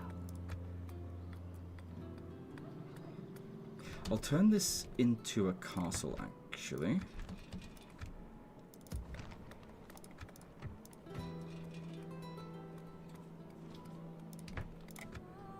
I've actually got enough money that I can justify doing some construction this turn. I don't think I've done any real construction so far.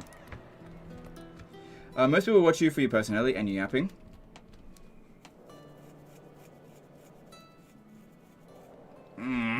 Evidence doesn't support that.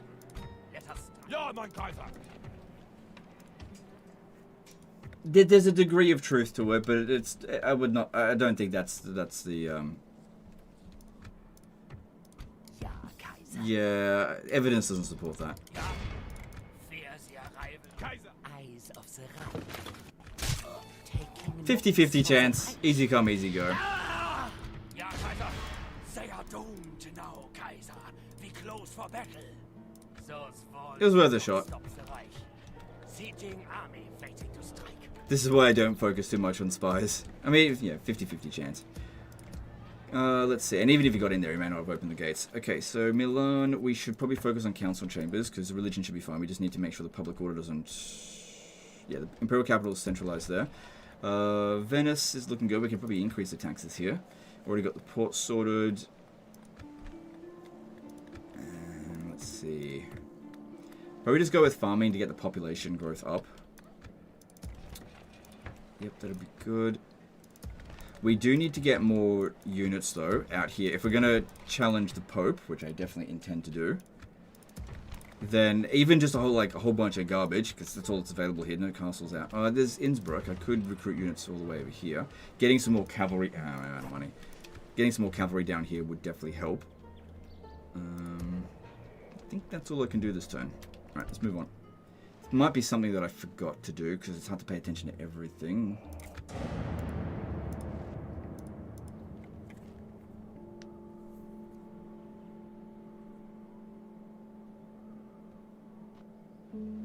I kind of believe everything you say so far, so don't start a cult. Otherwise, I would have to join. Oh no, you don't have to worry about me starting a cult. I'm very much like... I hate collectivism. Hate it. Absolutely hate it. And I hate authoritarianism. Absolutely fucking hate it. I am very much in favor of people making their own fucking decisions and figuring things out for themselves. So you don't have to worry about that. Yeah, I want that money. Might be to get 1,000 out of her. It is good that you do not presume to value this for us. No, I don't see Done how no video this will today. work. So, if I either do a video or a live stream, not both. No, we will not accept. Come on, give us a few bit. To force There we a go. woman's hand. This meeting was worse than fruitless.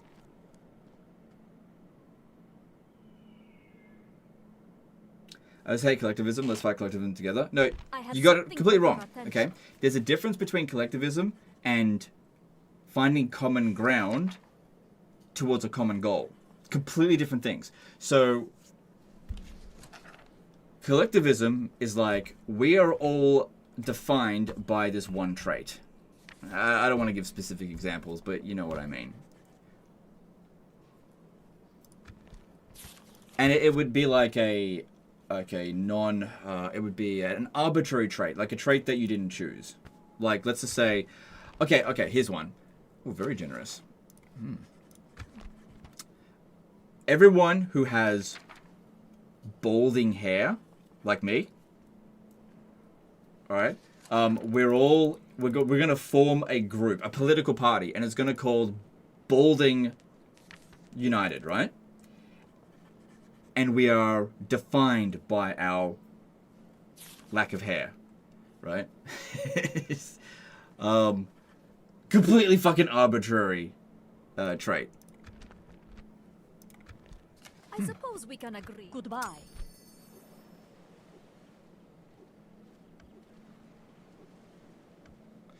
No. I need Agnes Daughter of the to go have Reich. sex with the Pope. Happily, mein Kaiser. This Fräulein needs her rest. Legend of Total Balding. Yeah, and then what you're going to have it in that sort of situation is then you'll have purity tests. You'll then have people be like, well, I'm more balding, so I should be more. We'll split from the main group, right? Because that group is the bald patch, whereas we're the wide widow peak, we're the receding hairline, and then you just get this infinite number of fucking splits and schisms based on bullshit. That's like a stupid example of collectivism, taking like a stupid trait that's arbitrary and then defining yourself based on something that's so fucking unimportant. Like, being balding tells you nothing about the person apart from their balding.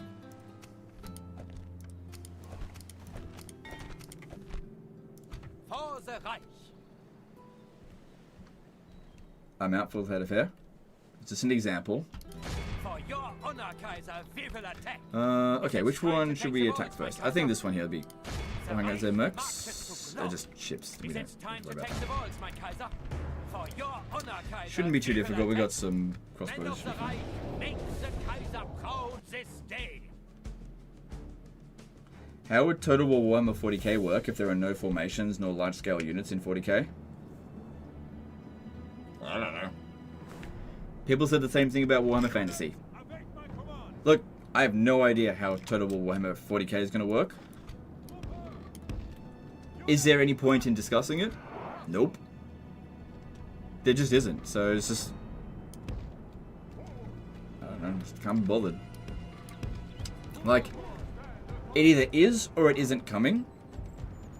And our discussion about how it's going to work or not will impact on it zero. What is Balding United stance on we can't grow a beard party?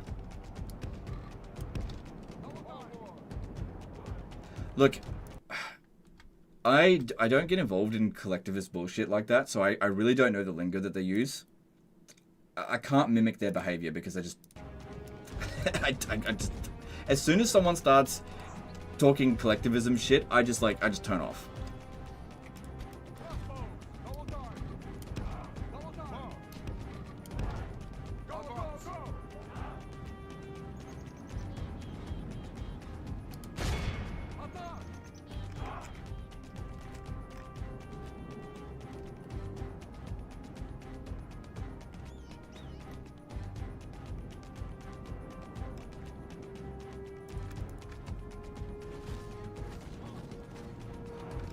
These ones coming out here, that's good. Thanks for opening the gate for us.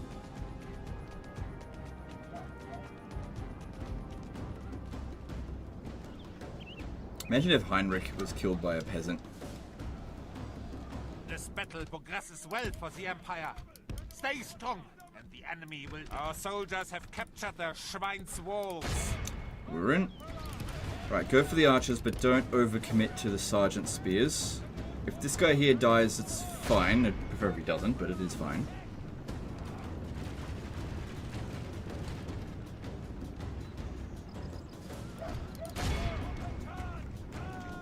Is there another one? Yeah, there it is. Another peasant archer unit.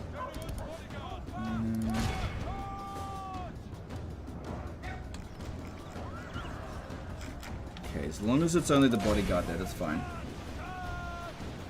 What about those who collectively like Total War? That's not the same thing.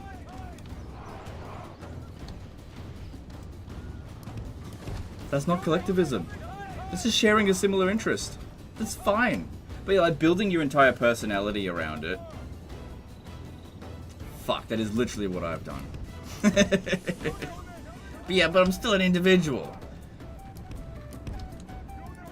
It's not like there's like a bunch of people that all call themselves Legend of Total War. There might be one or two.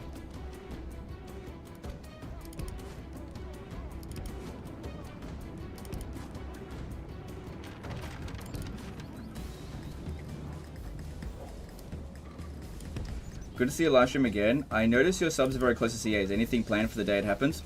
Yep.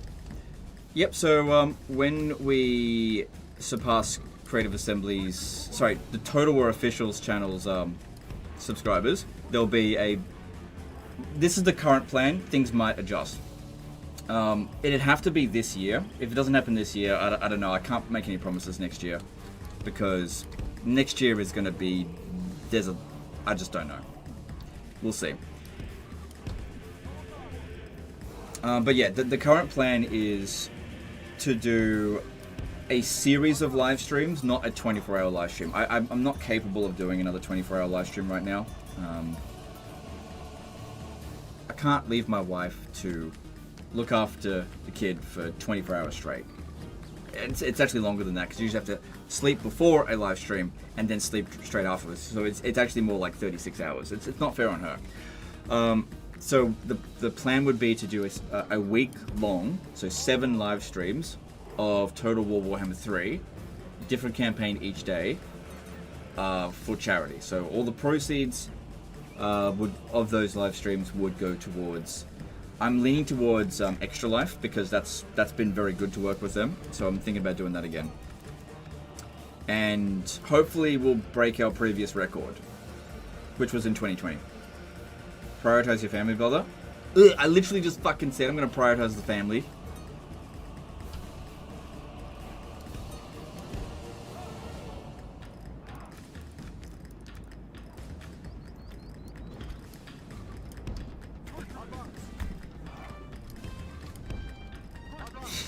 It's just like... I don't know. The reason why I mentioned the 24-hour live stream is because every single charity live stream so far has been a 24-hour live stream. But like I said, we're just not really capable of doing that right now. So that's why I wanted to explain why it wouldn't be a 24-hour live stream. But technically, 7 times 8 is more than 24. It's like, I don't know, like 80 or something. Oh, are they coming up?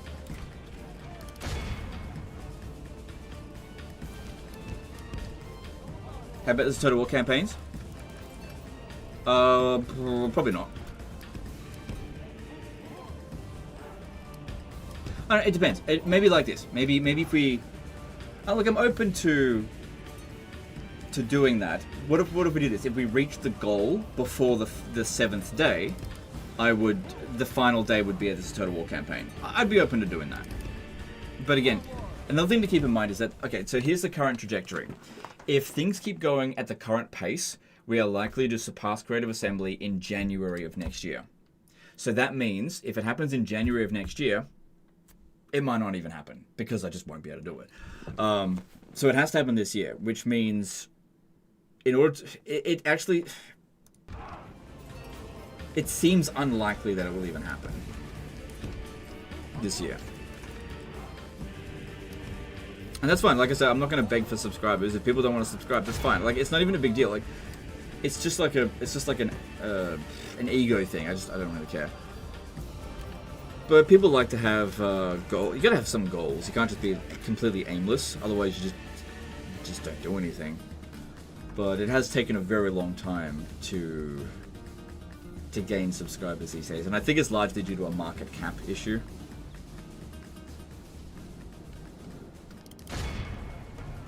$56 from Bandmath. I know it was 56. I'm being stupid on purpose. Charity live streams are big for streamers who make hundreds of thousands of dollars every month. So like me. No, just kidding. I don't make that much.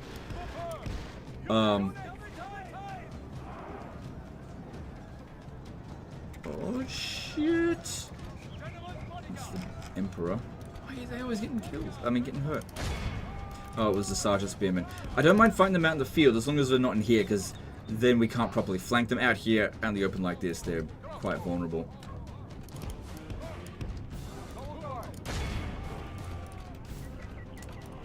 Sorry, we may not even need the ram.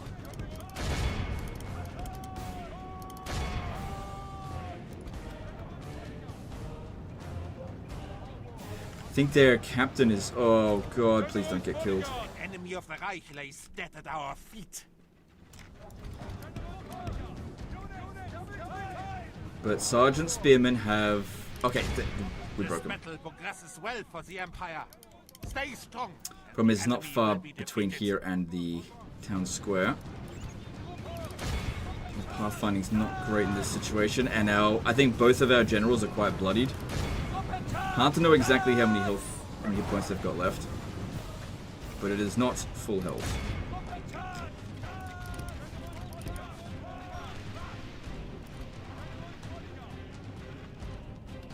I'm subbed to Total War channel. That's fine. Like, I don't want people to unsubscribe from the Total War channel. That would be like, if I did that kind of stuff, it'd be like telling people to unsubscribe from Total War channel. That'd be really toxic. That's really not the spirit. Also, on that note, the whole point of it is to gain subs, not to destroy someone else's channel. So if we're gonna celebrate the damage, causing damage to another channel, that seems like you're like celebrating a negative thing. That's not what I want to do. So the point was to surpass them, not to like to gain more than what they have, not to get them to be lower. I don't want to like lower the benchmark.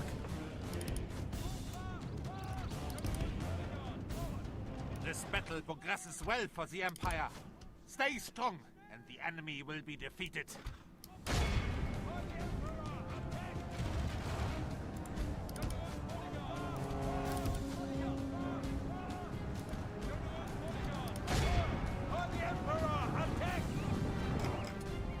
Good amount of their archers will Only be half the enemy force captured remains. there. That's good.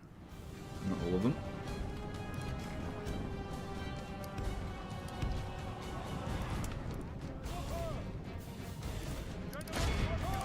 I have a bad feeling that one of my generals might get killed in this battle.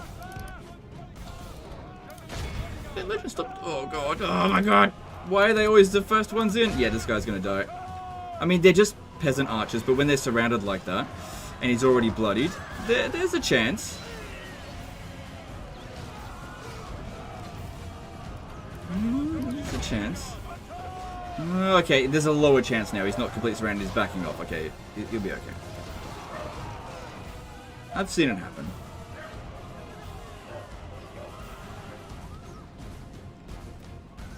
To talk to about MD2, at what point in the campaign, what's MD2? You mean Medieval 2? Hang on, let me just... Okay, we're done with the generals now.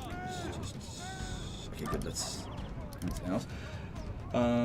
At what point in the campaign do you usually start recruiting bigger armies and nation units? So far, you're very merc general armies, minus archers. Okay, so the way that I play is I recruit everything. I recruit anything and everything that I can. The reason why I've been getting mercenaries is because they're instantly recruited and they're better than our troops. But I'm more than happy to recruit our regular units. They're just not there yet, that's all.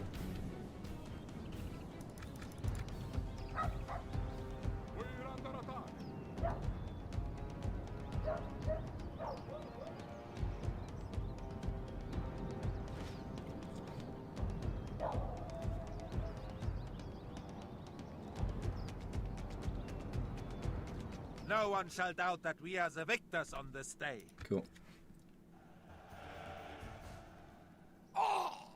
Is there dog barking sound in the game background? Yes, it was. Yeah.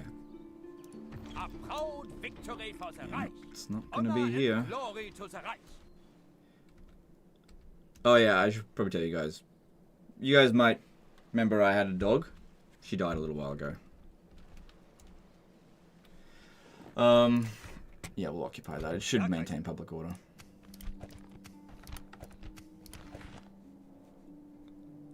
Orders, Kaiser. Ja, Kaiser. Full sails. Okay, so we'll leave behind. These are not good garrison units, but I've only got one boat.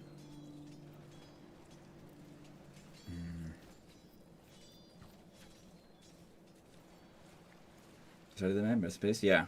Well, she was an old dog. She was 14, so she lived a long life, and she didn't suffer in the end. So it's just dogs don't live forever. It's just how it is.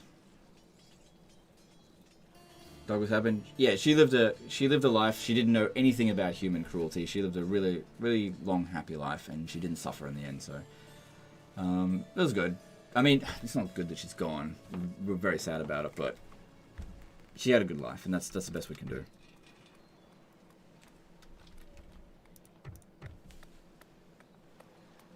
Question, can general entity models die, but the part of the unit survives? So what happens after the battle? Is the general resurrected?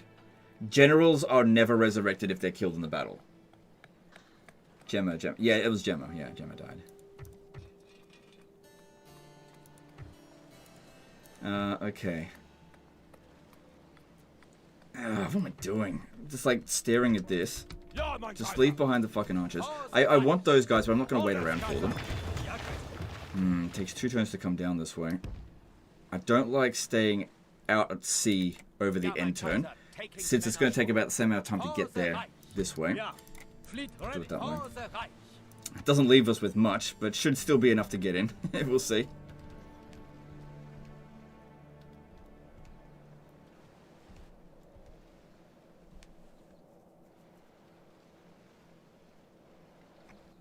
Is this one of those things where you're fucking with us sarcastically, or did your dog legitimately die?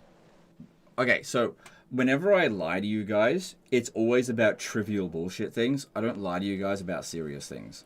It did happen. Like, I don't really...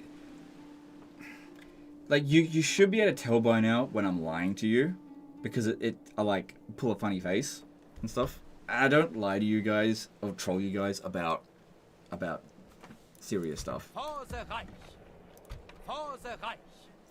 Okay, keep going to that. We will conquer with honor, Kaiser. Ja, mein Kaiser.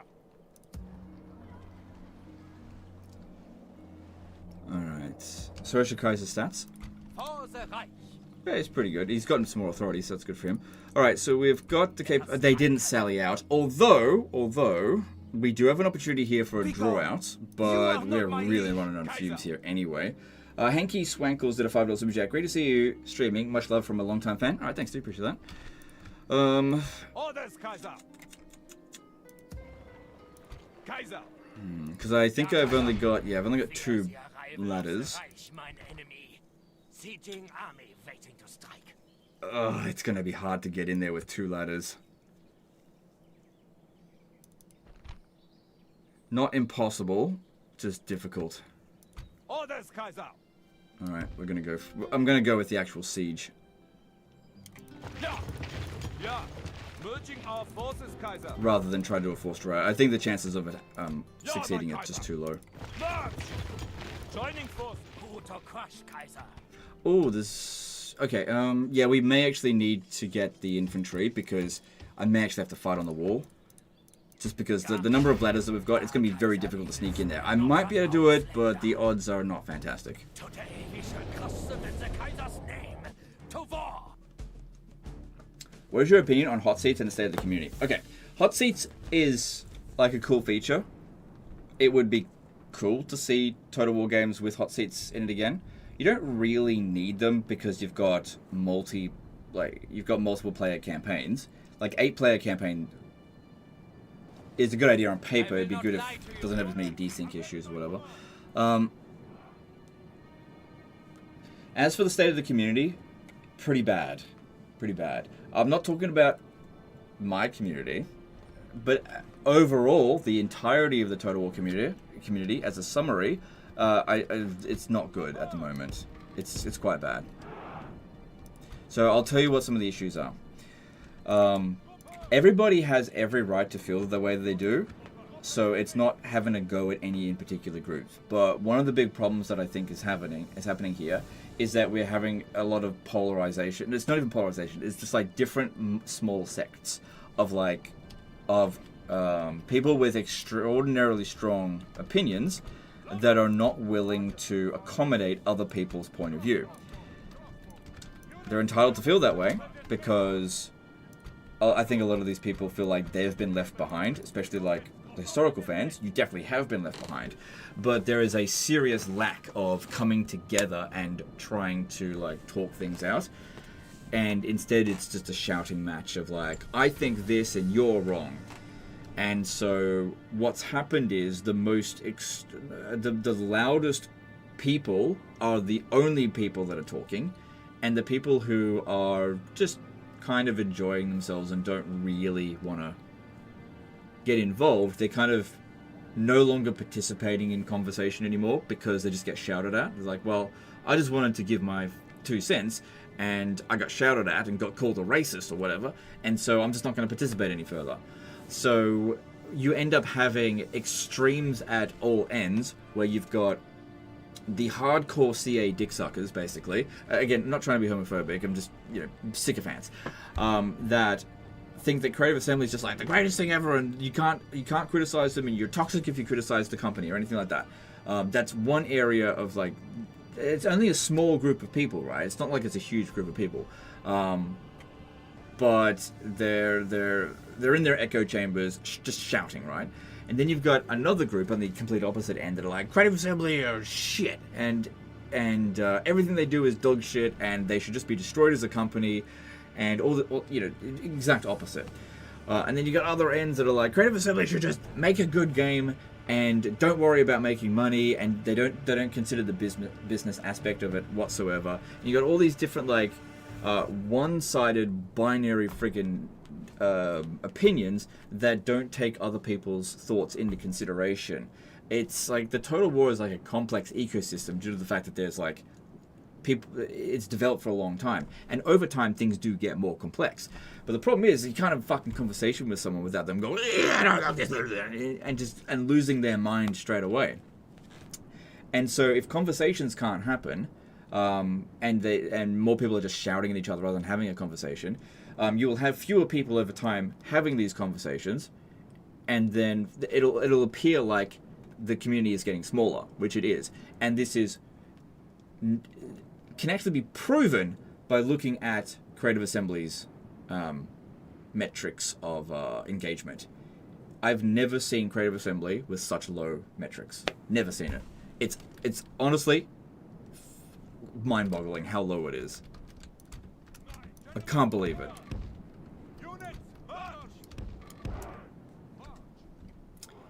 Alright, so let's start with trying to get the lowest number of entities would be good, because that way it'd be quicker for them to get up on the walls, because we're going to try to open a gate. Once we get a gate open, we can get the cavalry in, and then we can maybe do something with that. But it's difficult to maneuver around a... Oh, hang on. Holy fucking French. Alright, where's my... Better put it. They've left the freaking front gate open. Not open, but it's undefended. So yeah, in summary, my thoughts on the overall community is not good. And again, it's not a majority of people, it's a minority of people. And I think it's because the majority of people are actually like reasonably tempered people that are just kind of tired of being labeled nasty things, and they just don't want to have that conversation anymore. And Creative Assembly, of course, burying their head in the sand, pretending that it's not a problem. As per what they always do. I wish people would have a more open and honest conversation, but that's just not this day and age. People just don't want to do that. And so that doesn't leave me with a whole lot of confidence, that's all. So it's not like it's only Creative Assembly that's at fault. The community, to a degree, is at fault as well. Because I guess I'm at fault with this as well. We enabled Creative Assembly to be this way, and now they are this way. It's just a shame, that's all. It's a shame that they put up with such a low grade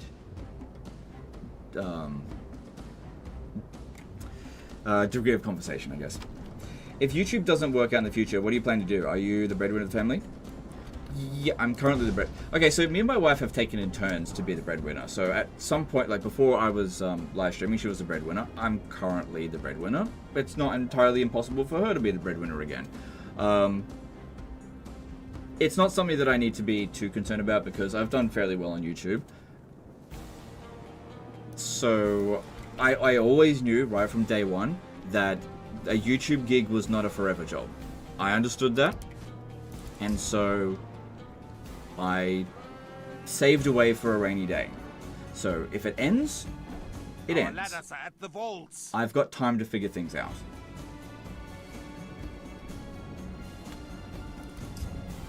I can't believe they're letting us get up on the walls. I really thought that they would give us a hard time on this. Whew, okay. Sometimes the AI just doesn't do what you expect them to do.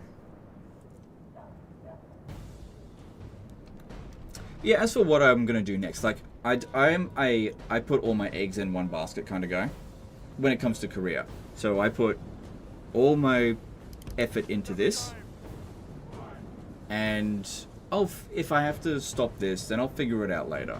Like I said, I've got time. But until then, I'm going to keep trying at this. Let's put it that way, because as soon as I'm like 1 foot out the door and stuff, engine is not going to man itself. not enough men to arm the ladder there. They should actually still be able to arm it, just not all of the ladders.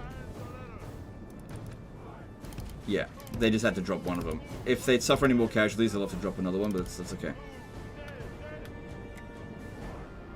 Isn't that crazy how you can do that? You can actually separate the ladders in Medieval 2. I should probably get in there.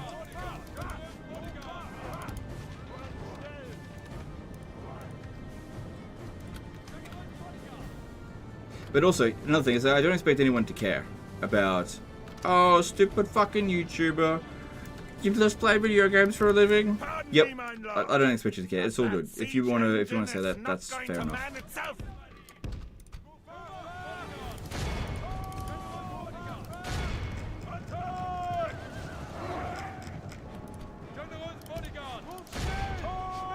Just curious, how is compensation from YouTube like nowadays? I know political commentary got nuked. Curious how your Total War content is doing by comparison.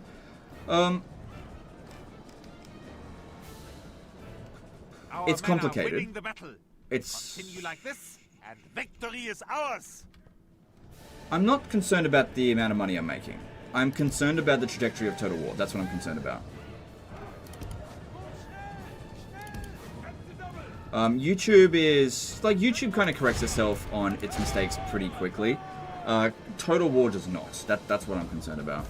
I'm way more concerned about Total War than I am about YouTube.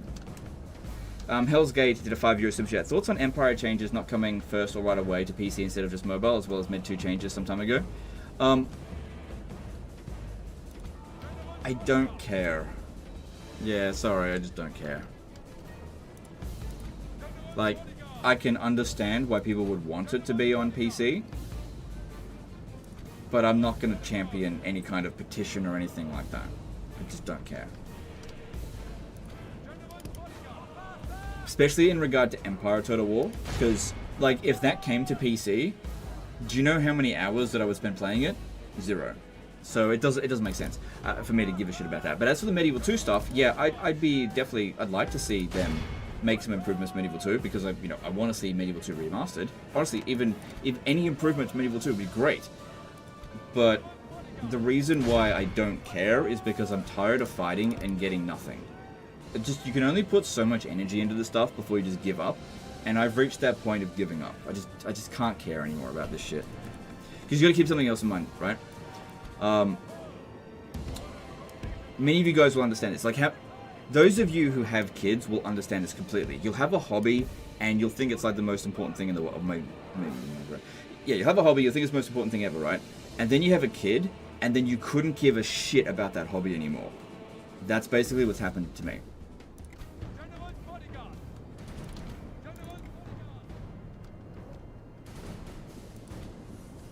The only reason I care about it now is because it's my job. That's basically it. Like, I'm kind of obligated to care about it, but do I actually care about it? No.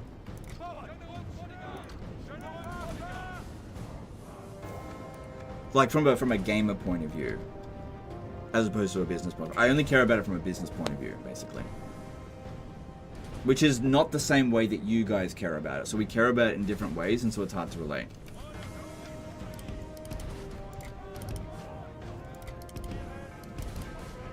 How old is my daughter? She's 43 years old. Yeah, we sent her back in time. Oh my god, I'm just being stupid here. She's 15 months old. So you were saying don't have kids? Got it, boss? Okay, let me just say this right now. Having a kid is the single greatest thing I've ever done. Nothing comes close to it. Not even close. All of the achievements that we've achieved on the channel, dog shit in comparison to having a kid. Totally meaningless. All of this, everything that we've ever achieved on the channel is dog shit compared to just having a daughter. Means nothing by comparison. So, I couldn't recommend having kids enough. But at the same time, if you don't want to have kids, you have to make that personal decision for yourself. And I'm sure that any of you guys that have kids, you'll feel exactly the same way. That nothing matters in comparison to your kid. Nothing else matters.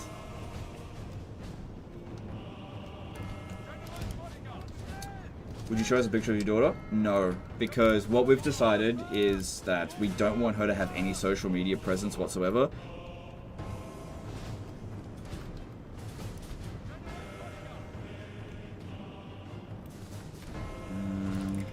So far a good number of kills and capture. Town militia, that's easy enough to deal with.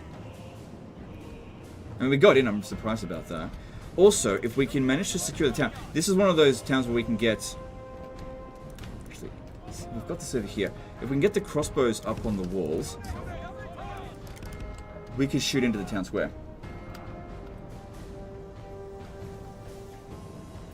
Agreed, it's weird, but yeah, kids are amazing. Yeah. You don't really understand it until you have kids. But again, I can't speak on behalf of everyone else. Like, we were very much ready for it. I mean, if having a kid was an accident and you're not financially ready for it, I can imagine it'd be quite challenging. Like, it is definitely very challenging. You don't get much sleep. Kids can be so fucking annoying, man. But it's weird. It's all worth it. Sam Wells did a $10 super chat. Been getting my friends into the old stuff lately, like Rome Total War. I've been sending them to your videos whenever they have questions. Good to see you still playing these games. Alright, thanks, dude. Appreciate that. Thanks, super chat.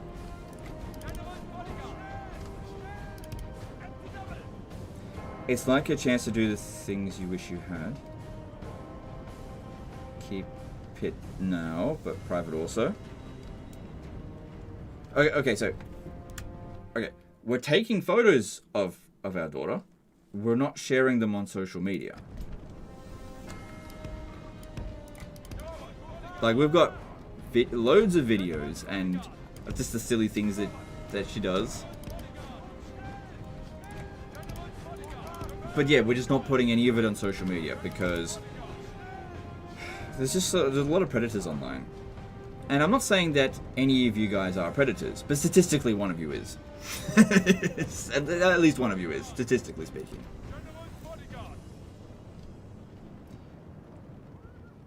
Would you show us a picture of your daughter? No. Sorry. Because statistically, one of you is a weirdo. So, sorry, I just can't justify it.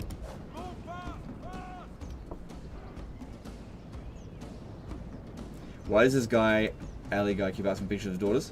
It's weird. Statistically, it's probably him. I don't know.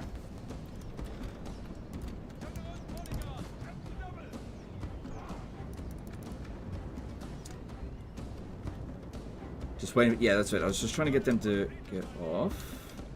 Okay, it's town militia, which are not that big of a concern. They do have a bonus versus cavalry, but it's just not that large. Shit, if this one here doesn't fully come off the town wall, we won't be able to attack them. Come on, stop twirling around.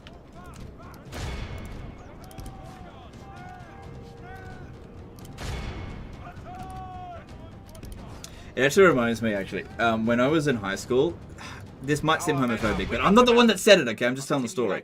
So I had a friend, and we had a substitute teacher, and there was 30 people in the class, and the guy was just talking statistics, and he said, statistically, one person in this class is gay, and my friend yelled out and said, "It's probably you, sir," and the whole class fucking started laughing.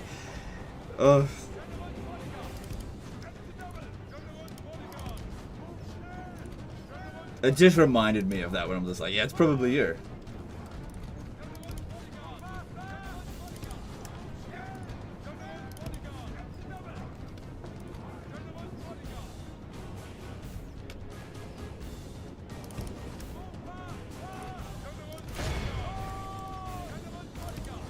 Roasted? Yeah, it was very funny. I think it's funny if it wasn't you that was getting roasted. It's one of those kind of jokes where one person gets hurt and 31 people or whatever get to laugh at it at their expense. But it was the teacher, so who fucking cares? That's their job. You must have known that was gonna happen. Australians are such smart asses, by the way. If you haven't already known. That's our sense of humor.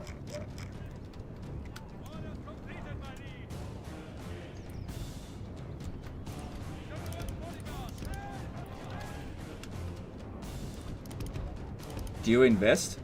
I am not investing in anything at the moment because I feel like there's going to be a severe market crash very soon, within the next couple of years. And so I just don't want to get caught in the middle of it. So I'm sort of... I don't have a lot of savings. So I don't really have to worry about it too much. I mean, maybe if you guys didn't have ad block, I'd have some savings. No. But if I was to invest in anything, I don't know. Everything seems too risky right now. Don't forget, I was around during 2008.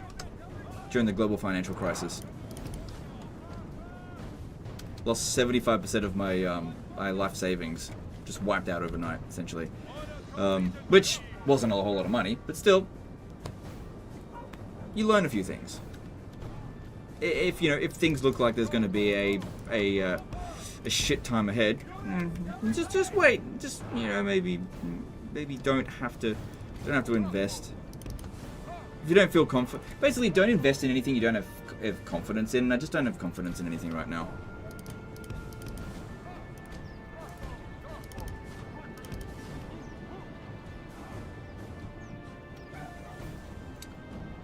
If you want a safe investment, gold is pretty much only ever going to go up.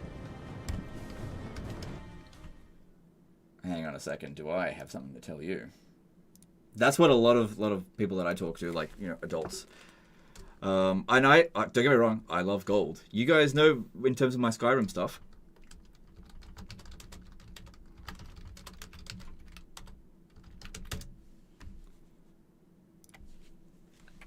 Let me just see if I can find the right chart.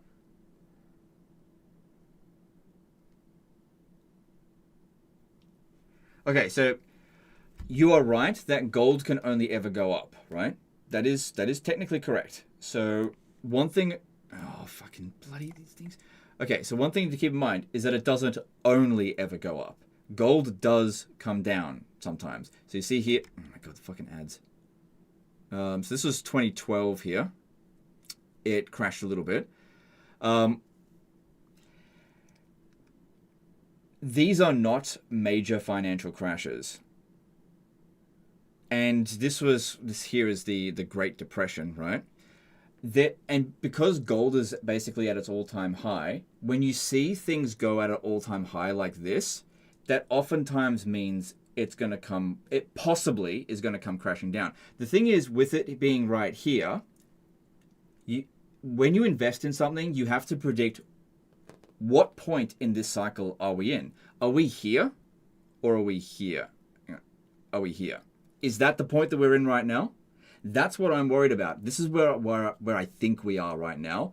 But if you're investing in gold, you think we're here. Now, if you buy here and just hold on to it for 20 years, then you will eventually make your money back, right? Not really what I would call good investment. And it's, you know, you just got to be careful with this kind of stuff. But overall, the overall sentiment is like, if you buy gold, it will go up in price over time. That is technically true. But is now the best time to buy? I don't think so. Usually when you see a big spike like that, it's indications of an overheated economy, especially when you consider that there's huge amounts of unrest. There's potential wars that are going to draw our countries into, like, we don't know what the fuck is going to happen with Russia. Like, that is a big frigging question mark, and that is going to affect the entire world. I know some people be like, oh, no, nothing's going to happen, right? Nothing's ever going to happen. Nothing's going to happen until something does happen. And the thing is, one thing that you can guarantee is something always fucking happens, right? And basically, all signs are pointing to something fucking happening, and it's not going to be good. So, I just don't like the way things are going. I can't predict exactly what's going to happen, but it doesn't look good.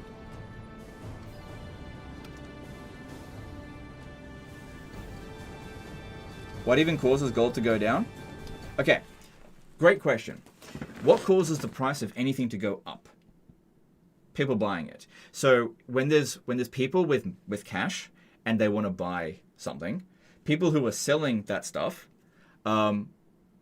they eventually sell it for more and more price because people are just wanting to buy more of it, right? Now, what happens when price goes down is that they want to offload it. Loads of selling power. Like, people want to sell. There are more sellers than there are buyers. So people sell it, and then there's no buyers. So they have to lower the price. And then they lower the price until there is a buyer. And someone goes, all right, I'll buy it now. And they basically buy the dip.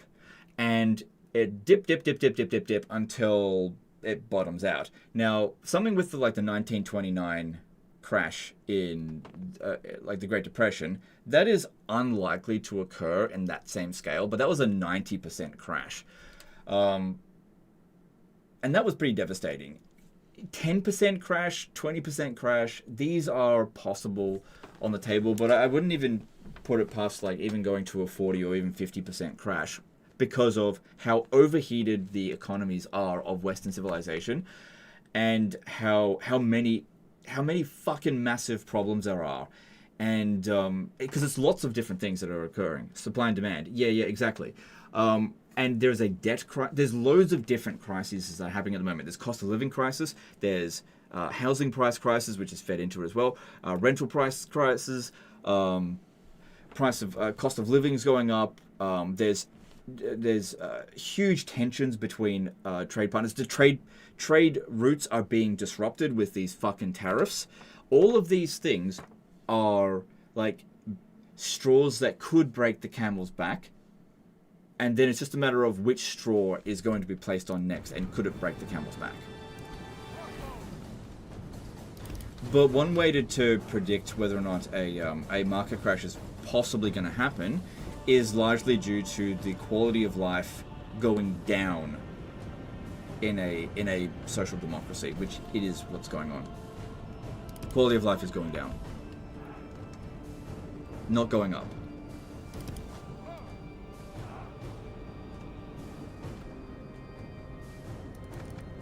And again, if you think that I'm full of shit and you want to invest, by all means. I'm not a financial advisor, but I talk to people. I talk to a lot of people, and yeah, some people are doing it really freaking tough at the moment. Tougher than they have done in the past like 10, 20 years. And I'm really trying to stay on top of the news about the Ukraine war stuff because I do think that one is particularly important. I'm glad that Ukraine's winning. Really glad. I'm definitely rooting for Ukraine. But what the fuck is like what's Russia gonna do next? That's the big question. I don't know. If we can't invest, then what do you suppose we do with the money? Fuck, man, I don't know. This is a big question. I don't know. Because it's possible that there's going to be huge amounts of inflation, and so putting the money in the bank, well, then that's not going to work because then the money will be devalued.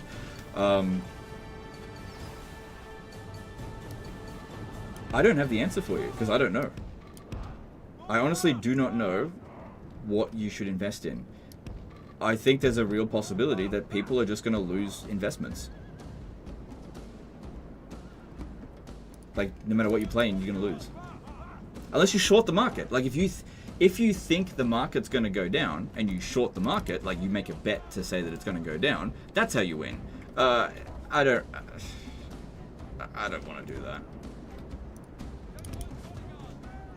There's a really great movie on the 2008 financial crisis. Obviously, it's not like a documentary, but it's a really good movie to give you an idea of what you can do, how you can actually profit from a catastrophe, which is bad that you can even do that, but that's what people do. I can't remember what the name of the movie is, but I can tell you the actors that are in it. Brad Pitt, Christian Bale, Steve Carell. There are probably more, but those are 3 of the actors that are in it. Some of you guys will probably mention what... The Big Short. That's it. The Big Short. That's the name of the movie. Very good movie. Again, it's not a documentary, but it gives you an idea of what you could do if you think the market is going to collapse.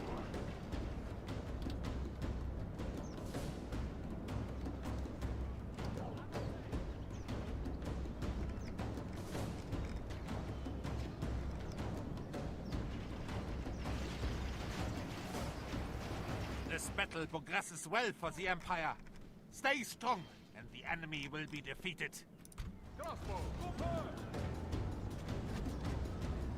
The enemy king is slain. Fuck, man. He's One less enemy really of the easy to Reich. kill. Oh, the French. Behold how our cowardly foe runs.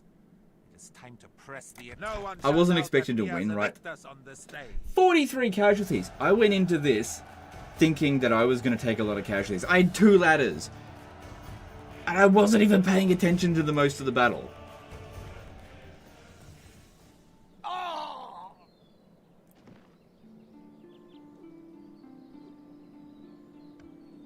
Nothing can stand in my way. None shall stop the Reich. Damn, that worked out nicely. Alright. Took Paris in a couple of weeks. Never been done before. Kaiser. Orders, Kaiser. Technically true in 1088. For the Reich. Moving out. Ja, mein Kaiser. Ja. Ja. Merging our forces, Kaiser. Kaiser. No, we don't need to draw another Orders, Kaiser. March. another general. Kaiser. They are doomed now, Kaiser. We close for battle. Yeah, march on. Okay, can't reach them. I will only address you in battle. Begone. You are not my liege. Leave them there. Leave them there. Marching. Yeah, Come and because fight I me, might you be able to use coward. them to force draw out the settlement there next turn. Maybe. I don't think I'll be able to reach because it's like over here, but we'll see. That I one will can't only move. address you in battle.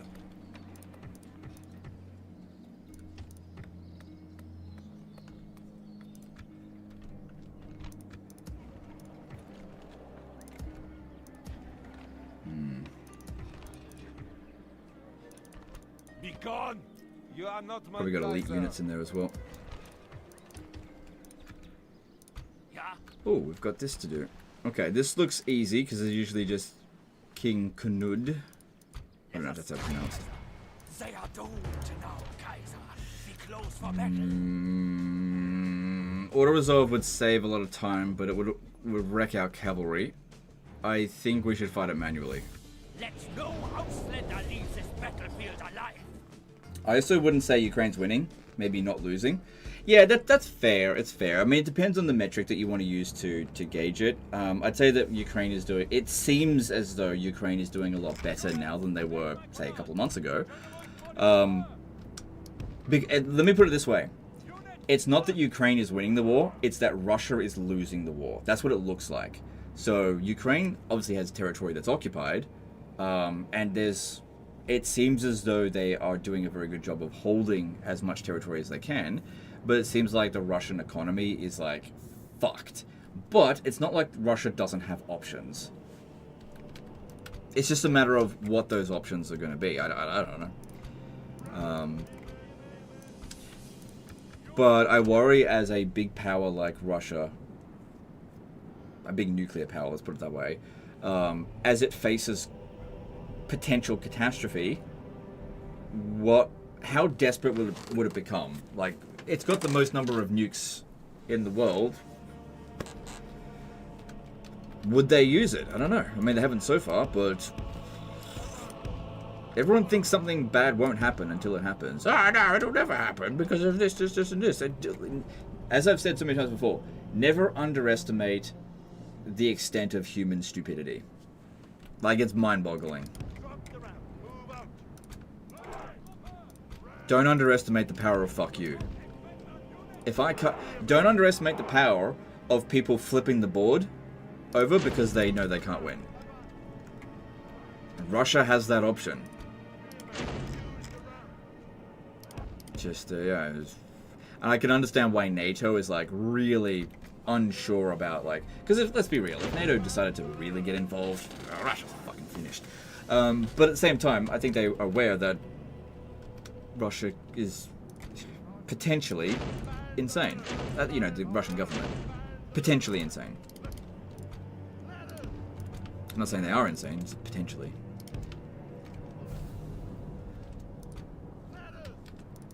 And it's like, how much are you willing to risk it? That's basically it. Is a stalemate? As things are currently going, I'd say no, it's not a stalemate, and that's something. Unless something changes in the next couple of months, that there is going to be a conclusion to this war this year, based on what I've seen. Now, things change all the time, so that could happen.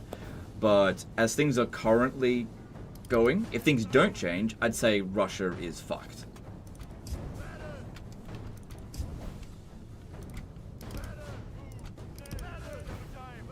Because for one thing, and this we didn't protect, Trump seems to be way more favorable towards Ukraine now. That's a big deal.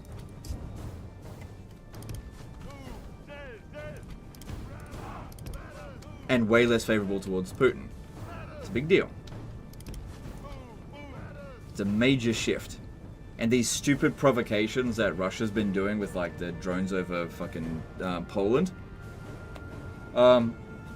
In a vacuum, it means nothing. But when you take everything into consideration, it means something.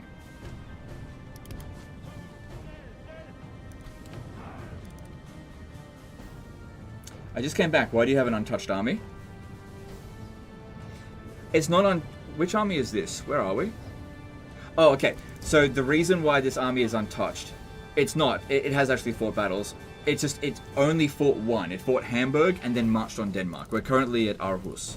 Aarhus? I don't know. What am I doing? There's only one infantry unit. I'm paying more attention to the conversation than the game. Not that I just want to point out, I love this game. I'm really having fun, but I'm also enjoying the conversation, and I'm not someone that can concentrate on two things at once. I'm very bad at that. And I do really like the conversation around the Russia-Ukraine stuff. I don't know. As an American, I have learned a lot. Sorry, I've learned not to try and predict the Cheeto Dust Daddy. I like him, but I'm sure he's unpredictable at times.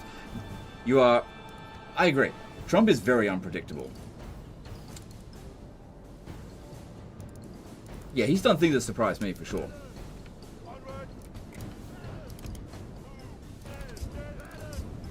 There's things that he does that I don't like at all. And there's things that I'm like, oh, that's not too bad. You know? Oh, what? You have a nuanced opinion. Don't you know you have to either 100% love him or 100% hate him? Doesn't matter, because I'm Australian. I don't get a say in the matter, but... I'll tell you what, it's going to be an interesting 3.5 more years. It's going to be interesting. If nothing else, it's not going to be boring.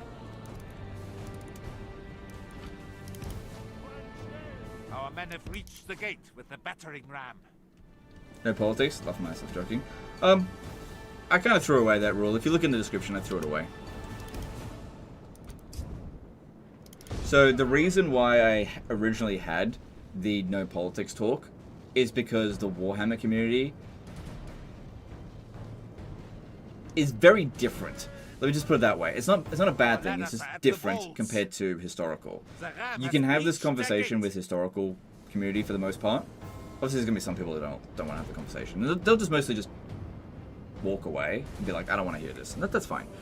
But with Warhammer, it's like you have to be obsessed with Warhammer or else it's just not interesting for them. And that's totally fine, but I'm just not anymore. So These walls now belong to the Empire.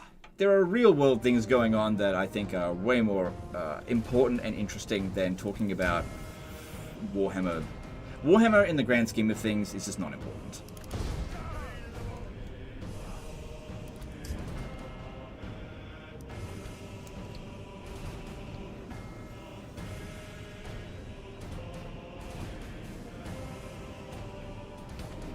That's fair. Some Warhammer fans didn't get the satire memo for the setting. But that's fine. Look, they're passionate about the stuff, and that's totally fine. Like, I'm not sitting here saying that they have to get involved. It should always be optional. One thing I really like about the American voting system is that it's optional, and I think that's the way it should be. Like in Australia, for example, it's compulsory. I've always been against that because I think a compulsory voting system, like Australia, it forces people who are not interested in the outcome to vote, and thereby dilute the outcome. Because if somebody is not invested in the outcome of something, they're probably not even going to vote in their best interest. Because they just don't care. Whereas at least with America, since it's optional, people who vote, they at least believed it.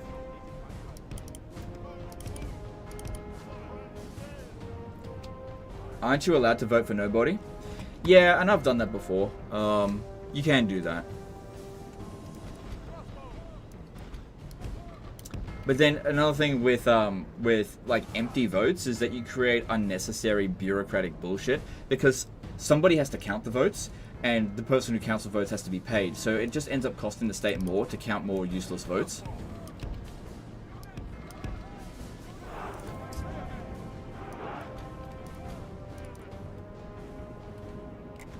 Like, if somebody wants to go to the ballot box and just draw a dick on the ballot paper, then why didn't they just let them stay home? It's just silly. I don't know. That's my thoughts. Knights of Grim Fury did a €11 super chat. Legend of No Politics. Anyway, Taiwan state at the moment. Is it wise to sell... Oh my god. Hang on, this is actually interesting. Anyway, Taiwan state at the moment. Is it wise to sell AMSL semiconductor and buy Palantir AI for military instead?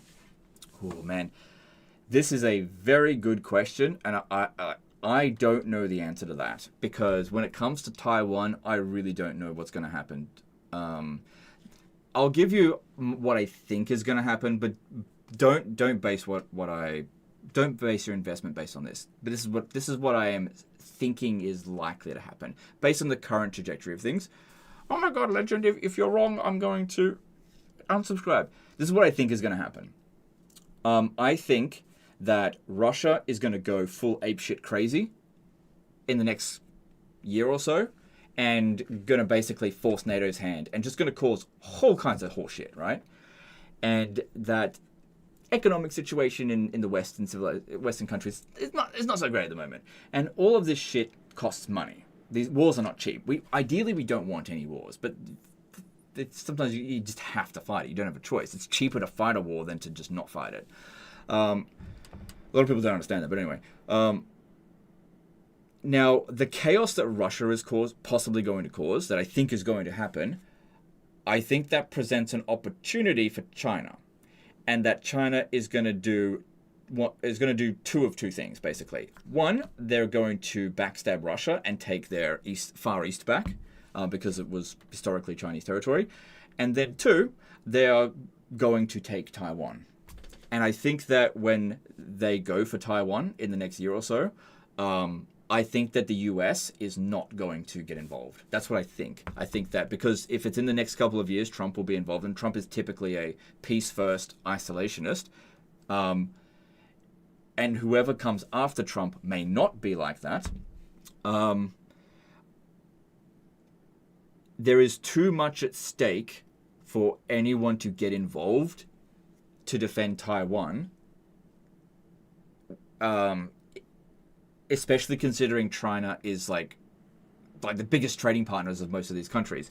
So I think that Taiwan is fucked, basically. No, I'm not saying that's what I think should happen. I think that is what's going to happen. I think that an opportunity is coming for China to basically go, yoink!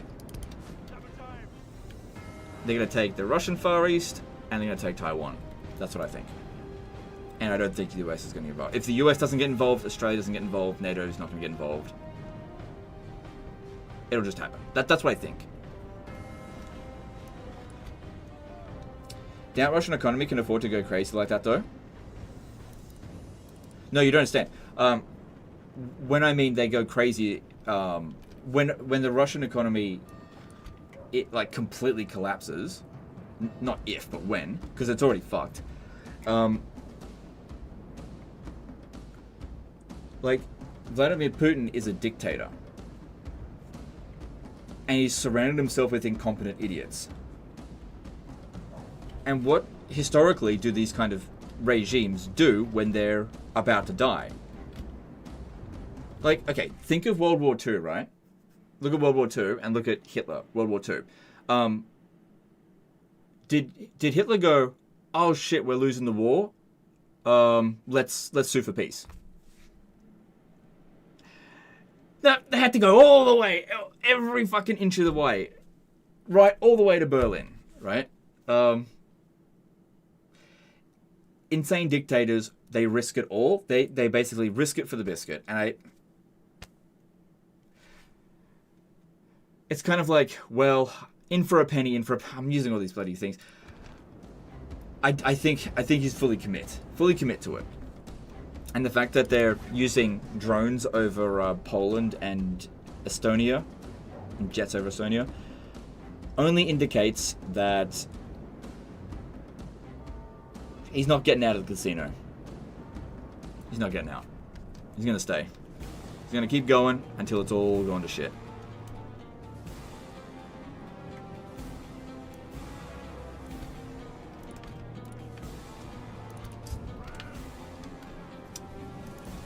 Now, I hope I'm wrong, but looking at things from a historical point of view, looking at how they're behaving,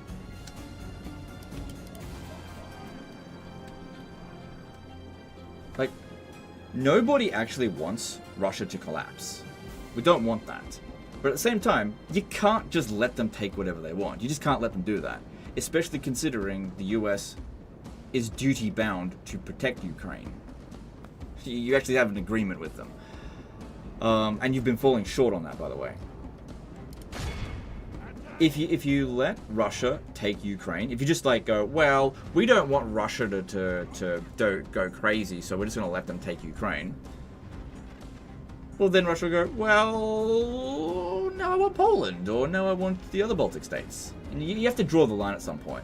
And you got to say, no, you can't have that.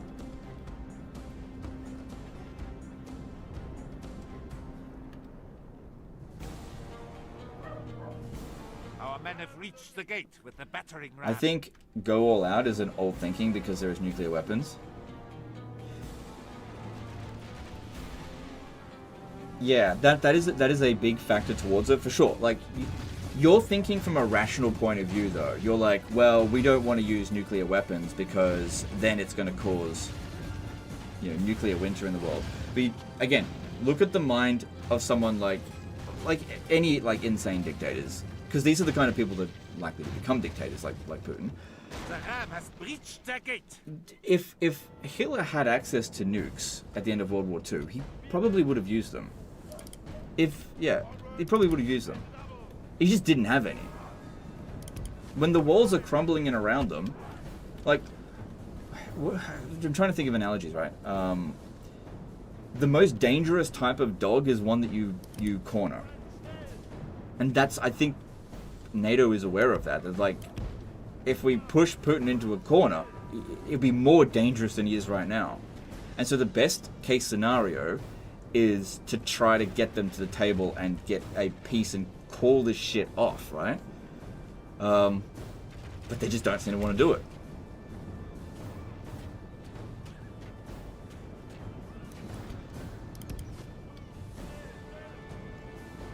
Like, the ideal situation is that Russia would just go, okay, look, we've lost. Here you go. Have the Donetsk back. And have to pay fucking 500 years of reparations or whatever. And Putin gets to stay in power, and Russia gets... Ukraine gets all of its territory back. That's the ideal situation. Do I think that's what's going to happen? No.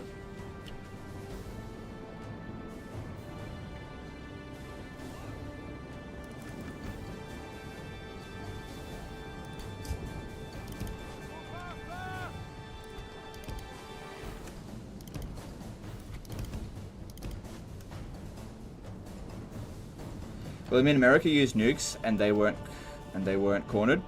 Yes, that is true, but it's a different context. Okay, so here's the thing: we understand. You got to understand as well. We understand. Oh my God, I'm saying the same thing over and over again. We know a lot more about what nuclear weapons are capable of now than they did in 1945, right?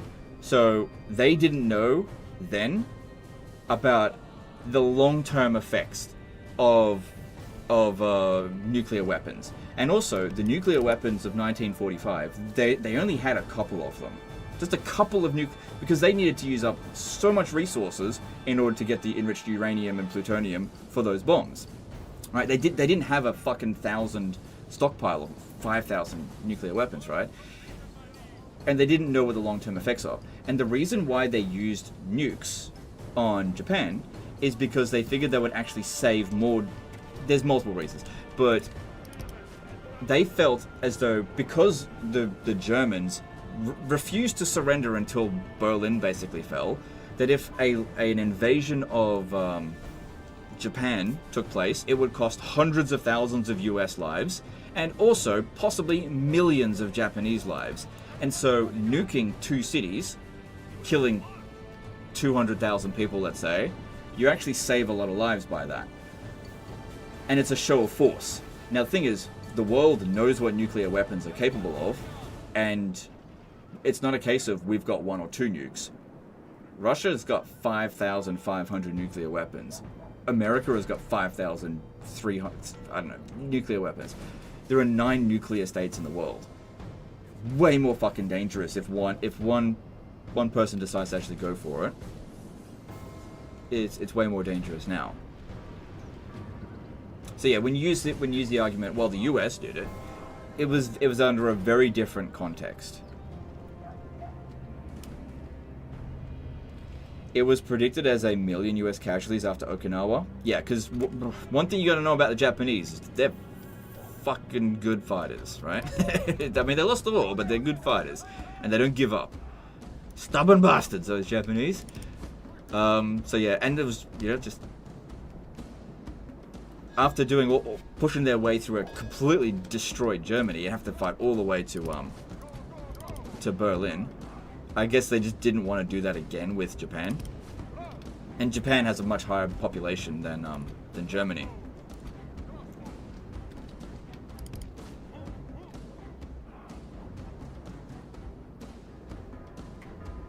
And again, they didn't know the long-term effects of it, but now we do know. Bad. The US is still using the Purple Hearts that were made for the invasion of Japan. That's how bad it was going to be. Right. Yeah. Another thing to keep in mind as well is that in the Korean War, oh God, what's his name? I'll know it if you tell me. MacArthur? Maybe it was MacArthur. The really aggressive US general, he wanted to nuke the North Koreans. And I believe Truman was like, no, don't nuke them.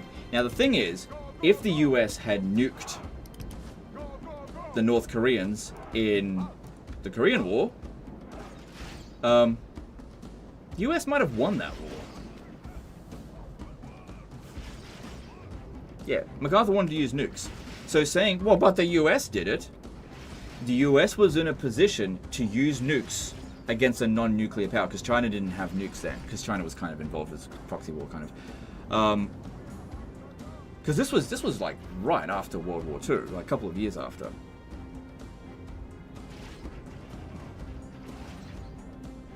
And they chose not to, and it cost them the war. It was a hard to say call it a draw.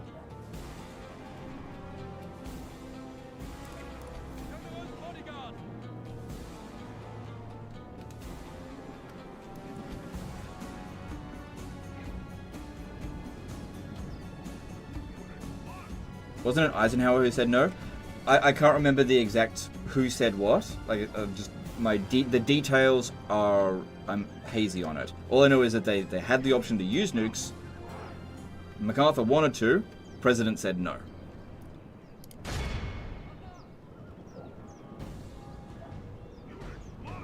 The war's still going on today? Yeah, to an extent. Was it Patton? Again, I can't remember. I think it was MacArthur, but I can't remember. I thought it was Truman, yeah. But again, I can't remember the details. The details are not important. The fine-tuned details.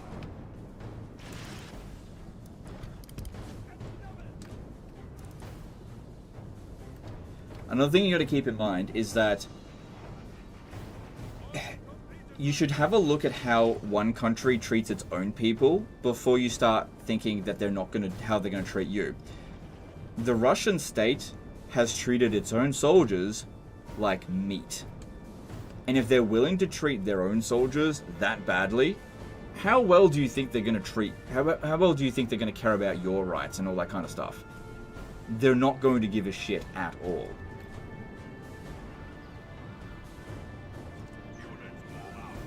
You should be very careful. Basically, you should be very worried and cautious when dealing with the Russian state. It's a deranged, fucking crazy state.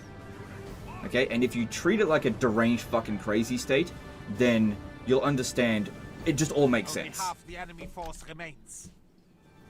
And why you should be very careful about provoking them into a situation where they feel like they've got no choice. You've got to basically... We want Putin to lose, but we have to give him a way out. Because if we don't, rabid dogs bite hard. Better than Starmer in the UK. What the fuck is wrong with that guy? Holy shit. Look, I don't want to get involved in like, every politics, but, like... What the fuck is with that guy? Like, here's the funny thing. There is no other way that I can describe Keir Starmer other than a left-wing lunatic authoritarian. Like, what a fucking moron. Like, I think he's just stupid. I think he's just downright fucking stupid. Does he actually think people are that fucking stupid that they would buy his bullshit? Holy shit. Like, I'm dumbfounded by the sheer fucking stupidity of that man.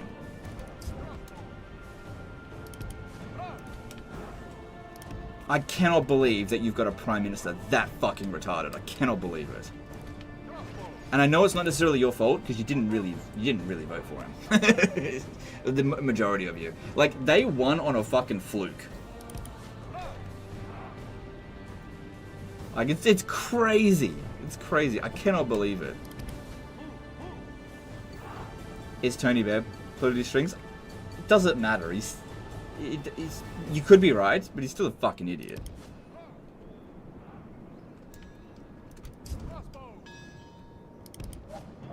Like, I think in regard to him, I would be surprised if he was still the Prime Minister by the end of the year. I'd be surprised if he was still... I think his party will oust him.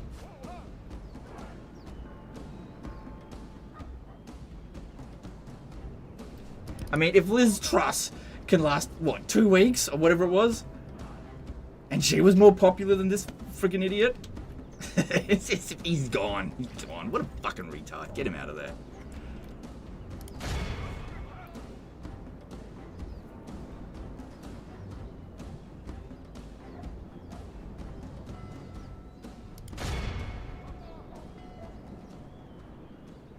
Keir Starmer looks like an aged lesbian. Okay, so what you've done there is an ad hominem attack. You could be right, but that doesn't matter. I guess when I call him a retard, that's also an ad hominem. But it's kind of correct. I don't know.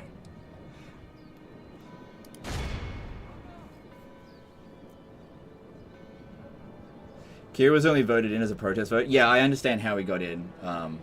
It's like a fluke. It was a protest vote. I totally get it. It's not that they won. It's just that everybody else lost.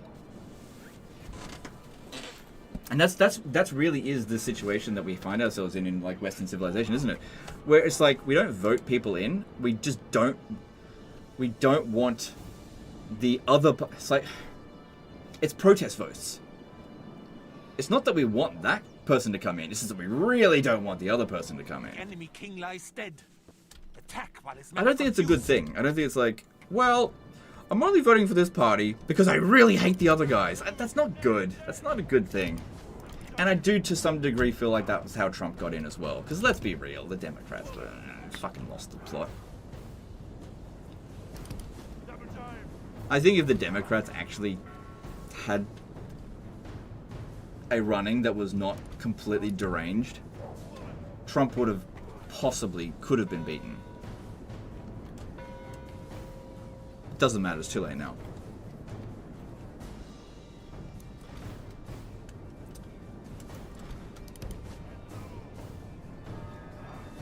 We didn't vote for, we voted against. Yes. Protest votes. So I'll be honest, this is talking politics.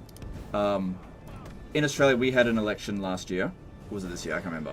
And the Labour government got in. Well, they stayed in. I voted for them. But I didn't vote for them. I voted against LNP. Because I fucking hate the LNP. But I don't really like Labour. So I was like... So I'm not like enthusiastic about Labour. I really didn't want LNP to win. I really didn't want them to win. Because they're fucking idiots. In my opinion. It was a protest vote. And that was, I think, the most people are like that.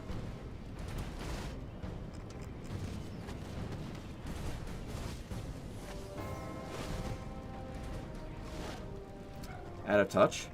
I don't even think it's out of touch. I think that these politicians are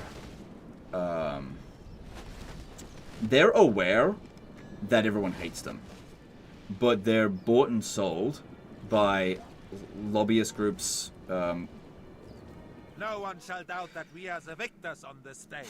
Because there's two things basically. Like if you want to break it down into simple things, there's two things that you need in a Western democracy to get into power. You need financial backing, and then you need to get the votes of the people. And it's a balancing act. And so the money comes from fucking lobby groups that want certain things to happen. Like if you take, for example, the digital ID stuff in the UK, I'd be very surprised if. Excuse me. Be very surprised if that was their original idea and it wasn't like, some other entity that wanted to push it, and they just like have to do it anyway because they have because they took money from them or something like that. It's hard to say because I don't have the details and I'm not involved at all actually in UK politics. So and it's the same thing with like the immigration. Like, I'm sure that no country is deliberately trying to destroy their own culture by importing like untold millions from other countries. But you've got possibly lobbying groups trying to get it to happen because they're getting government contracts to house these immigrants or something along those lines. It's usually some degree of like businesses, like some degree of corruption involved. Why do you hate LNP? Okay, I actually have voted LNP in the past, and because they fucked the national broadband network. That was pretty important. So the national broadband network was proposed under Labour in 2000 and something, late 2000s, and it was going to be like a good infrastructure for Australia. And then they diluted it, so they didn't. They lost power, and before they could implement it, and so the LNP got in, and they were like, "Well, we don't need to invest that much into this. This is clearly too much government spending." And so instead of getting a high quality networking, we got kind of low quality networking, and it ended up costing pretty much about the same. And so they fucked our future, and they still ended up in a deficit. And the thing is, right now, like. If they had predicted the future, having high-speed internet was one of the most important things that you could do for your economic benefit. So they fucked our future with that. It was one of the stupidest fucking things they've ever done. And ever wonder why, oh, Legends got potato internet? Fucking LNP, it's their fault. You know, I had voted for them at some point though. So it's my fault too. Brief description of Labour LNP for someone that doesn't know. Okay, so basically LNP is like Republican, but less crazy, I guess, put it that way. And Labour is like Democrat, but also way less crazy. Okay, think of it like this. If you look at that being extreme left and extreme right, they're more center right, center left. It's like our politics is nowhere near as divisive as American politics, but at the same time, basically comes down to this: if you want to vote for LNP, it's because you basically have mining interests. They're heavily in favor of like mining industry, which is a big part of Australia, whereas Labor is more about working class and building infrastructure, typically speaking. Oversimplification of it. Australia's not that polarized. You're right. Australia's not that polarized. It's a lot more civil, I think, in Australia. But like I said, I had a big protest vote because the LNP fucked us, and they also fucked us with the housing crisis as well. That's their fault as well. It's just that Labor's not going to fix it. They're just going to try not to make it worse. And also the guy they put for... Okay, so let me put it this way. The guy that the LNP put forward was like an inverse Kamala Harris, right? Can you imagine, like, someone that was on the right that is so unrelatable to the vast majority of Australians that nobody was ever going to want that person as Prime Minister. So it's like the opposite. Whereas the Labor Prime Minister, he's from working class. He wasn't born with a silver spoon in his mouth. So much more relatable, easier to come across. And also LNP had already been in for like 3 terms, and they had not done a very good job. Evil Kamala. I'm not saying Kamala's evil. I'm just saying she was unpopular. Whatever. I don't think anyone's specifically evil. That's not true, but anyway. Hard to be less civil than America. It is, yeah. We do not kill each other. Not yet, anyway. Look, the previous election that happened was pretty bloodless. It was actually pretty overwhelming in support of Labour. It's actually one of the biggest majorities I think they've ever won. Okay, so let's get moving here because I'm spending too much time on this. Australian politics are boring. Let me just put it that way. Sounds to me like I'd like Labor more. Yeah, that's why I voted for them. When it comes down to when you've got a choice between a shit sandwich and a turd sandwich, you pick Labor. They're less shit. That's basically it. They are less shit.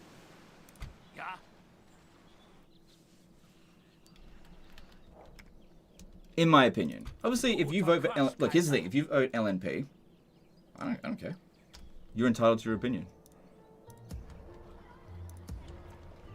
And your vote. It's fine.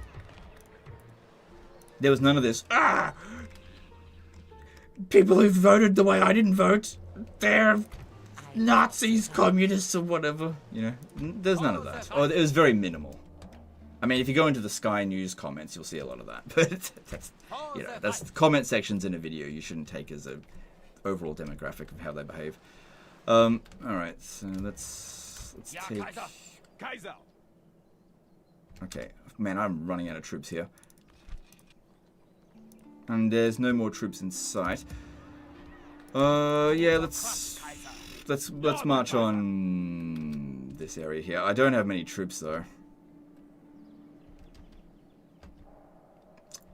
And they've got a castle, and they're gonna have more Magyar cavalry, and all I can get is more spears. I guess I'll just, if I would just come outside the settlement here, we'll see if there's any mercs. No, there aren't. Maybe if I can get some from, maybe if I go back here, pick them up. I don't even know if they're there though. For the Reich. Ja, mein Kaiser. Ja, Kaiser. We make camp here. Let us Got a manpower shortage here. For the Reich. Alright, so over here, okay, there's some, but I'm gonna need that to deal with the Poles. So... I have not been sent here to speak. So is it effectively a two-party state like America? Yes, but to a lesser degree. Yeah, it just cycles between LNP and Labour, back and forth. There is a degree of other parties that can sometimes change the balance of power. But yeah, for the most part, it's two-party. Did you spare Poland? I'm about to attack them. Oh, they didn't win at Thorn, and is that Krakow there? That's Krakow. Okay, so we don't need to go up this way. We do not count you as enemy. I have not been sent. They might be stuck with this one here. I'm just trying to decide what the best decision to do is. We could definitely get another man of the hour, and I guess if this guy here cleans up with Poland quickly enough, you got this over here to deal with. Might be able to help him out. Right, I'm going to try to go for another man of the hour, because I don't imagine this army here is going to be particularly difficult to deal with. Ja, closing on the Reich's enemies. For honor, for the Reich. Oh shit, it's really late, and I haven't even started attacking the Pope yet. That was my intention. I did spend a lot of time just chatting with you guys. I don't on like turn 5. Shit, I've not been playing enough. You got massive state media that keeps influencing the people, like in Germany? Yes. Yeah, that happens. Yeah. I don't think it's like a huge degree in Australia. I think part of the problem with Australian politics is that Australia's economy is not particularly diversified. It's a one-trick pony. It's basically like mining, and that's about it. Which is fine if you own all the mining stuff, I guess. We're like Russia, except with iron instead of oil.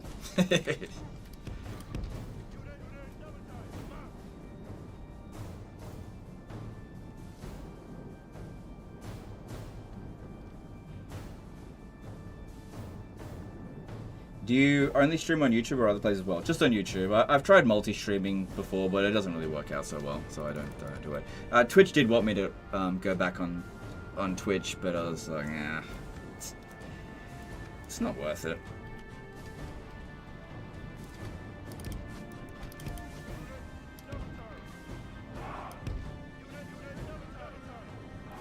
Australians yearn for the mines. Nice. I think Australia is the leading exporter of iron ore, so I mean we got a country that's as large as the Roman Empire, and like it's mostly not occupied, so there's plenty of area to find resources. Not a dense population, basically, and because it's like arid. There's not even any like wildlife out there, so there's nothing to protect, so it's easy to mine in Australia, for the most part.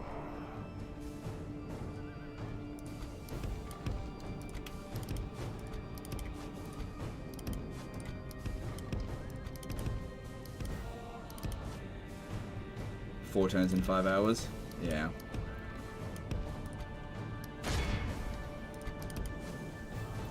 Polish nobles. Polish nobles are really good. Poland has a very good roster. They're very good against General's Bodyguard with their armor-piercing missiles. And they're quite quick. Okay, if I can get around them, I'll have the high ground. Maybe I can charge down the hill and catch them, but then again, they can run. Maybe if I move these up, we can get them to run into... Hang on, let me just move up. Run into our army. Into our infantry, I mean.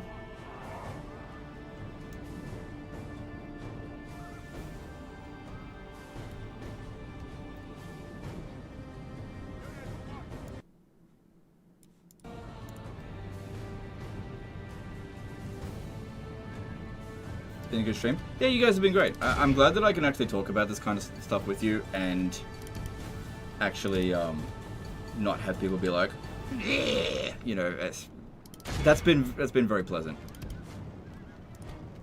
And I'm sure many of you guys don't agree with what I've said. And like, I'm not going to sit here and say that I know everything. I don't. Oh god, they fucking wreck us. But we've got them in melee at least. I think they're still shooting.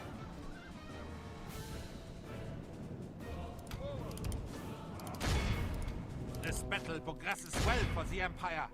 Stay strong, and the enemy will be defeated.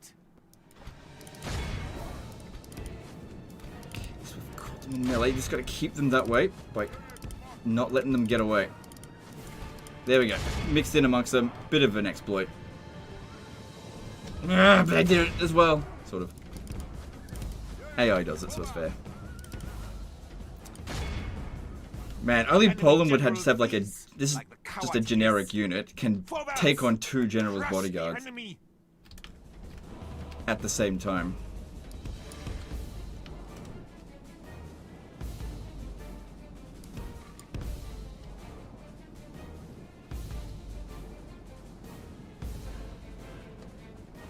What do kangaroos taste like? It's like just like red meat that has a bit of a tang to it. You can't eat the roos, bro? Yeah, you can. Do you play mil-sim games? I don't know what that is. Does that mean military simulator games?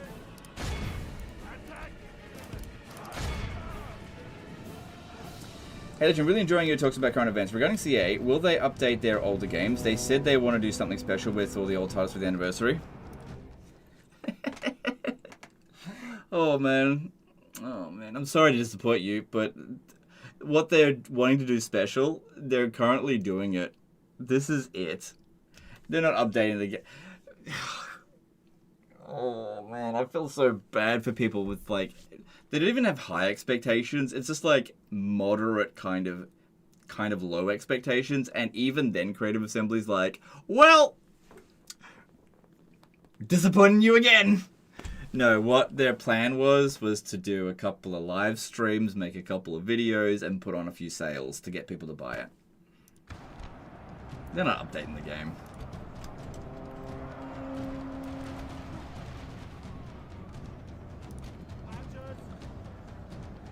Our men are winning the battle. Continue like this, and victory Yeah, the 25th anniversary event, it is a marketing event to just sell their old games because they don't have a new game to sell this year. Buy our games! It's 80% off! We're not updating them! We'll make a video and show you how little we know about these games. Now it is time to crush the swine. But you should totally buy it. We don't play these games, but we think that you should.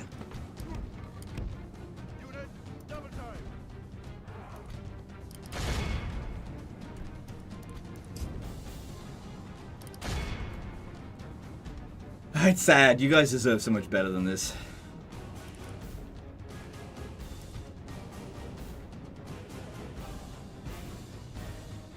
I like those. Let's play. Cool. You and very few others.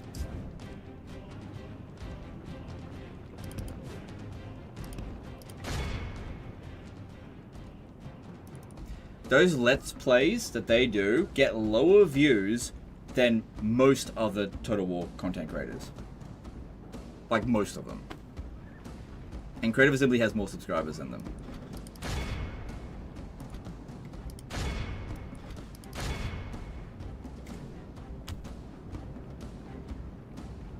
But Legend, it's not supposed to be showing good gameplay. They're doing it for marketing point of view. Again, let me show you, because like I'm not trying to rag on them to try to bring them down. I'm just trying to give you an idea of just how pathetic it is, kind of. But like, all right, I don't like this, by the way. But let me just say, so this one here got 19,000 views. You're welcome. It was sitting on 7,000 views, then I made that video on it. So now give us Medieval 3, please. Almost had a heart attack. For a second, I thought it was Medieval 3. Medieval 3, please. We need Medieval 3. Medieval 3 this time.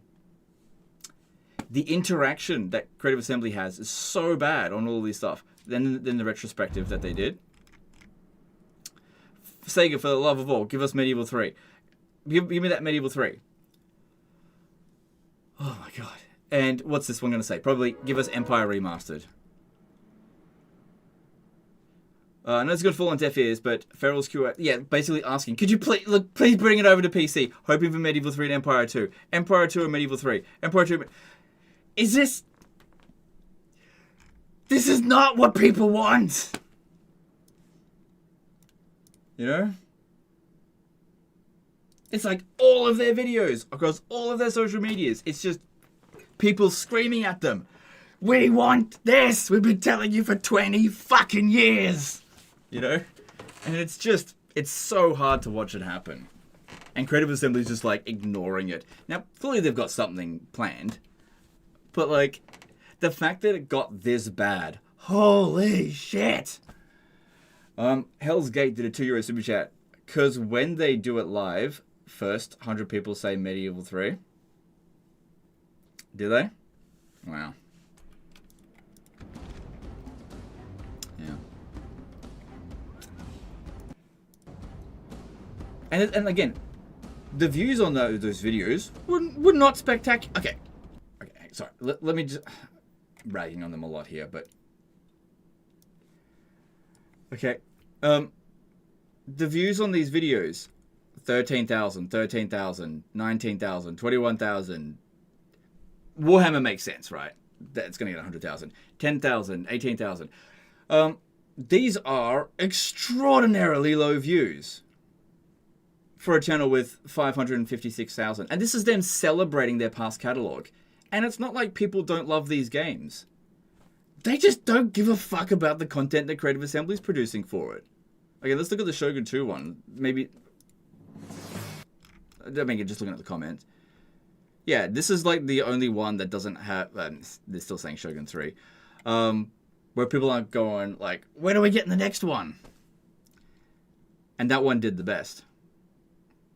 So yeah, it's pretty crazy with this situation here with Creative Assembly. The situation they find themselves in. Oh, I don't know.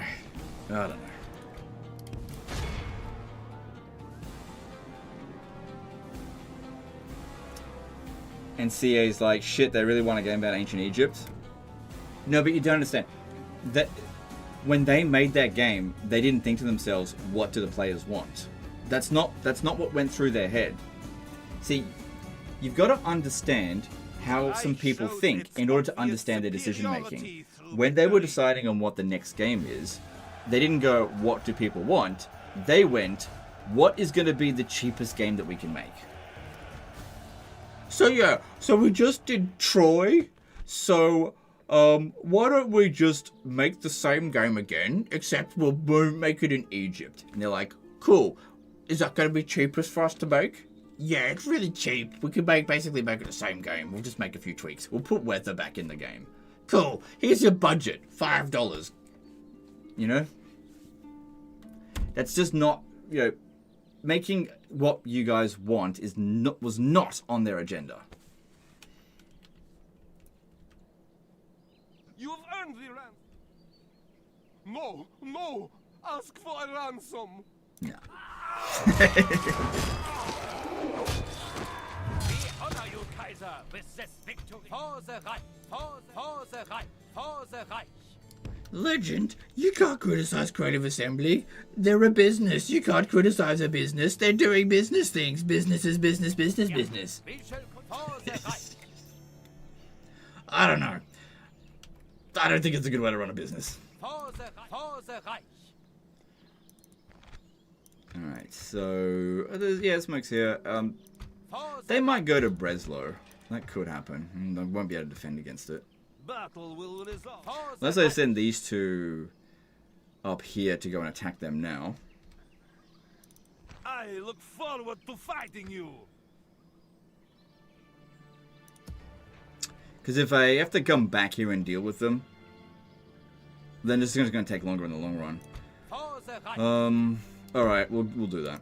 The Reich marches to Yeah, this is easy. This is easy. It's not going to be a problem. I was going to see if they would let the rebels handle it, but it doesn't really make sense for them to do that. A Flame Inferno did a PLN 100 super chat. Oh, sorry. Old Good Legend is back. Nice to see you in a better mood now. If you does not count the start of the live stream.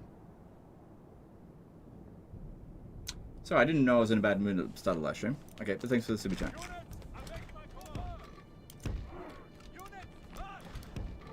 Do you think CA realizes how good Medieval 3 needs to be, or will they just produce another Rome 2 reskin? God, I have no idea. I just don't know.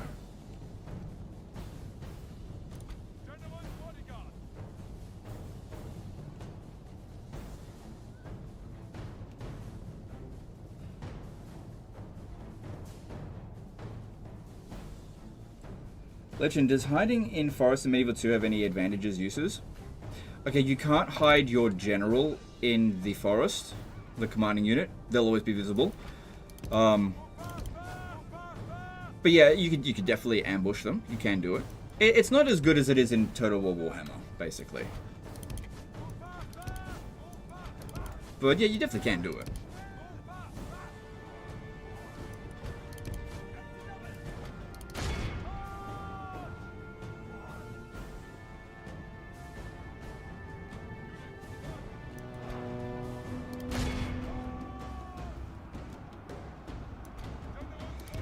Charging headfirst into spear militia is not ideal, but we also charged. The Lord. Got him. Our men have slain the enemy general.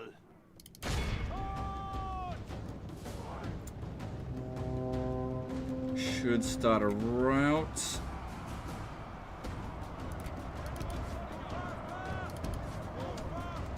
You got to give it to the Poles. They don't route too easy. But there we go.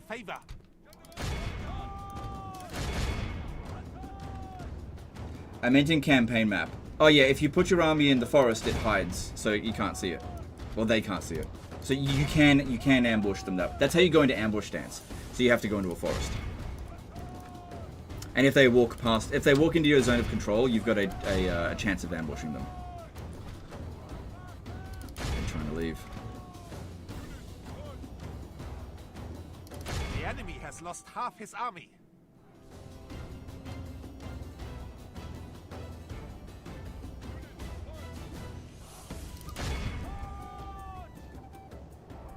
Legend, how do you see Vampire Count's new trait so far? Sorry, dude, I haven't looked into it at all.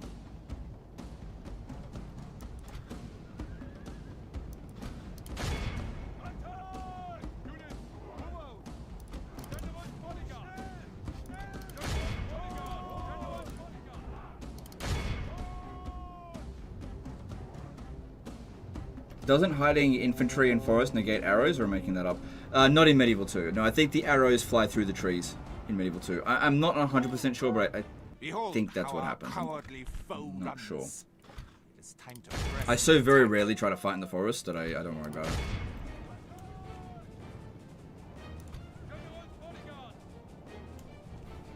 Do you think it would be a good idea to make battles bigger in the next Total War game, like 20,000, 50k men per army? I would like to see that. Don't forget, they were sort of making their way towards having larger scale battles, because Shogun 2 has like a really huge unit scale, like 200 troops in some of these entities, and then Three Kingdoms has an extreme unit scale, but then they sort of dropped it. They just didn't really focus on it again. I think it would be good to see it, but it's not the thing that is going to... Like, it'll make a good Total War game better, but it won't make a bad Total War game good. Like, if the pathfinding isn't particularly good, then we definitely don't want to see armies that are so big that just can't handle it. Trees block arrows. It was a core Total War mechanic since Medieval 1. Okay, yeah. Like I said, I just wasn't sure about that in Medieval 2. I thought they flew through the trees.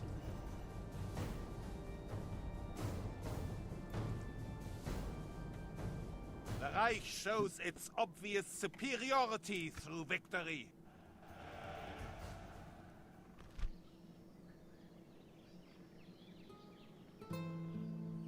I don't even know why I'm even thinking about it. justice in an honest battle. It will be an honor to defeat you. I don't really want to fight that dude. Not really. For the Reich. For the Reich. So I could besiege the settlement with this guy here. They probably won't sally out because they'll take this into consideration. For the Reich.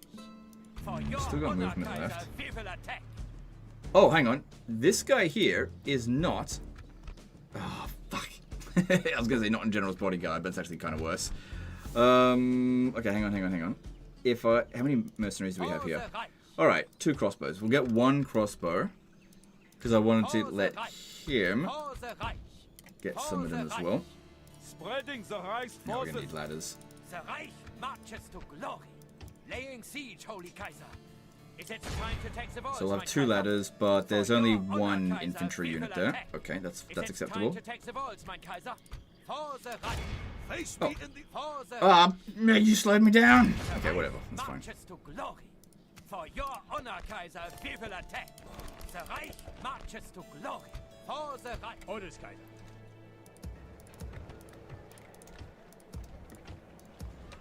Legend, why don't you recruit different units?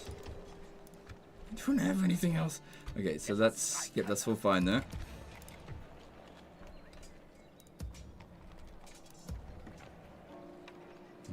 No. So finances, yeah, we're making good money. Frankfurt, yep, leave that be. Nah, well, there's this over here. I might be spending too much on my military as I usually do. Maybe just spending some time actually building. Oh, that's right. I was going to send these guys down here. Forward. Today's march ends here, Kaiser. Building up our economy a little bit more wouldn't go to waste.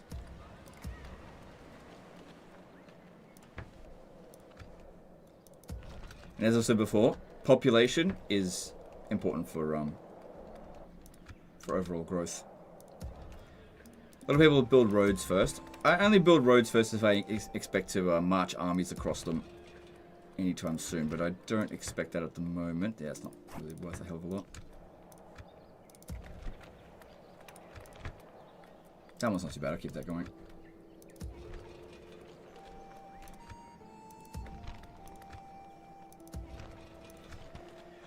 Good, we've got the mining done here. That's worth a fair bit.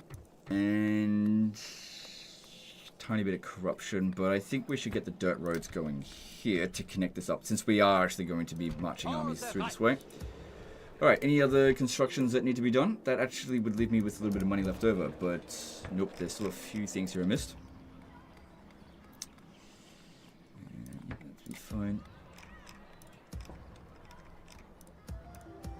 I'm looking at the amount of money. Alright, let's move on.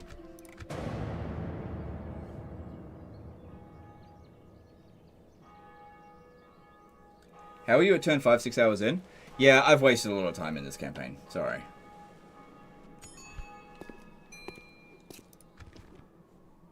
Funny thing, when I started I was like, you know what? I'm going to try to get like 30 turns done. I just spent a lot of time like talking and not paying attention to the game, I think. Like I'm not trying to rush it and just having fun. But yeah, turn 6. What is this, a Mercy of the Mad stream? Holy shit. That's very slow. Even for my standards, it's very, very slow. For your honor, Kaiser, we will attack. It's a wooden castle. They've only got 3. Sometimes pirates don't attack us, so we'll just see about that. Ooh, that actually could be useful because I could use that to get a man of the hour. We would see you dead. That could be good. Maybe do that next turn though. Next turn that guy will probably go on, so do that now. We shall defeat them for you, mein Kaiser. If I auto-resolve this, I reckon I'll lose. But if I fight it manually, we can't lose. You've not restarted 3 times, so it's not a Mercy of the Mad stream? Fair enough.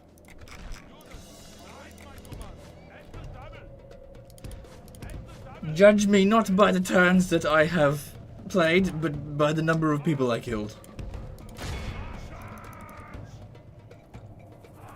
I think many people are here for the talk, not the gameplay. I'm surprised by that.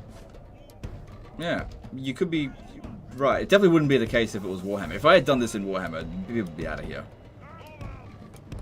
But yeah, that's why I've been keep coming back to play Medieval 2. You guys have been a good crowd.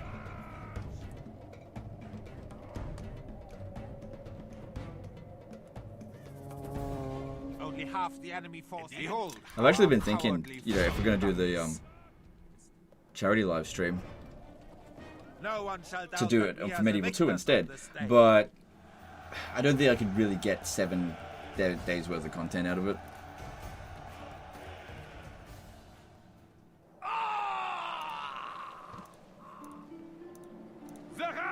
Ah, what? Oh, fuck, because I've got this guy standing here. Shithead! Oh, I forgot about that. Notification. Is this... Okay, who's... My god, come on. Hugo von Nassau. Who's that? This guy. Where are you?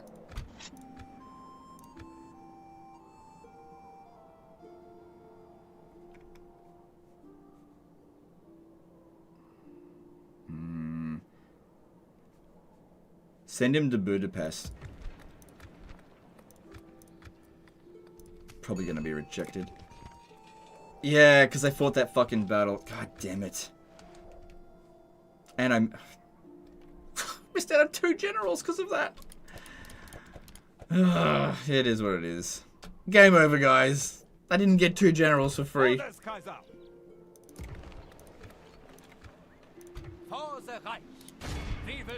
Oh, well, these things happen.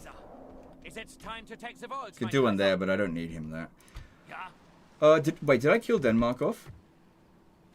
I did. So what am I doing? I mean, there's obviously Norway and Sweden over this way, but why don't we just take a cog? And, like, it's not, like, Norway's not particularly rich. Haven't found the oil yet. Sweden's not too bad. But we could reinforce over this way. There's, Stettin over here, I think it is. Shit! No, that's not gonna work. Okay, I can still make it there. Okay, that's good. Move us all men now. Fear the arrival of the... Yeah, fleet ready. Bloody pirates.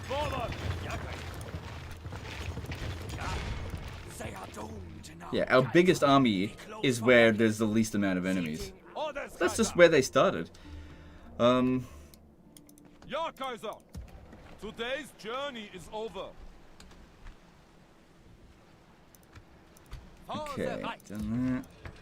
Oh, hang on, just hold off on that. That's not critical. So if you're wondering why am I spamming all these units, I just need troops because the Papal States they field a lot of really good troops, so we're probably gonna need an army that's like twice as. If we're gonna recruit just this kind of shit, we're gonna need an army maybe twice their size in order to properly take it out without some serious quality. Having 2 generals over here will definitely help. I think Venice already tried to attack them.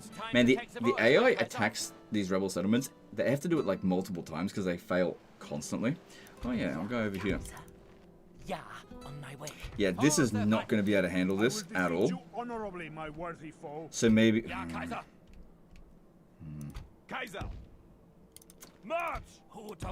Oh, there's the Hungarians. It will be an honor to defeat. Ja, mein Kaiser. Kaiser. Hang on. Do we have anything of... Okay, we've got some troops available here. We might be able... Okay, if I send this one over here, I'll just get an idea of what he's got. Okay, we can maybe manage that. And we might be able to get a man of the hour, as long as the general's not commanding. Orders, Kaiser. Ja, Kaiser. Marching to battle. Form up, men. Are rebel armies more or less of a threat in Medieval 2 versus Warhammer 3? Less. This battle is swinging away from us. Act now. Yeah, I'd say less. Sorry, excuse me. Like in Medieval 3, would you prefer nations speaking funny English with their accents completely in their language?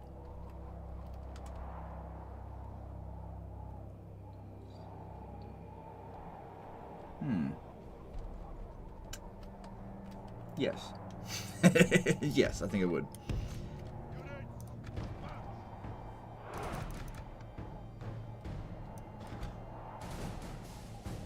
I mean, if we take Shogun 2 as an example and Three Kingdoms, you have the option to have them speak in native Japanese, or in English but with a Japanese accent, or in Three Kingdoms, same thing but in Chinese.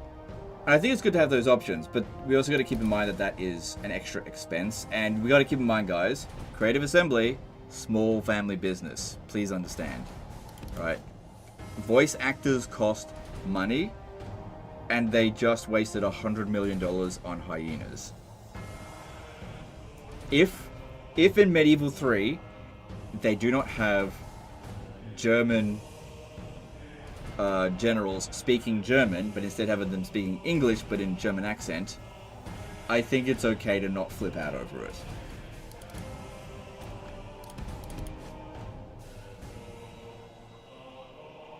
Now, I'll give them a few free passes if Medieval 3 is coming on that kind of stuff.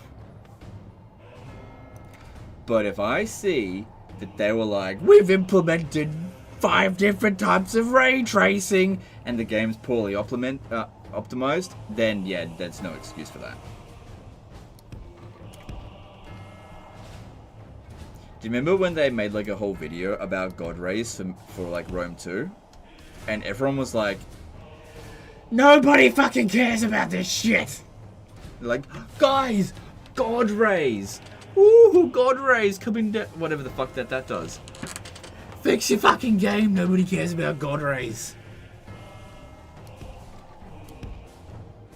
But guys, the graphics, it's so good.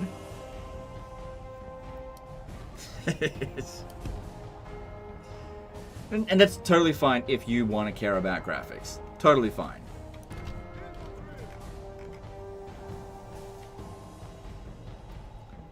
Hey Legend, just wondered if Medieval 3 have some things like Civilization 5 could be good. I don't even know if they're making Medieval 3. I don't know what's going to be in it. I'm not Creative Assembly. I've waited 20 years for God Rays and Ray Tracing, mate. Fix yourself, hey? I know. Medieval 2 would still be being played by the entirety of the community today if only they would just put a patch in to implement God Rays and Ray Tracing. It's the only thing this game is missing. Do you think they need a new engine? Yes, they definitely need. Yeah, the Warscape engine was too full of spaghetti. It was just too bloated and it wasn't working anymore. Oh, shit, it's gonna hurt. Oh, why are they in skirmish mode? I don't really want him fighting this guy. I'm not. Our general runs. Oh. Shame and dishonor. Oh, it's just him. Actually, that's bad. That's bad because he's the actual commander of the battle. We must change tactics. Bounce power's fine. He's not wrong though. We are actually losing, but I can turn it around. I think. It's okay if he gets captured, which he probably will.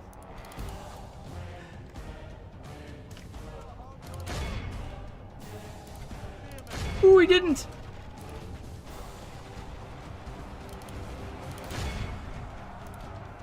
Oh, you're gonna die. I think I might actually lose this battle. Yeah, I think I'm gonna lose. In an attempt to get a new general, I think I might actually lose. I'm not trying to lose. I just think I'm going to. We need to focus in on killing the enemy. Okay, the fact they're running down our guys over here is actually very good for us. Are you still in this skirmish mode shit? Okay, our general just left the battlefield, but that's okay.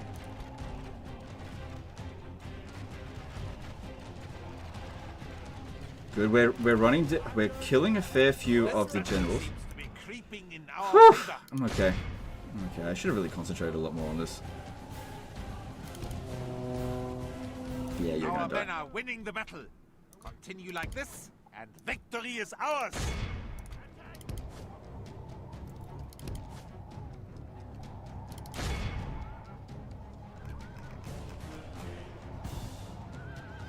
that rear charge there, I think it just won us the battle. And I don't really care about these infantry, obviously. What we did here is try to get a new general, which I think we will get.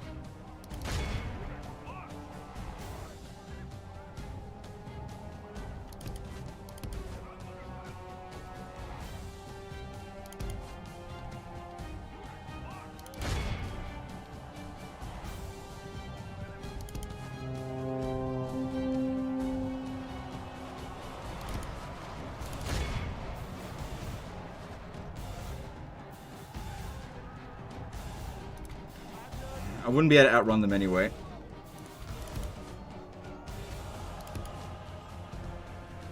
We've bowled straight over them. They've only... Okay, move away from them. Our men are not. Only half our force remains. Yeah. Yeah.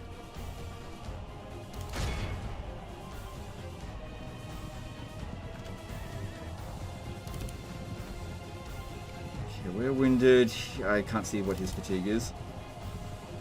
Bloody battle realism. No, that's not what it is.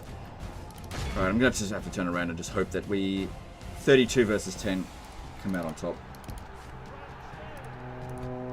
An enemy of the Reich lays dead at our feet. Oh, that could have gone either way. That was very touch and go there. Behold how our cowardly foe runs. Very touch and go. It is time to press the attack.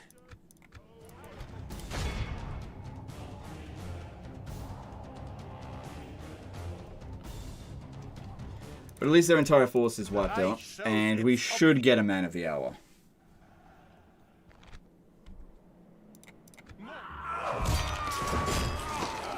Cool. Don't have much troops left, but we got it. Okay. Because yeah, there's just nothing in this area here that I can well, not much I can recruit, but we can probably start marching on this, especially considering we just weakened them. But they'll probably have a lot of horse archers. We'll see. Ja, mein Kaiser. Ja, merging our forces, Kaiser. Battle will resolve our differences. We've got... I reckon we could possibly get another... maybe. Alright, they put more guys over here. Alright, let's send this one... I'm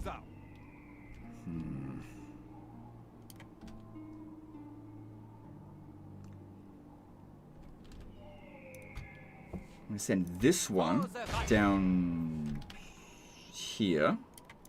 Attack this one to move it over by 2 spaces in that direction. Yep, that's it. Oh, but now you're blocked. Begone! You are not my liege.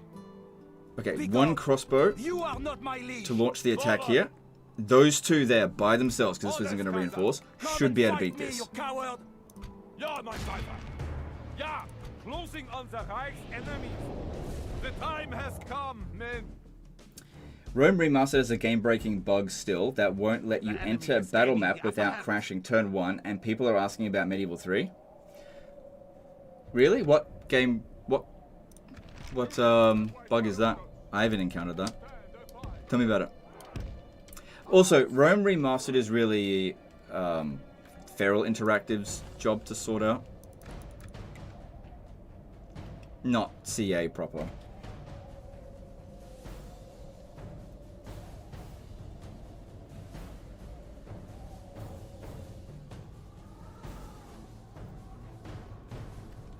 Okay, get him over here. Alright, now what we want to do, because we should outrange them, is actually not shoot at their archers like we did in the last river crossing, but actually get rid of the spearmen. Because if we get rid of most of the spears, then the cavalry will easily take out the archers.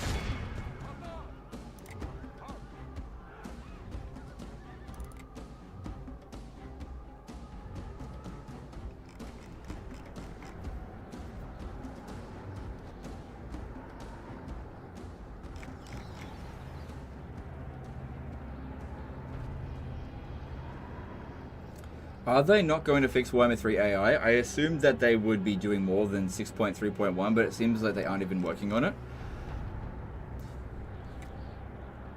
I don't know. And I'm at the point where I can't keep fighting against CA. It's just too exhausting. If the AI is broken, whatever. That's the company that you guys, that's the company that we've got making these games. Yeah, it is what it is.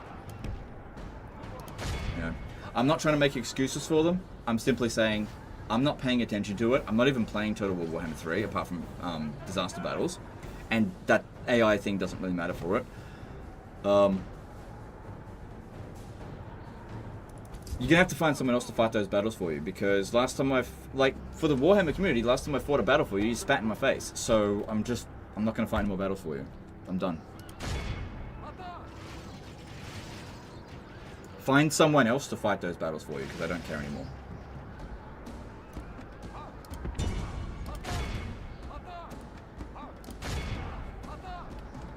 Will you cover Medieval 3 early access if CA gives it to you? CA will never give me early access to anything ever again. You just got to get it out of your mind. It's never, ever, ever going to happen. And I'll cover Medieval 3 if it's good, regardless of whether I get early access or not. If CA send the disaster campaign of failing to make new goo game, would you save it? Well, I'm not a developer, so I can't do that.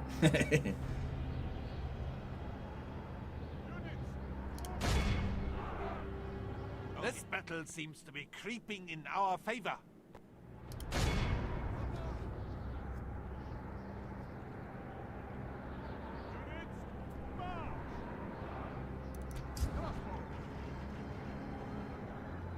How the community spit in your face? In regard to the leaks, like, I tried to cover all my bases and be like, you know, take it with a pinch of salt and all that kind of stuff, but the amount of, like, harassment that I got over that, like, it was, being wrong hurt no one. The amount of harassment that I got from that was I was just done after that. And then, of course, when I did the whole Medieval 2, please make Medieval 2 remastered petition, for then to get, like, attacked by portions of the community and being called a grifter and that regard, like, I was so done with these fucking causes. I'm really tired of, do you know that you can't go on the Reddit for a single day without seeing someone taking a dig at me in the Reddit? It can't even go a single day. Every single fucking day without fail there's someone fucking taking a go at me. It just becomes exhausting after a while, and I'm just like, all of the things that they say, it's just simply because I fought against CA, which led to some better things to come. Not entirely because of me, but you know, I think I did help. You know, with the petition for making Mortal Empires free for everyone that owns Warhammer 3, and I do think that the leaks were correct and that CA pivoted. And again, even if they were wrong, it's a victimless crime.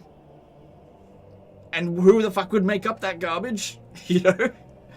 Like, just the amount of shit that I got for it. It just made me go, I don't want to get involved in it again. Because this is what happens. If I get involved in something and it doesn't have 100% of the fan base behind me, it hurts. It hurts. So, as I said earlier in the stream, I've got to do what's best for me, because now that I have a daughter, the community doesn't matter to me anymore. I just don't care. Creative Assembly can go bankrupt, whatever, I just don't care anymore. I just do what's best for her, which is just to make disaster battles, play games with you guys, and I'm not going to get involved in Warhammer anymore. Don't care about them anymore. Okay?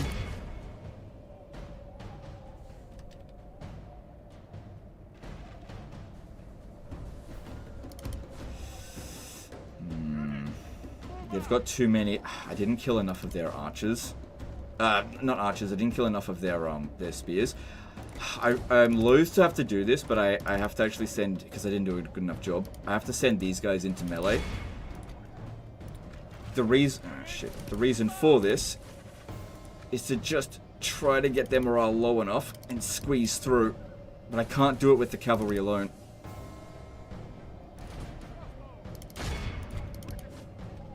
I should have brought another unit down. Yeah, I just can't get through that. It isn't to me. Yeah.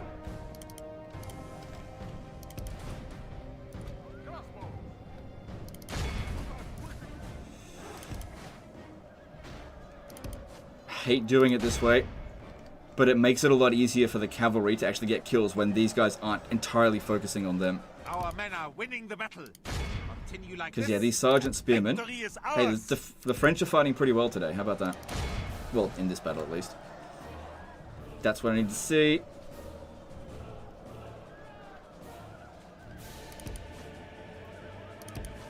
Oh, come on, don't get stuck in there. Oh, you fucking... Are you kidding me? Oh, you got out. Good. Hang on. We're out. There we go. We crossed. A noble brother has died for his empire. Please don't let it be our general. Oh, for fuck's sake! Broken the enemy army. Now it is time to You suck! crush the swine. So the guy died. We did this to get a man of the hour, but unfortunately he died. Yeah, he died, but we'll just replace him with someone else.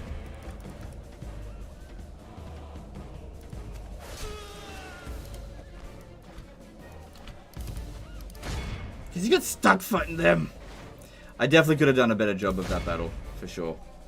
If I had brought another one, it would have been fine. So we don't lose much, but we do lose something. People all follow you because you're the best Total War content creator on the battlefield, period, end of story. All the rest is fluff and rage bait that distracts you, mate. Exactly, which is why I'm not going to get involved in it. You're exactly right. That's why people follow me. So why would I get involved in any of Creative Assembly's shit anymore? Next time Creative Assembly does some anti-consumer bullshit, why is that my problem? Yes, anything but that. You are... Mon Dieu, no! Easy come, easy go. Victorious! We revived him. Looks a little bit different, but he's alive. Okay, now I want to see if I can sneak this one through here and maybe besiege. Yeah, okay, this might actually work. Hang on. Oh, for fuck's sake! Oh, there's another opportunity here anyway. Freaking England. They're in ambush stance.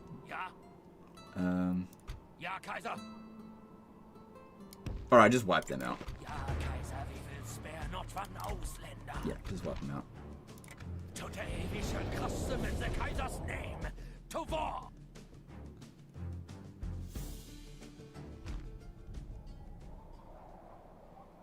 You're not gonna lie, Total War community, don't know much about it. Was busy, so I missed out much of what happened with Warhammer. I knew it was a huge split in the fan base.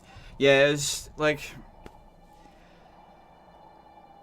it was not good. It really wasn't. With the 2022, 2023, 2024 and 2025, there's been nothing bad happened. It's just been nothing good happened either. Not really. And 2022 and 2023 took a toll on me. Like a big toll in regard to how exhausted I am with this franchise. And...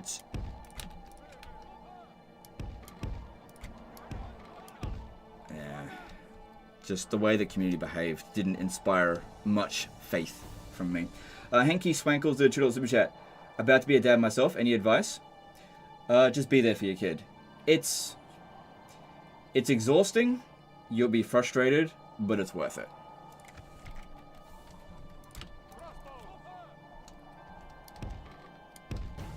Also, don't abandon your wife/partner. Make sure you're there for each other, because it's babies can be a bit stupid. Yeah. Oh my god. They just like to fall over on everything. I tell you what, ever since becoming a dad, every hard corner, every knife that's left out, from even a butter knife, sends shivers down my spine. I'm constantly putting sharp things away. just trying to baby-proof everything, and you're like, that thing is made of wood. She could fall on it and hurt her head. Get it out of here. You know, you just find yourself really protective. I think that's natural.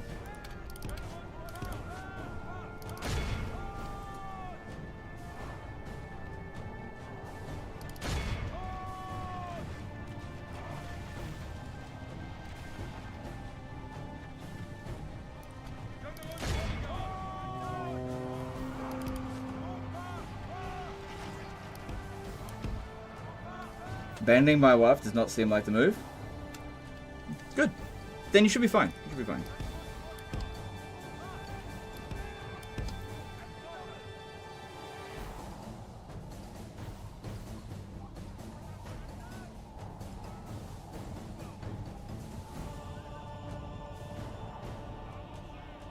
Babies are so short, they shouldn't fall over easily. Well, they don't have muscle tone, hand-eye coordination, or risk assessment. Like, my kid's constantly trying to climb over stuff that she clearly can't get up. She's not tall enough. So she's gonna attempt it anyway, and she falls over and bumps her head. Just gotta be careful, that's all. We're gonna keep an eye on them.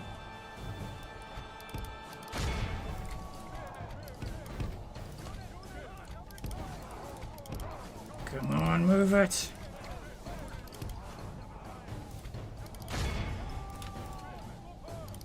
Oof, that could have been nasty. So yeah, once again, with the Warhammer stuff, like, I got no animosity towards the community. I want to make that perfectly clear. It's just simply a case of just total exhaustion from dealing with this shit. Every other day, Creative Assembly's done some shit. Yeah. The AI's broken. They did this, they did that. At some point, you just get so exhausted with it that you just don't care anymore. And sometimes people turn to me, they send me emails and stuff, be like, Creative Assembly did this, could you start a petition? Or they did this, could you make a video about it? And I go, why? Why? Every single time I do anything like this, it just puts a target on my back. Every single time, without fail.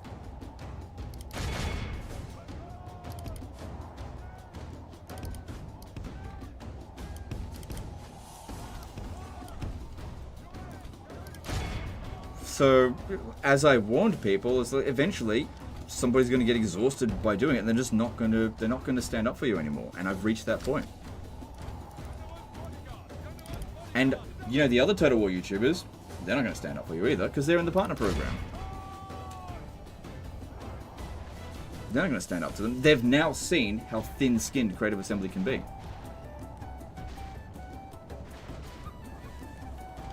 I didn't even break any community guidelines. Yeah. They'll kick you out just because they don't like you, or if you say something they don't like. So everybody knows that that's the case now, and so nobody's gonna stand up to them. If you create a community where you spit on the face of people defending you, you will find that nobody will defend you. Enjoy. If that's the community you want, cool. That's what you got now. Except Voland, who hasn't made a video for 6 months. Well, I can probably explain that. Voland hasn't made a video in 6 months, probably because he's not interested in anything that's going on. Like, what's there to make videos of? Like, he's not a YouTuber in the same way that I am. He makes videos just because for the fun of it. He doesn't do it for a job. So if there's nothing interesting going on, then he's not gonna make a video. It's just that simple. I warned you 7 years ago. Did you? Well, I should have listened to your warning. By the way, did you know that the Saudis and Trump family bought EA Sports?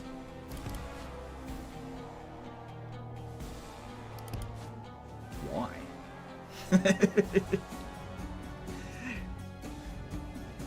I mean,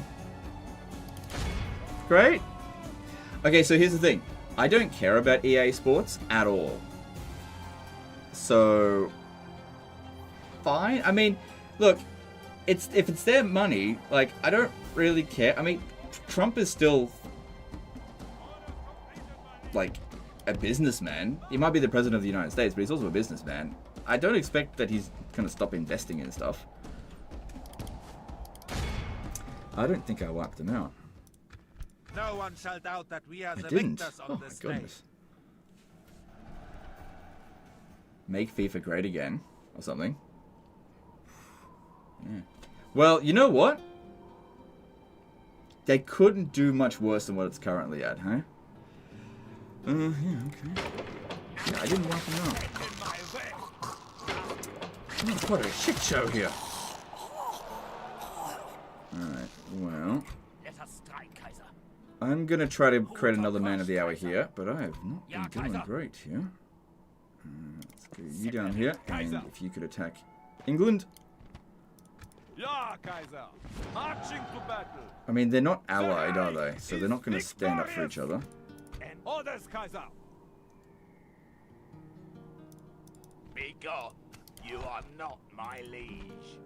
I will only address you. Kaiser. Ja, closing on the Don't right imagine we're gonna enemy. have any trouble here. This battle will be For some reason, I find it hilarious. Yeah, that's cool. Yeah, I can see where you're coming from with that. Yeah, I think I find it less hilarious. It's just like, they made an investment, whatever. I just don't care.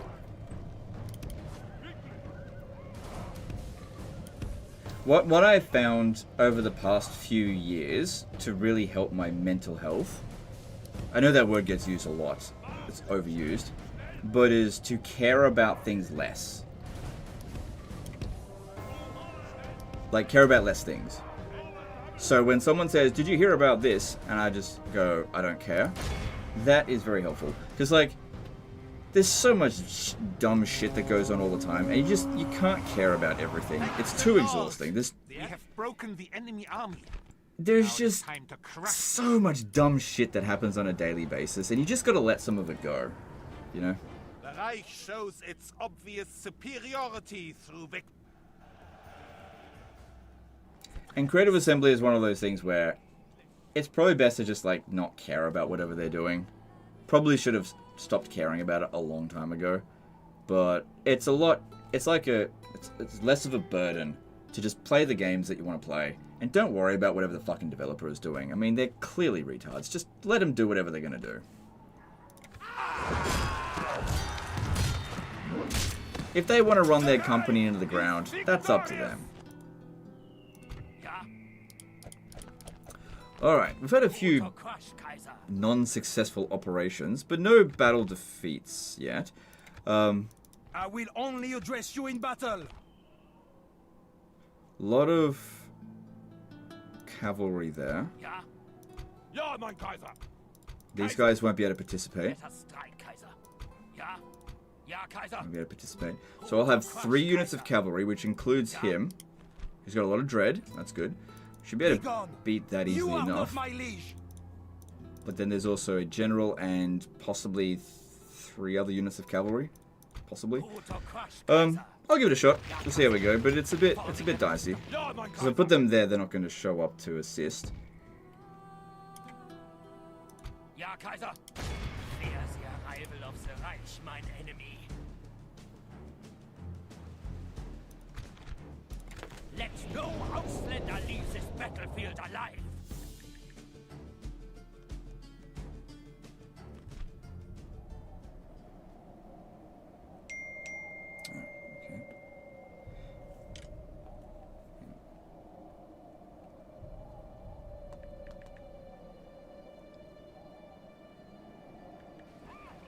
And so we come to the hour of battle. I will give you victory if you have the guts to fight like Imperial soldiers when I ask it. I will not ask men to die needlessly. I will show no honor. Await my command. Alright. I think this one's dicey, but we'll see how we go. The enemy brings reinforcements. I don't think we should wait for their reinforcements to show up. We should just immediately go after this one here and try to surround it and kill it straight away before they get a chance to team up.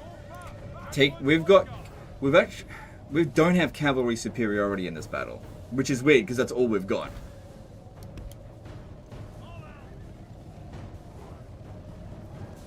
Enjoyed the Stellaris long play. Are you going to cover the other Paradox stuff or other titles anytime soon? There's a decent chance of it. I have a very good working relationship with Paradox at the moment. So I don't know if they were happy or unhappy with that particular video, and that stuff does matter because if you get bad results on one video, it usually means they're not going to offer you as much on the next, or it varies, right? But I'd say this is a good chance of more stuff from Paradox. I like Paradox games a lot, actually. I was playing Stellaris today, actually. Stellaris is a really good game to play when you're a dad and you're like baby's toddler is just like chilling, because you could just like play. For one thing, you can play it with one hand, and the other thing is that you could just play for one day, pause it, and then just get off the game if you absolutely need to. Whereas if you get into a battle with Total War, you kind of need to concentrate.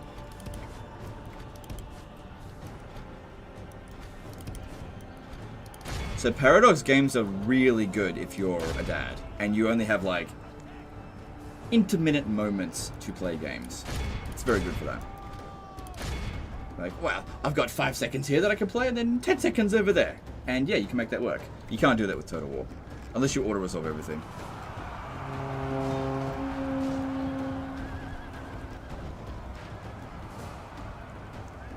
Love the Stellaris vid? Yeah. Yeah. That's good. I'm glad you liked it. It got really good watch time, but overall fairly low views. But that's, you know, Our men are winning the battle. not Continue completely like this, unexpected. and victory is ours.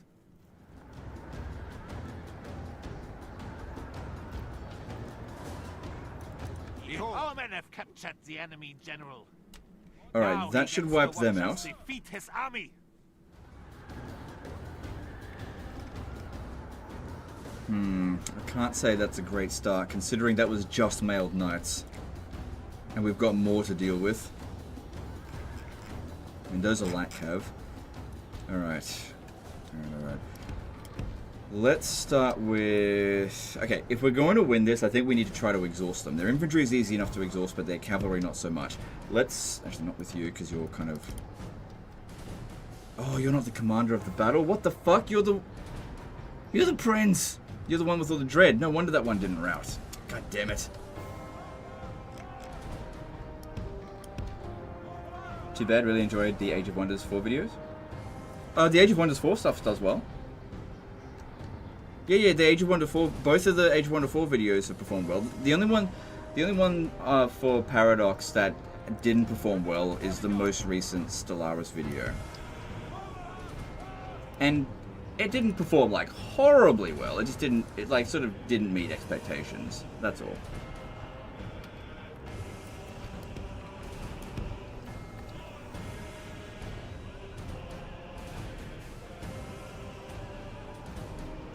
But yeah, the Age of Wonders 4 stuff does really well.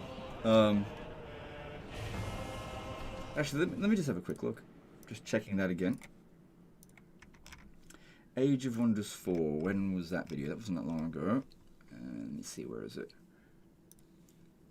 The first one did like really, really well, and then the more recent one, when was that?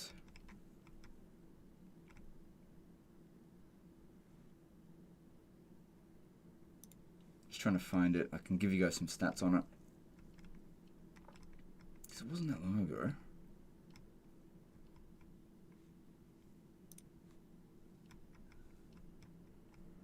Probably should just do a search. Oh, there it is, there it is. Let's see. So it got 96,000 views, 98.5% like ratio, which is a lower ratio than I would usually get. Like a typical disaster battle typically gets 99% like ratio, so 0.5% lower. That's to be expected. All metrics are good for it.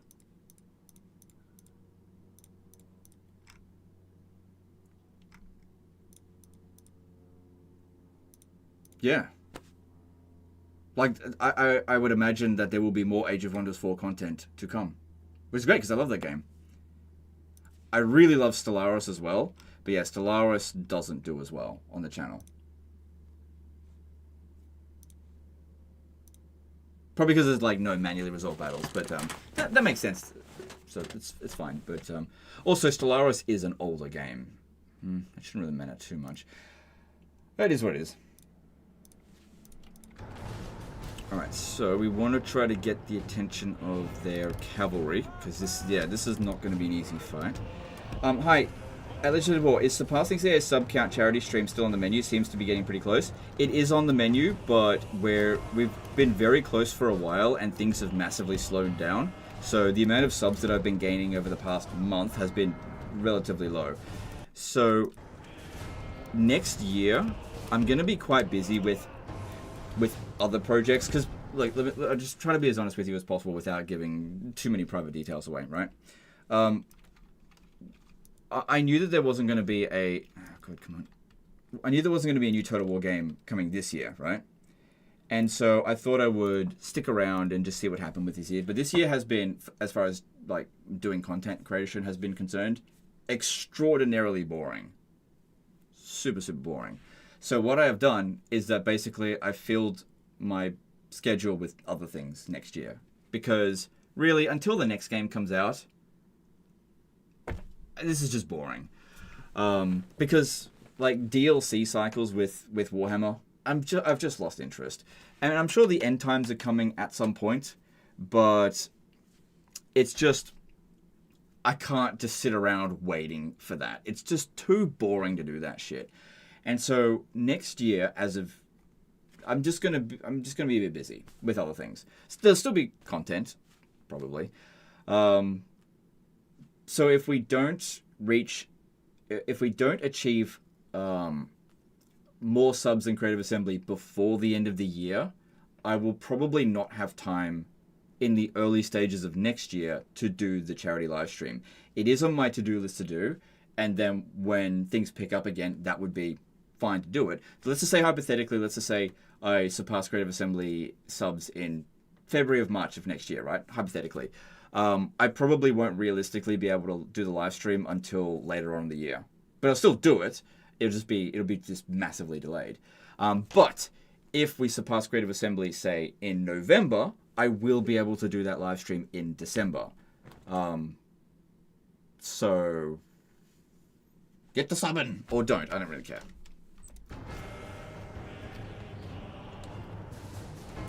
What's the project, Commanders? It's just I'm just filling my life with other things apart from work.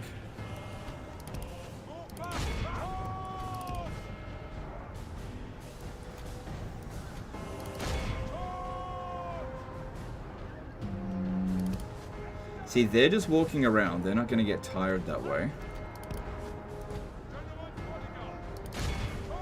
But if I go charging in over here on these peasant archers, while it's an easy win for us, it's not worth it, because we can take them out at any time. What I need is for them to start getting aggressive and start chasing after, just like have all of their cavalry chase after one of our cav, so one of our guys will be exhausted, while... Oh shit. While 3 of theirs are getting exhausted.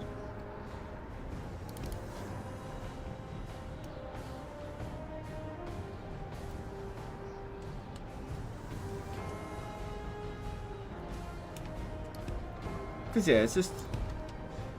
This is part of the downside of when you dedicate yourself to one game franchise. It can be really good. Like, during the good times, it's super good. Like, during 2020, 2021, 2019 even. These were really good times. But when there are bad times, it's equally, you just can't really do much about it. And like I said, I'm just tired of banging myself over the head trying to just get people interested in content when they're just not interested.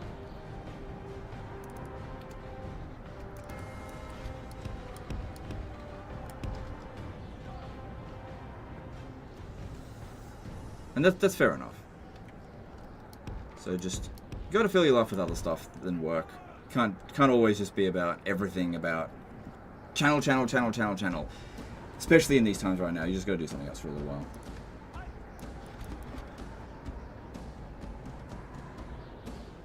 Legend misses 2020. Boo. I'm not saying I missed 2020. I'm saying that was when the channel was doing really well, when Total War was doing well. Obviously, there's a reason for that because of COVID. I get it. But also, what's happened in 2023? Like, there hasn't been a new Total War game, really, since Total War Warhammer 3. You can count Pharaoh if you want. I don't. And that means there's nothing in 2024, nothing in 2025, and realistically, nothing in 2026 until the end of the year. It's just a big gap of not much going on. The DLC, we've had one DLC this year. Well, we're going to have one DLC this year. And then they're saying really small DLCs. Something like Neferata, which is fine. But I can't get excited about that. And then they say that they're going to do the biggest content ever for Warhammer. Which is fine. It sounds great. But I don't imagine it's going to be in the first half of the year.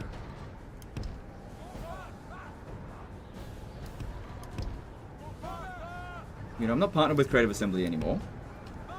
And so there's just nothing to look forward to. And also, by me saying that, I'm not saying, oh man, I wish I was partnered with Creative Assembly. I don't want to be partnered with Creative Assembly. I only partner with people that are worth it, and they are not. It's simple as.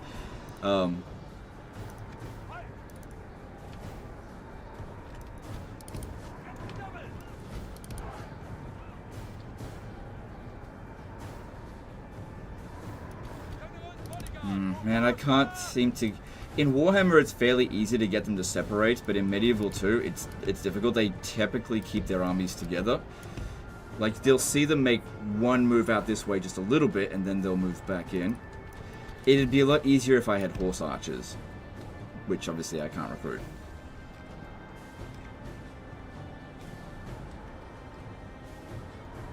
I still remember the premiere you did for Grom the Paunch, 11k people watching, it was peak. It was 8,000, but yeah. Yeah, pretty much.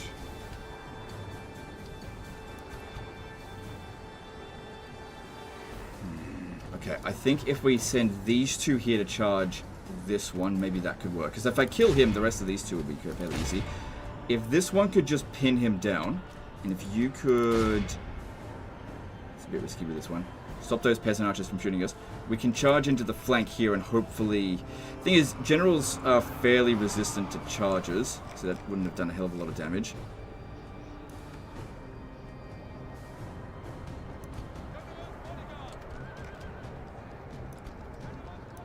This battle progresses well for the Empire.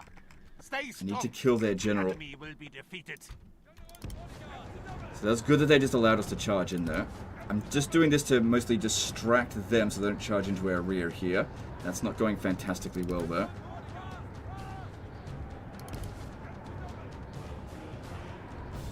An enemy of the Reich lays Yes! death Got at him. our feet. Okay, that's good. That means that their units are going to fight like shit.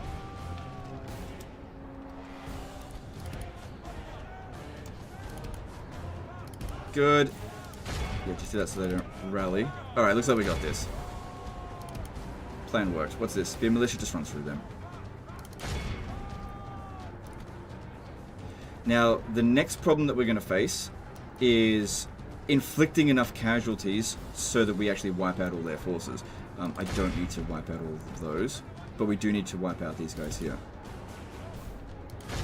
And also, because they've got a lot of cavalry, we do have to wipe out a lot of them, and because we've already killed the enemy general, they are probably not going to last that much longer. That one's going to rout. Although I seem to be killing a lot of them at the moment.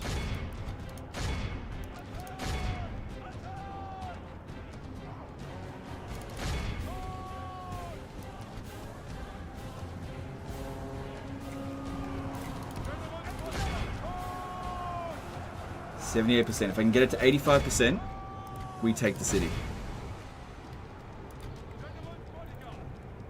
When did your channel have the biggest growth? 2019 and 2020. Those are the biggest years for growth.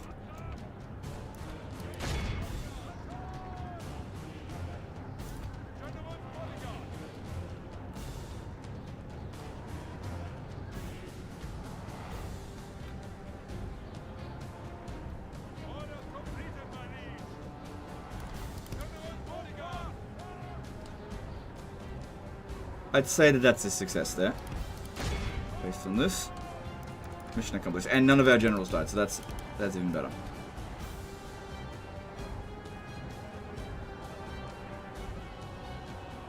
They're withdrawing from the battlefield, but they're wiped out. Cowardly foe. The Reich shows its obvious superiority through victory. Yep, got him. Do you think you could have been an Asmongold type content creator? I really like this talking streaming.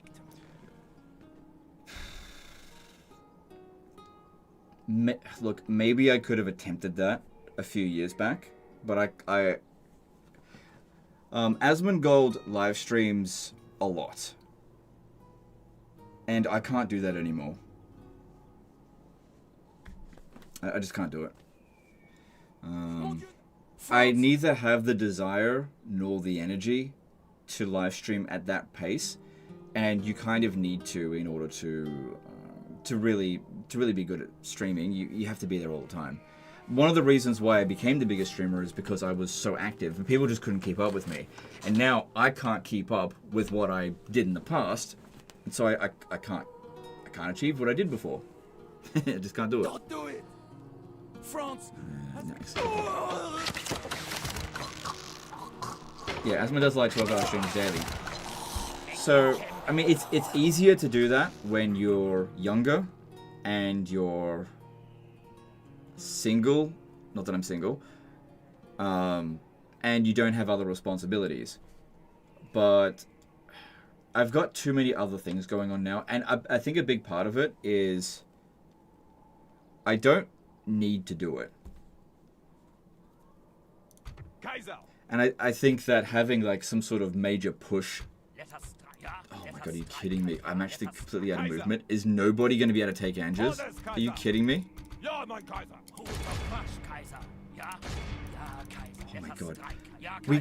We succeeded on this, but nobody's got enough movement. Kaiser. Who to crush Kaiser? Let us strike Kaiser. Ja, Kaiser. Oh my god. All they have to do is recruit one unit. Oh, there's got to, I'm just trying to think if there's a movement exploit that I can do.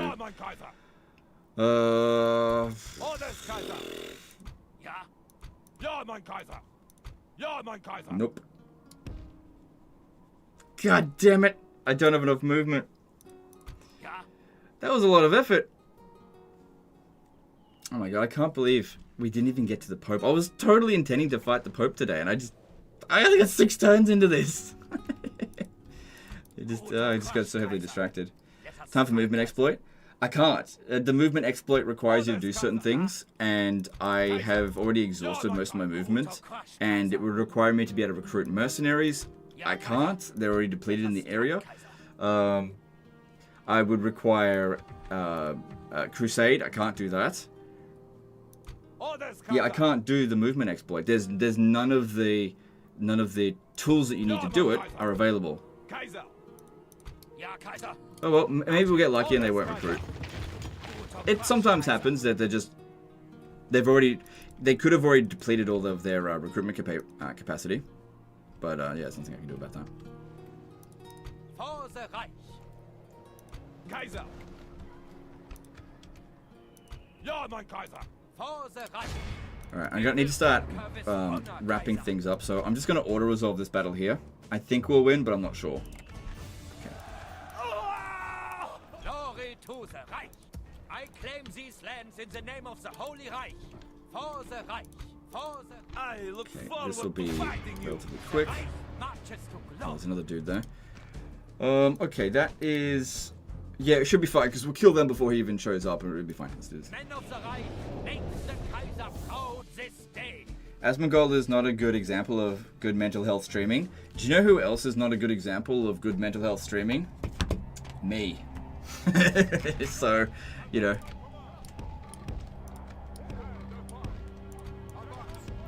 I don't know if you realize this, but pretty much the entirety of 2022 and 2023 and 2024, I was like crashing out.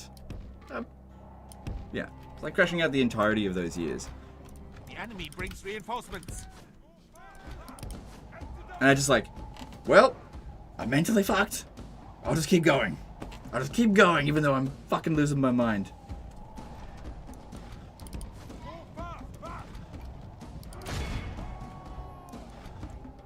Can you use an army to disrupt an AI merchant from trading?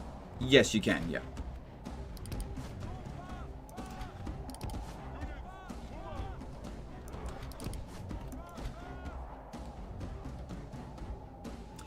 Part of the problem as well, being online, is that people be like, oh, my mental health.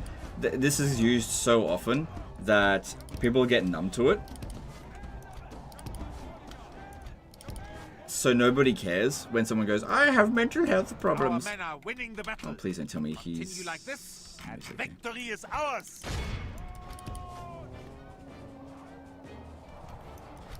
So you just gotta like if you've got mental health problems, the way to deal with it is just you have to do it privately. You can't be like, chat, I have mental health problems. You need to fix it for me. Nah, that's never gonna work. If anything, they'll be like, oh, you have mental health problems. Let's make it worse. Alpa Karko did a €6 super chat. Hey, Legend of War, do you have a CA? Sorry, do you have CA new rumors that you can share? Do you think we will have a Medieval 3 before I turn 40? And love the stream. Well, I don't know when you're turning 40, for one thing, but thanks for the super chat. Yes, I got some new rumors for you.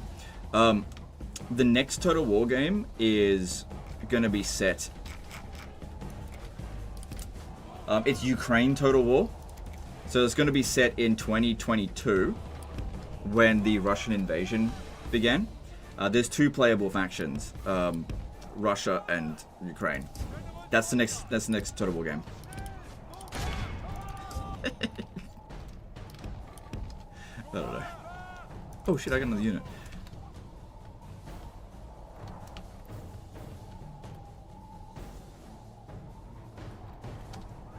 Oh, that's what they're doing. They're marching towards this one. Why aren't you running that down? Your horses, you should be faster than them.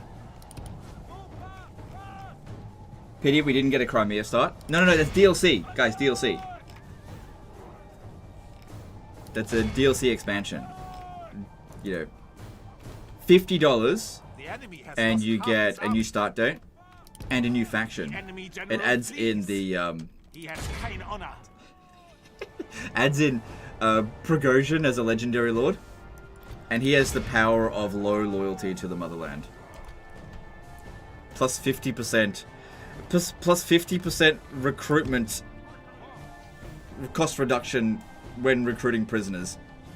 Our men have captured the enemy. This battle progresses well for the Empire. Stay strong, and the enemy has weaknesses to helicopter bombs.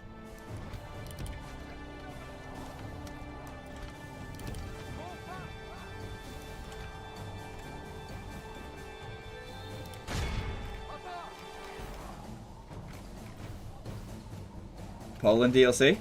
Look, Poland DLC has... We're not sure about a Poland DLC yet. That might happen, but we need to see how 2025 and 2026 goes out, okay? It might happen. It might happen. Yeah. The Poland expansion, yeah. That seems possible, maybe. I don't know.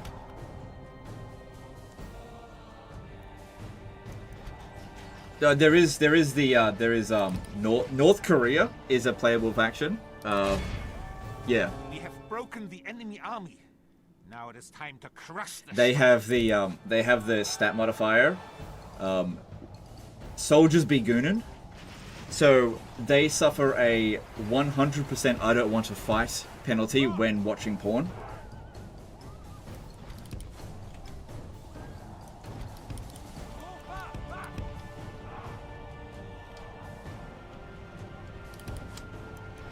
They have the tradable goods of canned dog.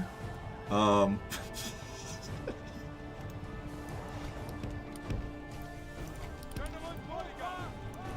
God. Honestly, I could keep going all day. You guys seem to be enjoying it.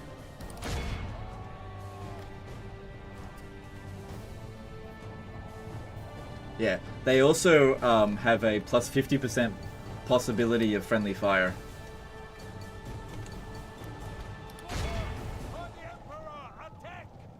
Also, their tier 1 units are elite. and victory is ours. So you like recruit them from a basic settlement, and it's like elite North Korean infantry, and they're like tier 0.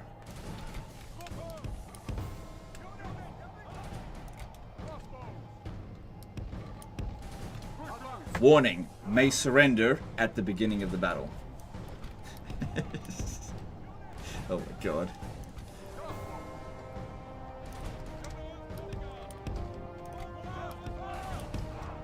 Their base stats are like morale 0. Oh my god. Never mind. Russian motorcycle infantry as shock cavalry? Yeah. No. Donkey infantry, guys. You don't understand. Donkey infantry.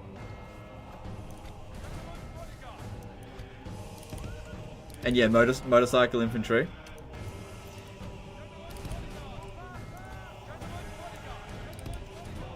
But there's another thing as well.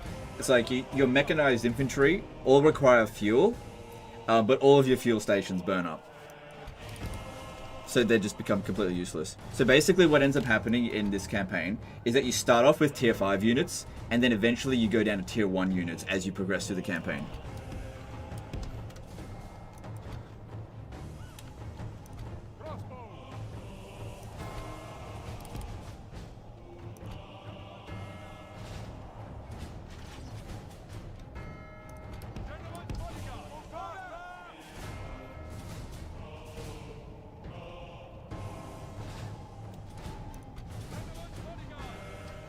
Washing Machines DLC, yeah.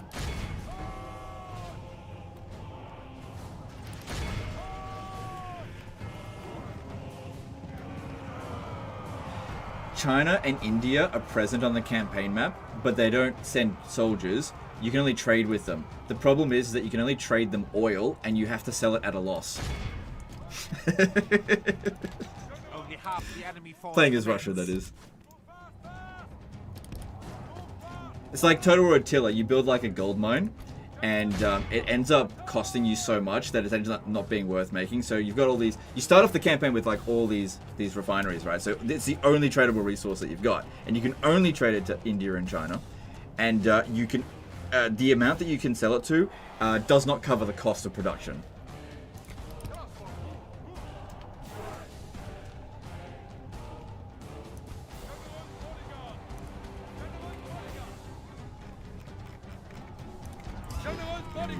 Ooh, you're a bit bloody, but you're backing off. That's good. What about you? Ooh, I don't like how you're doing. You should back off. These Poles, don't underestimate them. They're good fighters. I mean, all General's bodyguard have the same stats, but you know what I mean.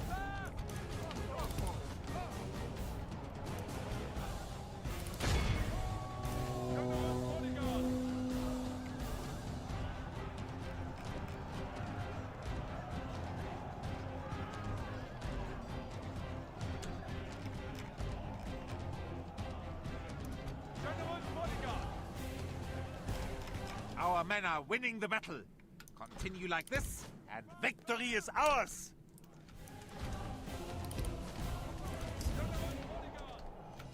No, you know what the game will be called? It'll be called Total War Biden's War. It won't be called Total War Ukraine. It'll be called Total War Biden's War. I don't know.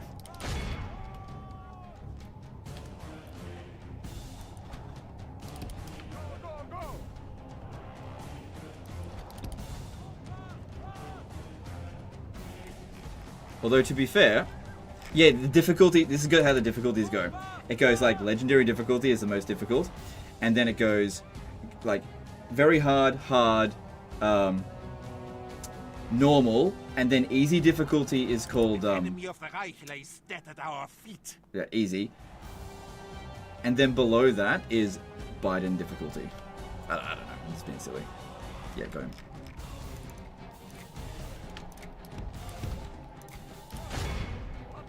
Total Sleepy Joe. Yeah, the AI in that difficulty does nothing.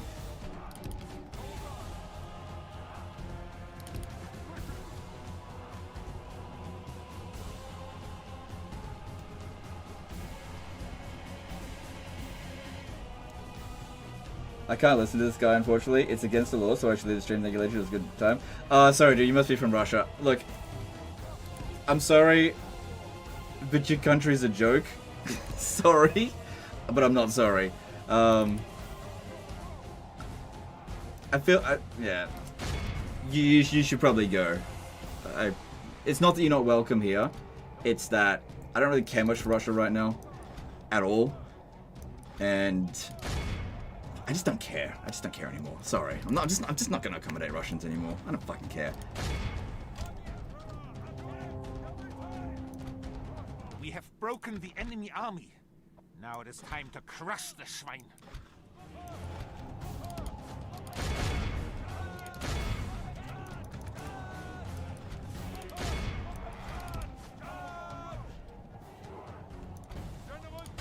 Like, the amount of fucks I can give for Russia right now is absolute zero. Like, just zero. I just don't care.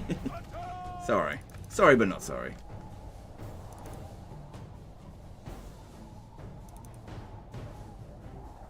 The Reich shows its obvious superiority through victory. Commit great crime by watching. Yeah, I mentioned that. Yeah, this oligarch just got... committed suicide by tying their hands together and shooting themselves in the head before jumping out of a window. And on their laptop they were watching Legend of Total War.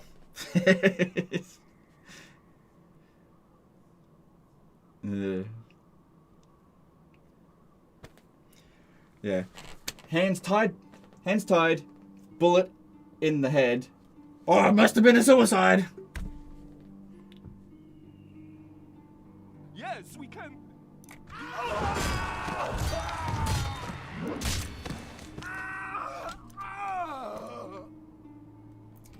How is that a clear victory? Legend was outnumbered despite most of the enemy army being fodder. Probably because I took a fair few casualties in the battle. Alright guys, we're going to have to wrap that up there. I hope you guys have enjoyed my apolitical stream. Obviously today we were just focusing on the game. Nearly 7 hours. 6 turns into this. I didn't even do my basic objective of getting to the Pope.